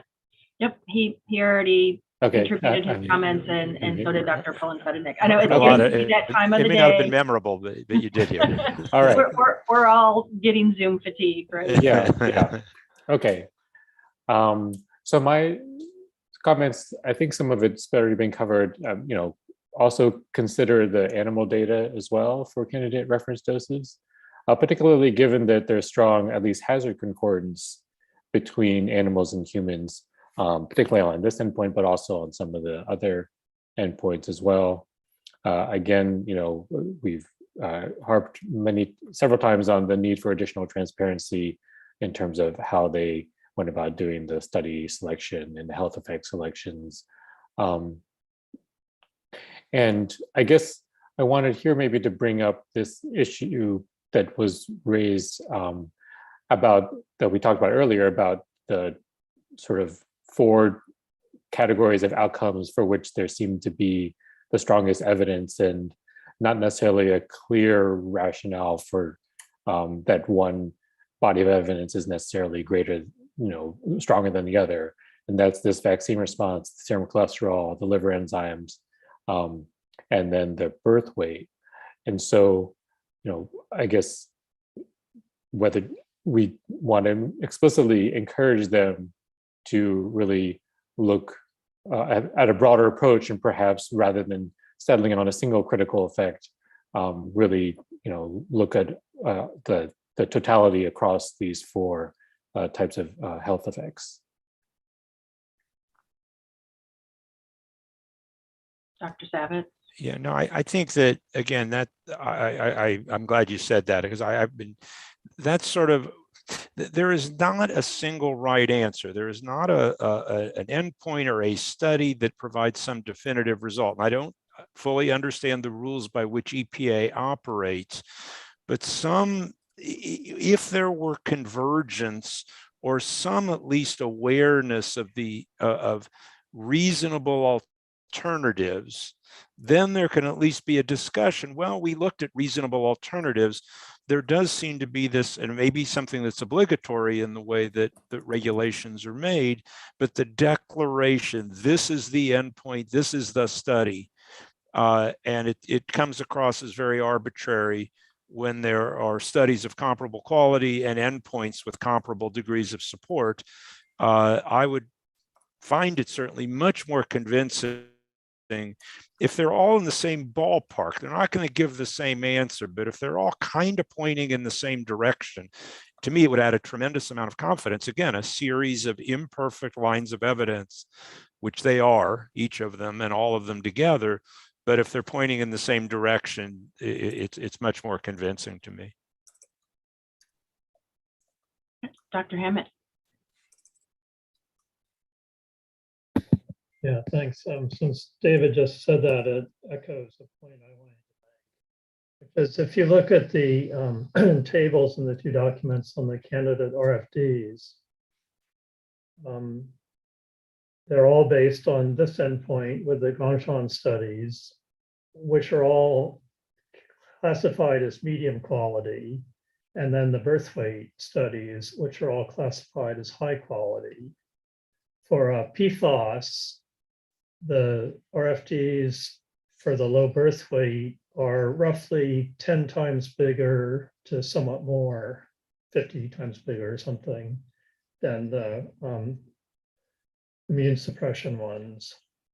And then for PFOA, one of the birth weight RFDs is roughly the same as the immunosuppression RFDs, and the other 3 are 100 times bigger. So I think the rule of the game is you have to pick the most sensitive estimate. And so you're going for the lowest number that's out there, but that's kind of not a very robust way to make decisions, of course. So at least in supporting this number, it would be useful to say that, all these other RFDs we could have used, or from the birth weight, one of them is similar for PFOA and 4 of them are similar, roughly similar for PFAS. Yeah, I should note that at least in the IRIS program, you don't have to pick the lowest number for the RFD. You have candidate values for each endpoint separately. And then, you weigh the strength of evidence and the robustness of the dose response and any other considerations in selecting your quote overall RFD. But there's no rule you have to pick the most sensitive. It's really meant to be a more integrative kind of integration of all the considerations. So, even things within an order of magnitude, I mean, this is all kind of like hand grenades, right? So that's if they're not, now the bigger discordance is between the animal and the human studies, which is, in the thousands or millions or sometimes. And so that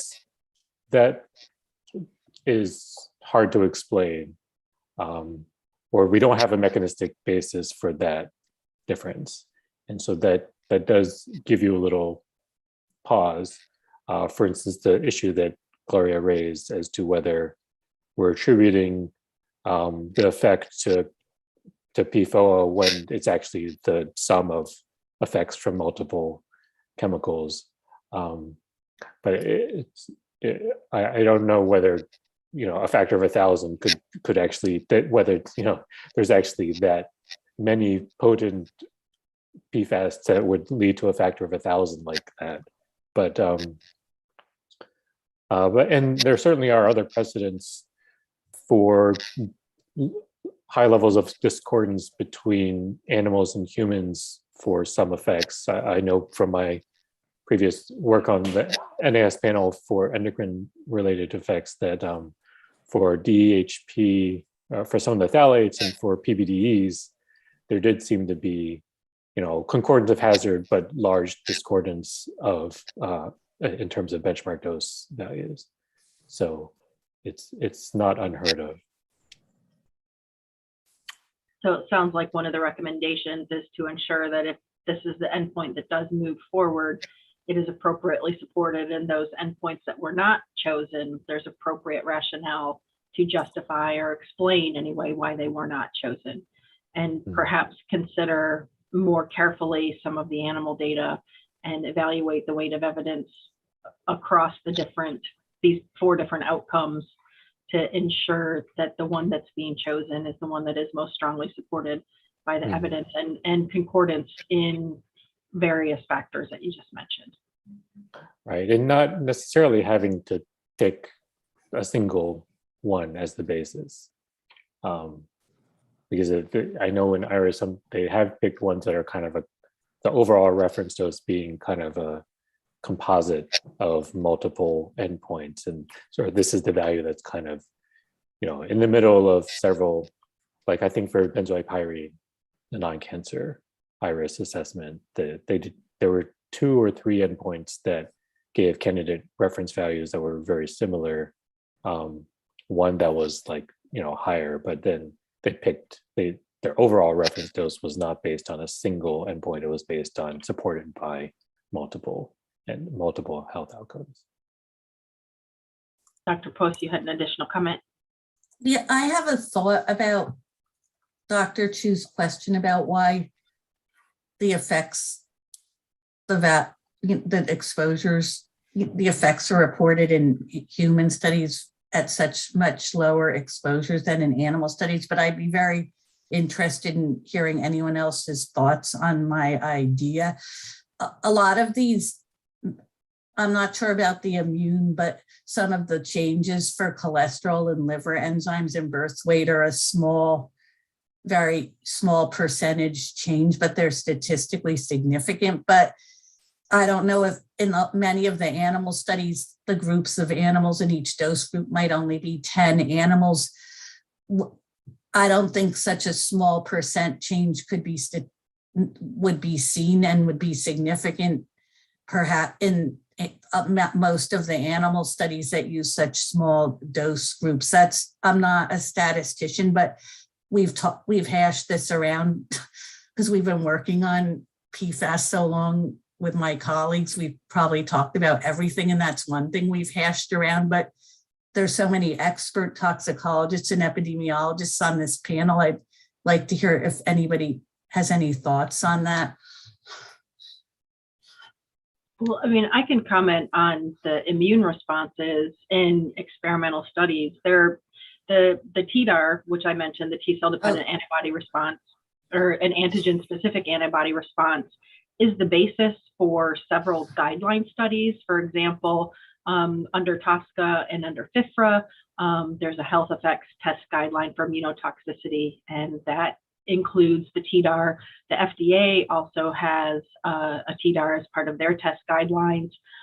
There's also TDAR included in one other test guideline that I'm forgetting about.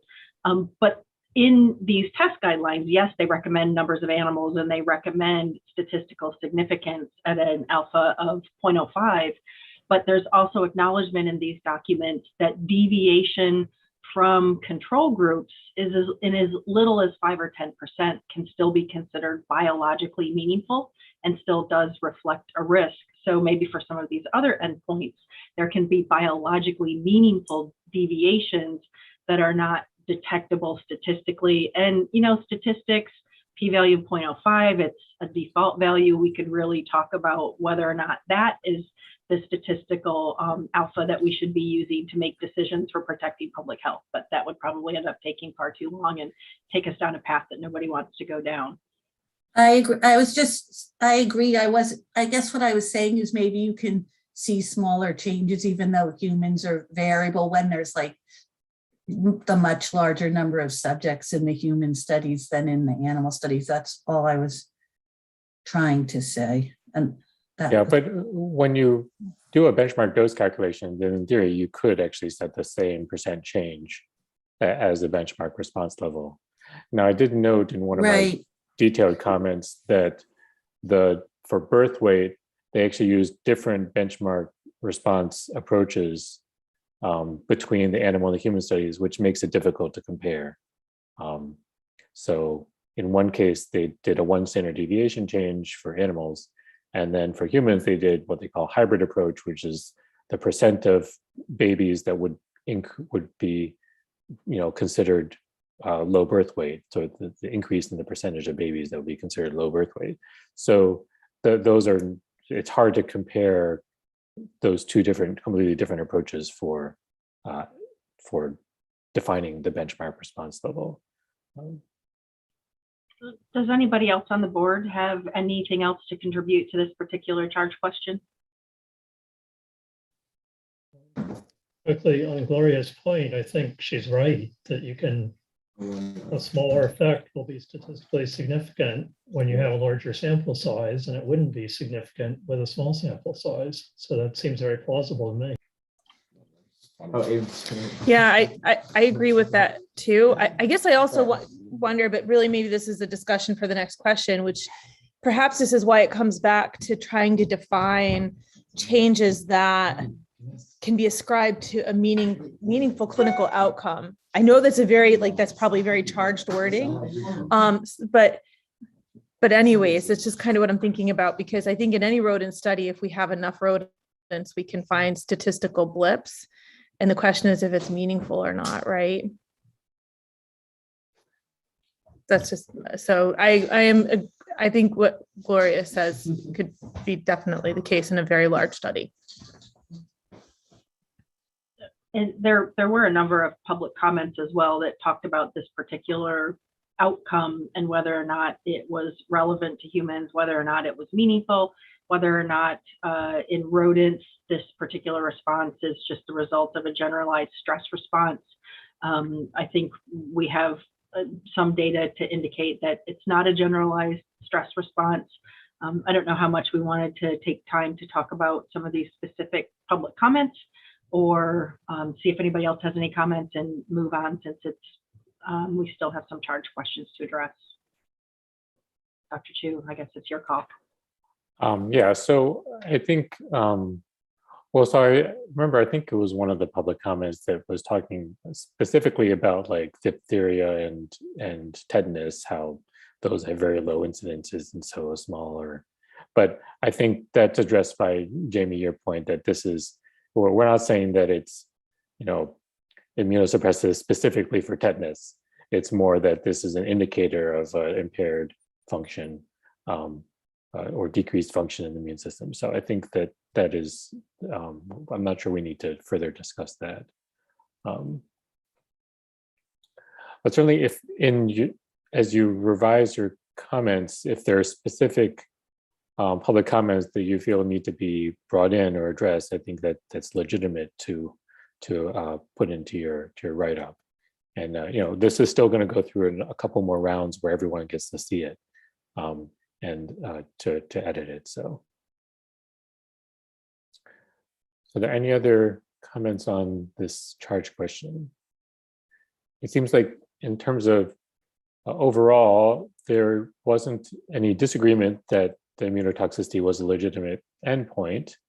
I think Jamie talked a lot about about the clinical relevance, at least on a public health basis for this endpoint, even if, you know, for individual, it might, you know, for individual clinician, it might not be viewed as significant.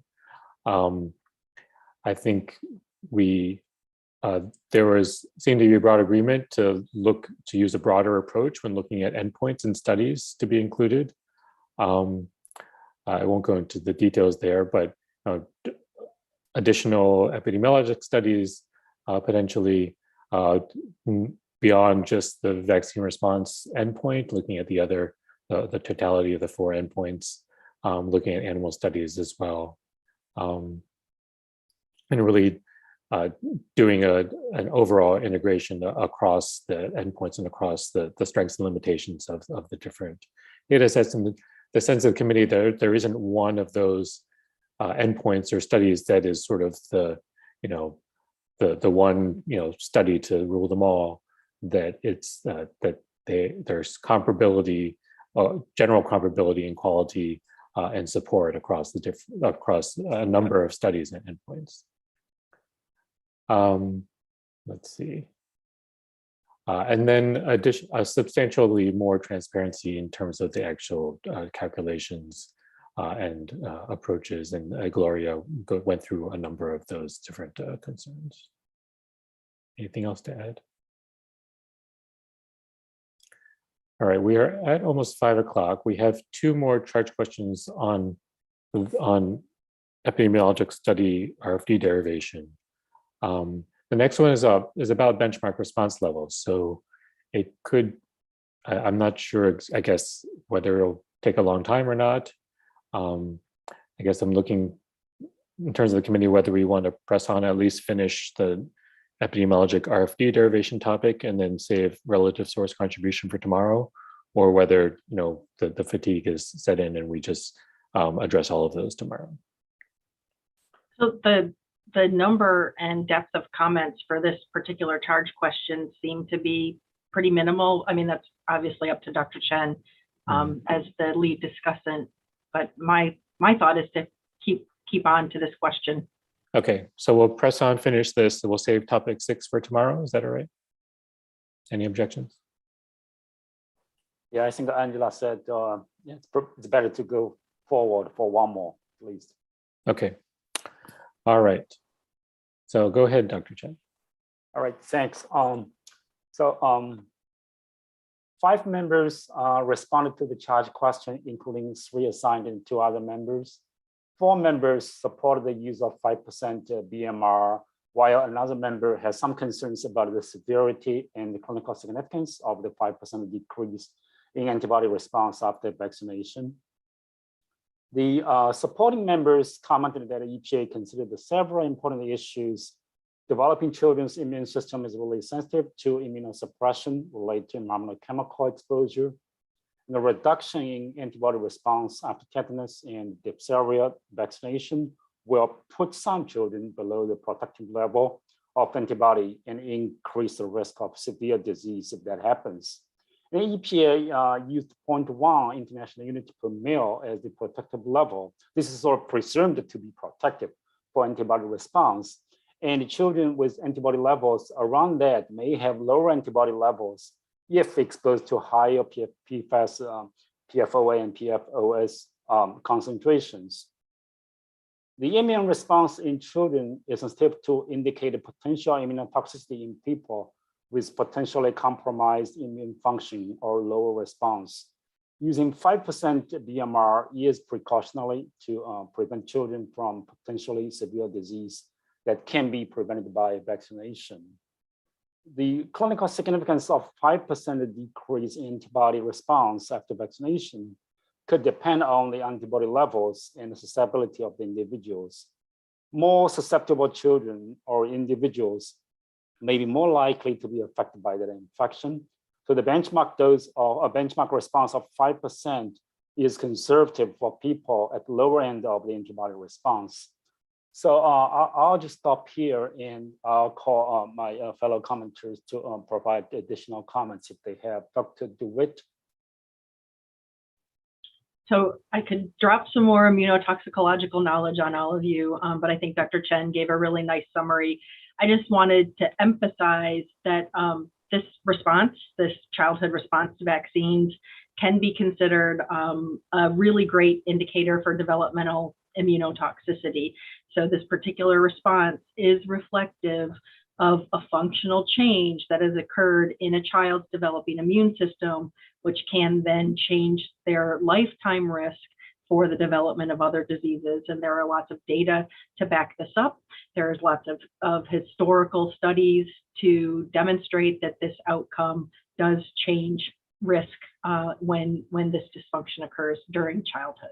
So this 5% BMR is appropriately protective in my opinion. All right, Dr. Slit. So I guess I would just follow up on that and saying, I think that if that's the case, we need to provide the EPA with the studies and the historical kind of background information to support that. And I say this because one could make the same kind of parallel argument for antibody response versus ALT. And so I think that it comes down to kind of understanding, how much of a drop of antibodies actually is reflective of a change in immune response. And I think just that we have to, I just think that there's parallels here for all of the endpoints that we're looking at or kind of discussing or narrowing down. And so we have to kind of come up with some sort of guidance for them about some body that says that this matters. And really what I'm thinking about, sorry, my dog is in the back, like chasing her tail. But I think what we need to think about, like I'm thinking about COVID, honestly, I'm thinking about COVID vaccines. And I know that none of this has to do with COVID vaccination, but this is a real conversation that literally all of us are talking about every day. And so to me, the question is, okay, well, how much of an antibody drop would really change someone's sensitivity to getting it or spreading it or whatever happens? Like this is so relevant to right now. So I think if this is, and this is in part why I didn't write much, but I do support this, would be helpful to have real solid scientific evidence showing showing this reduction is meaningful in many different, especially in the developmental population, the young population. I didn't say it very well. It's kind of late in the day. Yeah, that's a good point. Jamie, you have something to add?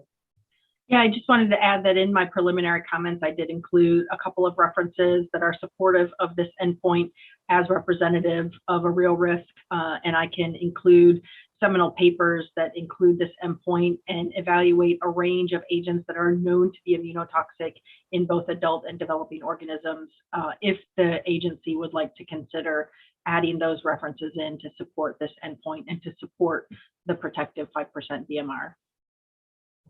I guess, do those documents specifically address like the magnitude of response that would be that, that question is is it 5% or 10% or 20% or, I don't know if that exactly is known. I'm thinking of some of the seminal papers by Luster. Mike Luster was a scientist at NIOSH.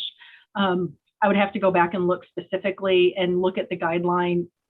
Also, the OPPTS 870-7800, which is the immunotox testing guideline. There's some language in that and references to some other papers. So I'll dive into those to make sure that an appropriate reference or set of references is included in my updated comments.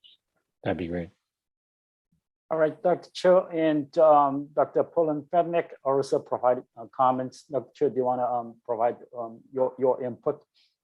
Yeah, so I think that mine actually parallels Angela's comments about needing to be have a consistent approach across the different endpoints.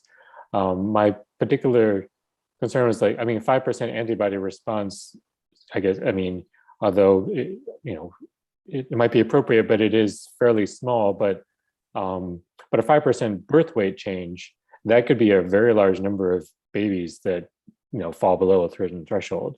So it seems that need to calibrate a similar level of severity or risk factorness, increased risk associated across the different benchmark response selections.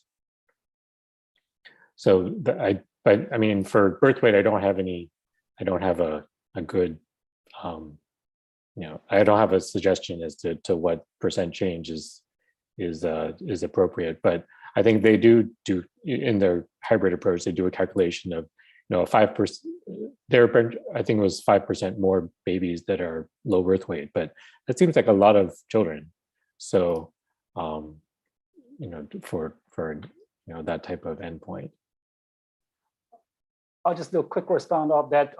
So birth weight, I think they measured continuously. Certainly you can look at low birth weight percentage. So given that we have about 10% of children, babies are born at low birth weight. So if we increase by 5%, it's still, the percentage wise, it's still but you have a lot of babies actually born with low birth weight. How to compare this vaccine response and birth weight may not be that straightforward, I think, but certainly depends on the outcome. And I think that probably EPA can provide a little bit more justification in terms of how to consider, given the multiple outcomes that can be associated with PFAS exposure. Yeah, my other concern about birth weight is when I did a quick back download calculation, it seemed like 5% was at the high end or maybe even higher than the actual effect in the study. So it's like extrapolating upwards rather than downwards.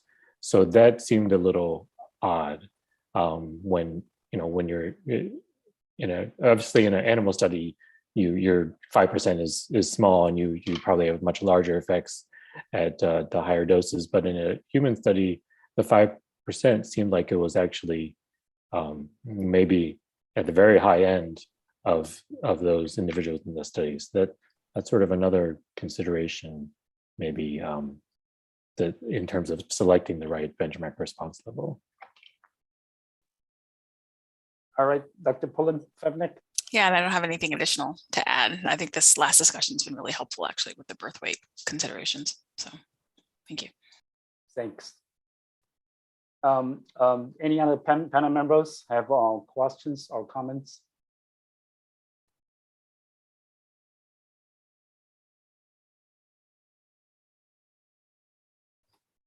Seems like no. All right. So we should back to you, I think. Okay, so I think that was short enough. I don't need to do another summary. So the last one we'll do today is on the uncertainty factors. EPA has evaluated and applied where appropriate uncertainty factors account for interspecies database limitations, duration, low L to no L, extrapolation. Has uncertainty been adequately accounted for in the derivation of the RFDs? Does the provided scientific rationale support the application of the selected uncertainty factors? So, Christy? Yep, try to move windows around. Yeah, so there were 5 total commenters on this particular topic. So 3 that were assigned and 2 additional commenters. And in terms of areas of agreement, there were 3 members that said that the uncertainty factors chosen were appropriate and clearly justified. There was one, so Dr. Chu, you actually, I wanted to give a little bit more clarity, and I'll give you the floor in a moment to just explain your thoughts that you provided.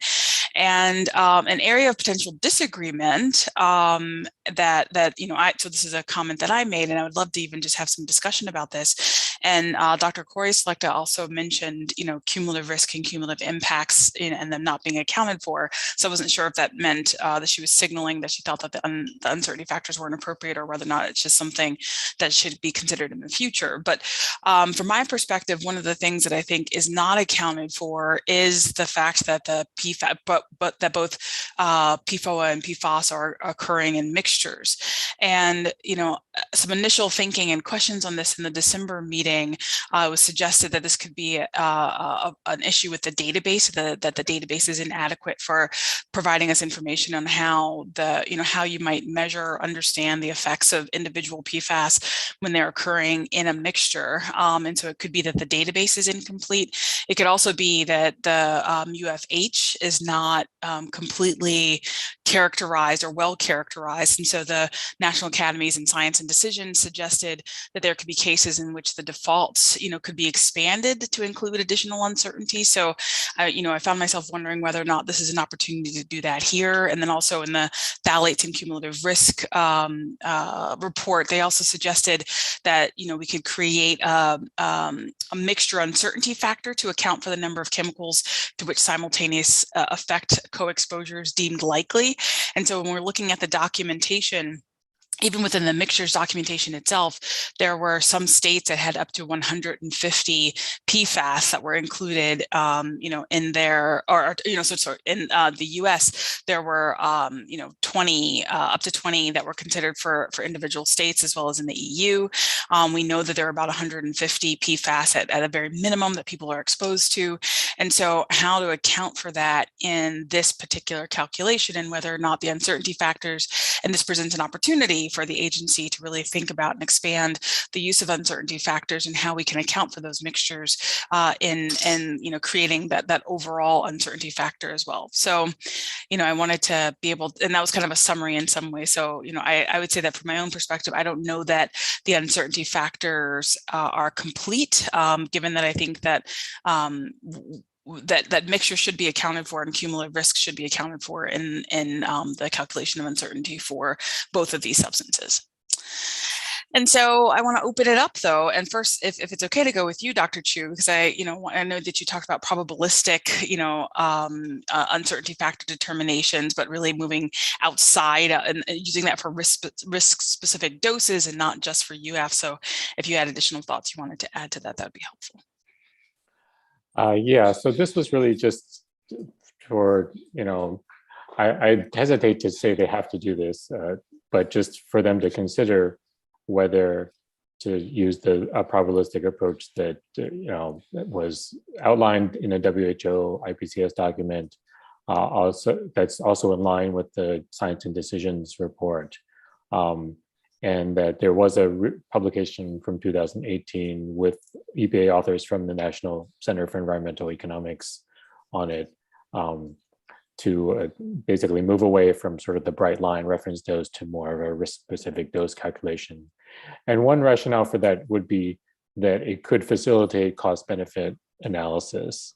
And this is, I guess, maybe I should caveat that this is maybe more applicable to if animal studies are being used, which we might recommend and they might consider in the future in the revisions.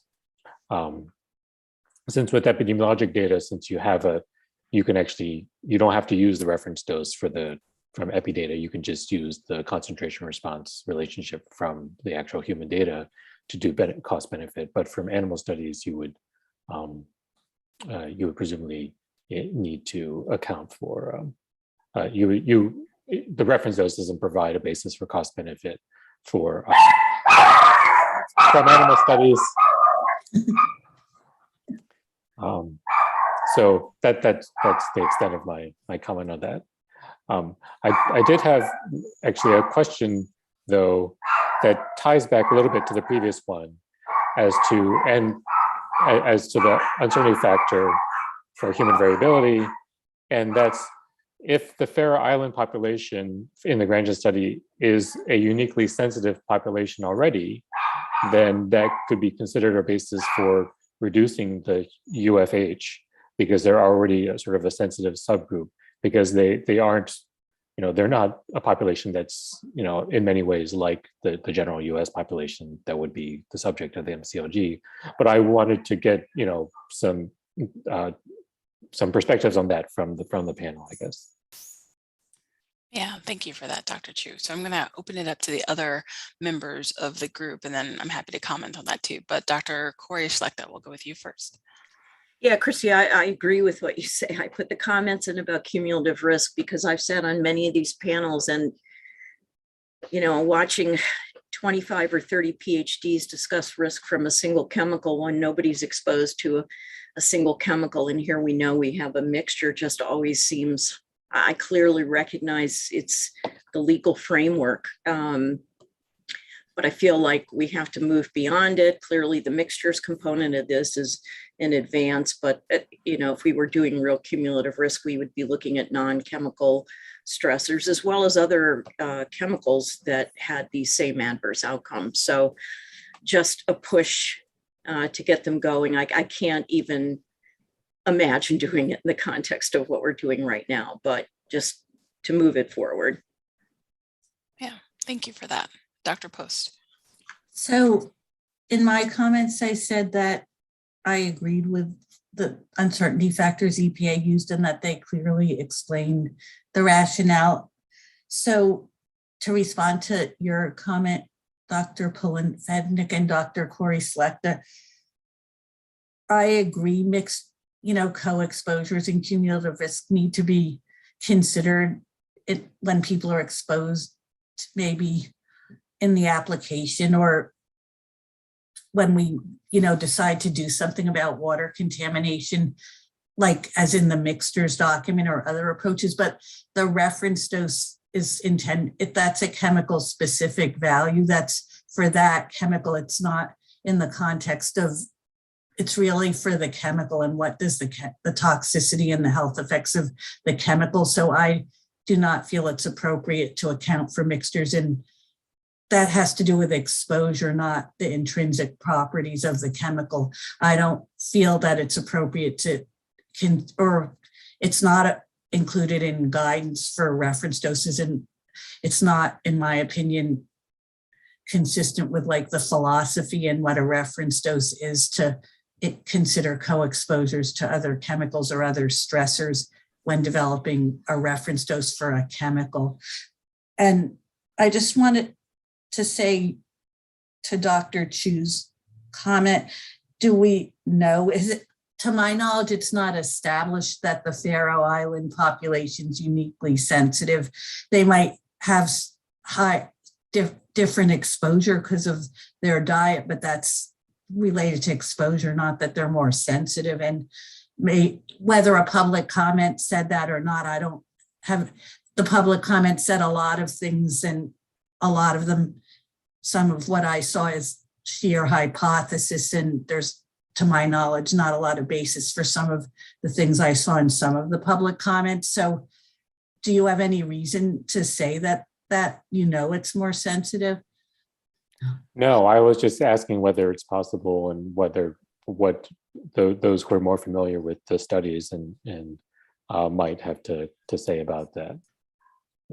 I think they have, I think because that's the only reason I can think of to reduce the uncertainty factor for human variation is if that's already a sensitive population. But if there's no positive evidence for it, then that would just be pure speculation, as you say. So. Okay, thank you. Dr. Corey Schlechter. Yeah, Gloria, I just want to respond to your comment. I clearly recognize that the job here is defining the reference dose for a specific chemical. I think my comment is in a larger vein that we're spending all this time doing this when in fact we're not doing anything reflective of any reality whatsoever. And it's a much bigger problem and a much bigger question that I'm referring to, not this. I understand the specific. I totally agree. Law. I think we both agree, but also, Yeah. frankly, if these MCLGs are pretty much as low as they could be, and if treatments put on it to address them, a lot of things are going to be, we talked about this, I think, at the mixtures meeting 2 days ago. GAC removes a lot of synthetic organic chemicals that whether they're some that we might not have actually, some that we might not know are there, or others we know are there, but there's no health effects information. So sure. Actually, this has been talked about in New Jersey from when we started working on PFAS a long time ago, that the person who was in charge of our drinking water program at the time, who was an engineer, was very interested in this because our laws don't allow us, right now, our legal framework doesn't allow us to use the precautionary principle and just say, we know there's a lot of, I'm not going to say it, in the water, and so we want to put GAC on. So if he saw this as maybe like a marker that if PFOA, which was what the only one we were working on at the time, now we're working on others. If that was there, there'd be maybe a lot that might be in the same locations where a lot of these other things we're concerned about but can't do anything about are also there. And some of the studies were done at Rutgers that we worked with, I have to say, but with Dr. Buckley and people like that to find it. Then if we could get a standard for one like PFOA, one of these SOCs, then that would give us like the reason to put GAC on a lot of these systems, and we can get a lot of this stuff out once and for all. So I think we're both coming to the same idea from different directions, maybe. Mm-hmm. That makes sense. Yeah, I think in some ways, and maybe this is just, again, kind of a theoretical or philosophical question, though, that I have, is that if we assume that these chemicals are occurring in mixtures, that you aren't going to just have PFAS or PFOA in isolation, when you're developing the reference dose, assuming that they're dose additive, having additional chemicals there would alter the reference dose ultimately, if you always had the steady state concentration of these other chemicals. And so I think that if we can't think about mixtures and the ways to account for them with PFAS, so again, just thinking about the chemicals, not even getting into the non-chemical stressor pieces of it, which we should also be accounting for. I think that this is an opportunity to think about the ways in which we would incorporate the fact that these chemicals are occurring in mixtures in large numbers. That's not even including, these are the synthesized chemicals themselves as well as the metabolites, right? I actually think it would have an impact on the reference dose. So it isn't something that's completely outside of the ability for us to think about that or conceive of that right now. And in my opinion, that says at the end, we should be accounting for that with uncertainty factors because we don't know what to do with it, but that doesn't mean that we should ignore it because we don't know what to do with it. Dr. Chu. I actually don't agree that it would affect the reference dose per se, because if say in a cumulative risk you're already above the reference dose, then this doesn't matter, right? So I think if you think of it it's really more of a if you have like 1,000, like I have a problem for my students on this, that for phthalates, that for this one phthalate the hazard index is 0.3, but let's say you have 100 phthalates that are the same potency and the same exposure, then your hazard index is 300, right? And so but that's going to be context dependent, like depending on what the other exposures are. You could say that it's going to be the true hazard index is going to be much larger than the hazard quotient that you calculate for one chemical, but it's not an intrinsic property of the chemical itself as to whether so putting an uncertainty factor on it would assert that everybody has the same cumulative co-exposures that would lead to that that increase in the hazard quotient. I just think it starts to get messy because, especially if now with untargeted, we can detect many more chemicals, then would you need to then readjust the reference dose because now you've detected, you'd have to take away the uncertainty factor in cases where you've done a more comprehensive exposure assessment but keep it there for. So I guess I think there's too much mixing of exposure and toxicity, I guess, to add it as an uncertainty factor. Yeah, I mean, that's a great point, Dr. Chu. I can comment on that, but I wanted Dr. Slitt to first get a chance to speak. Yeah. So this is real quick. I think that Dr. Savitz actually brought up a really great point, which is it's very possible when you kind of do modeling with the different exposures in these human populations, you might not get terribly different numbers.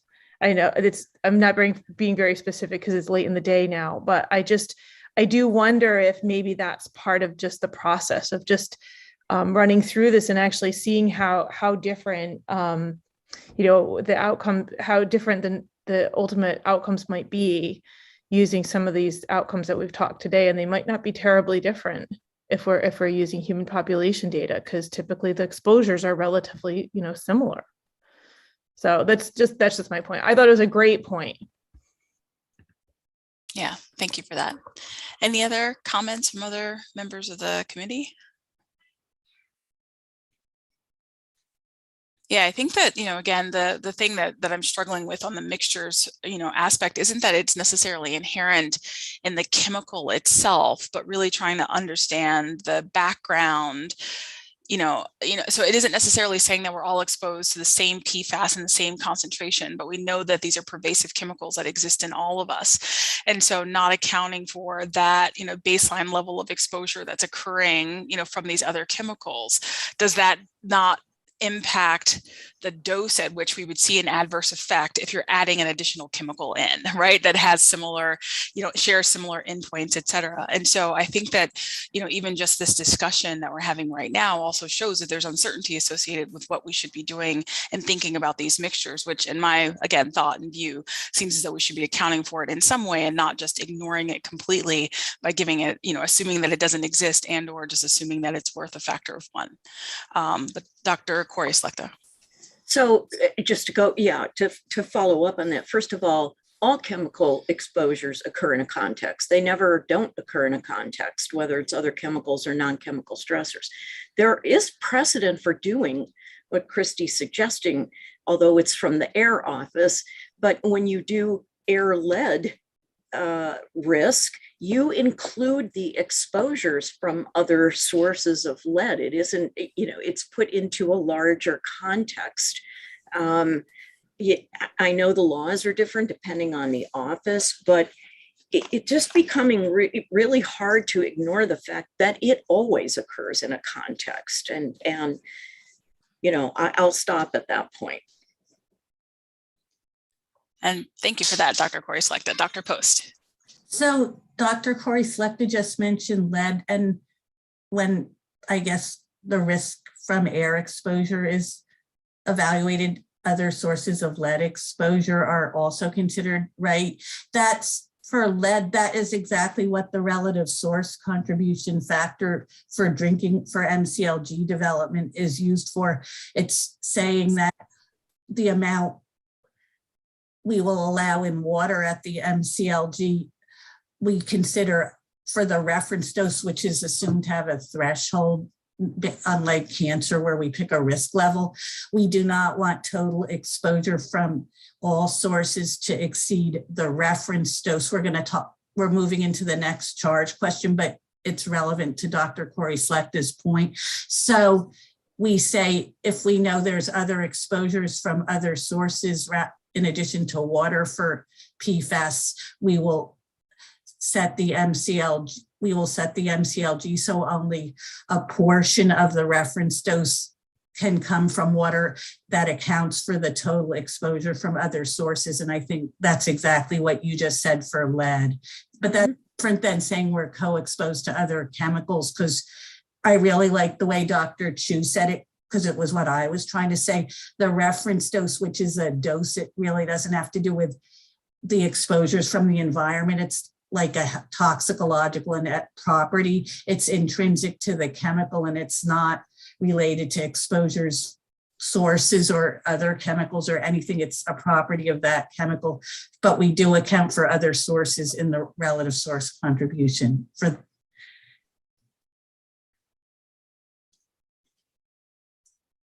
Any other thoughts?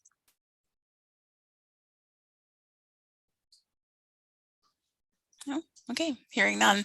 I feel like when we write this up in terms of a summary, it would be good to just have, and I think that there are, a lot of arguments for saying that the database, or not the database, that the uncertainty factors are complete. I'd like to be able to look at this a little bit more myself and try to refine some of the ways in which I'm thinking about it too. But I also think that, when we're looking at it from a single chemical perspective and whether or not the RSC accounts for the fact that we're exposed to different chemicals, not just the same chemical within various contexts. And I would like to spend some additional time thinking about that as well to fully, flush out the ways in which we might make recommendations that are reasonable to the agency.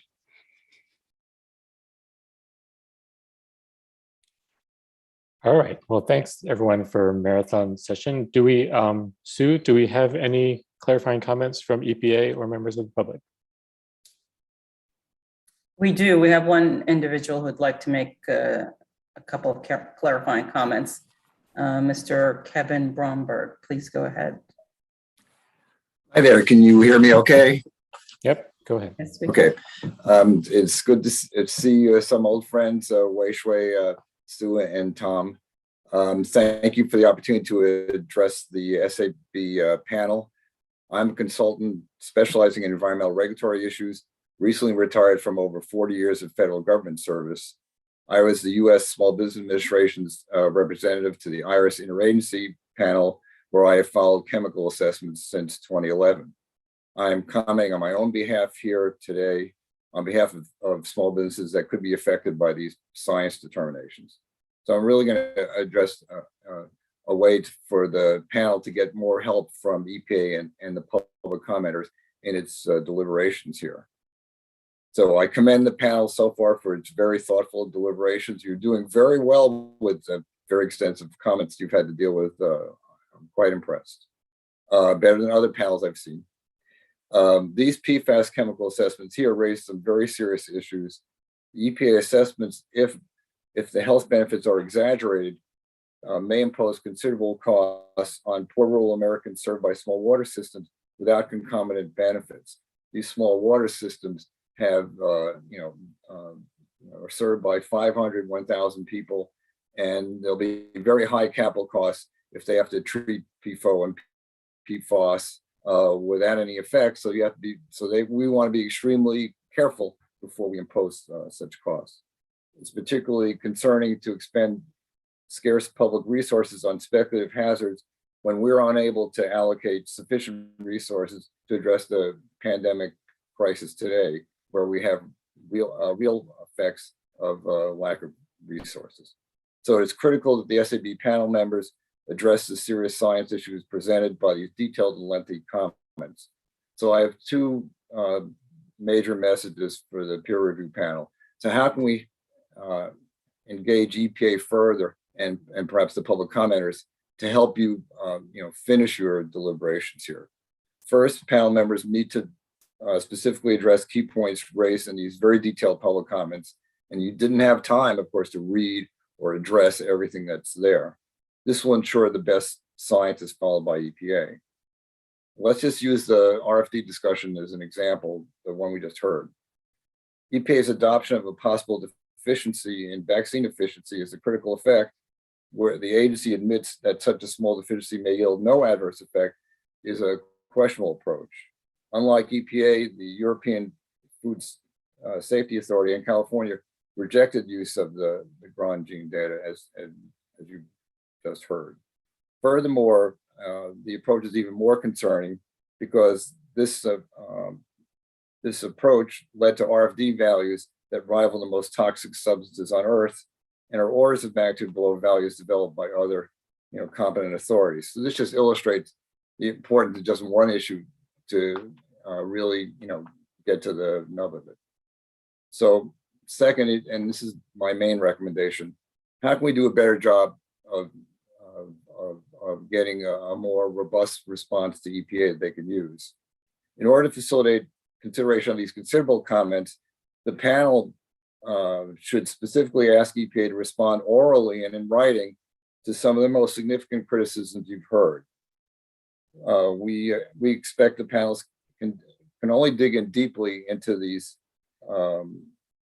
issues with the assistance, further assistance of EPA and public commenters.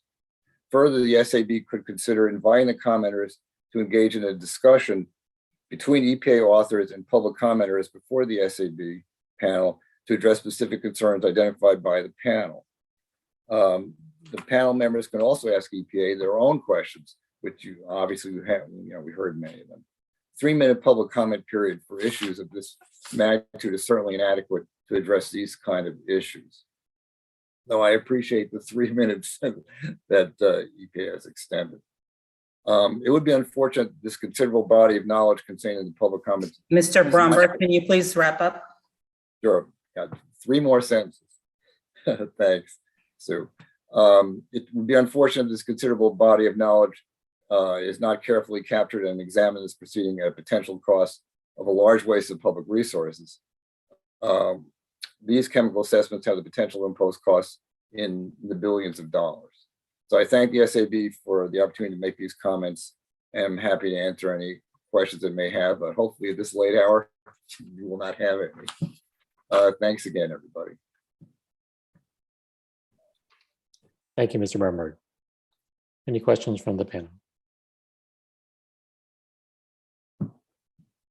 All right, seeing none and seeing no other clarifying comments, I'll turn it back to Sue for the final closure of today.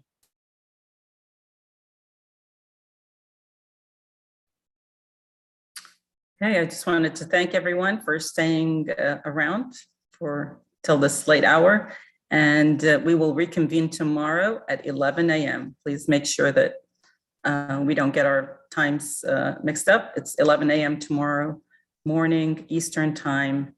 See you then. The meeting is now recessed. Thank you. Thank you. Have a good night. You too. Thank you.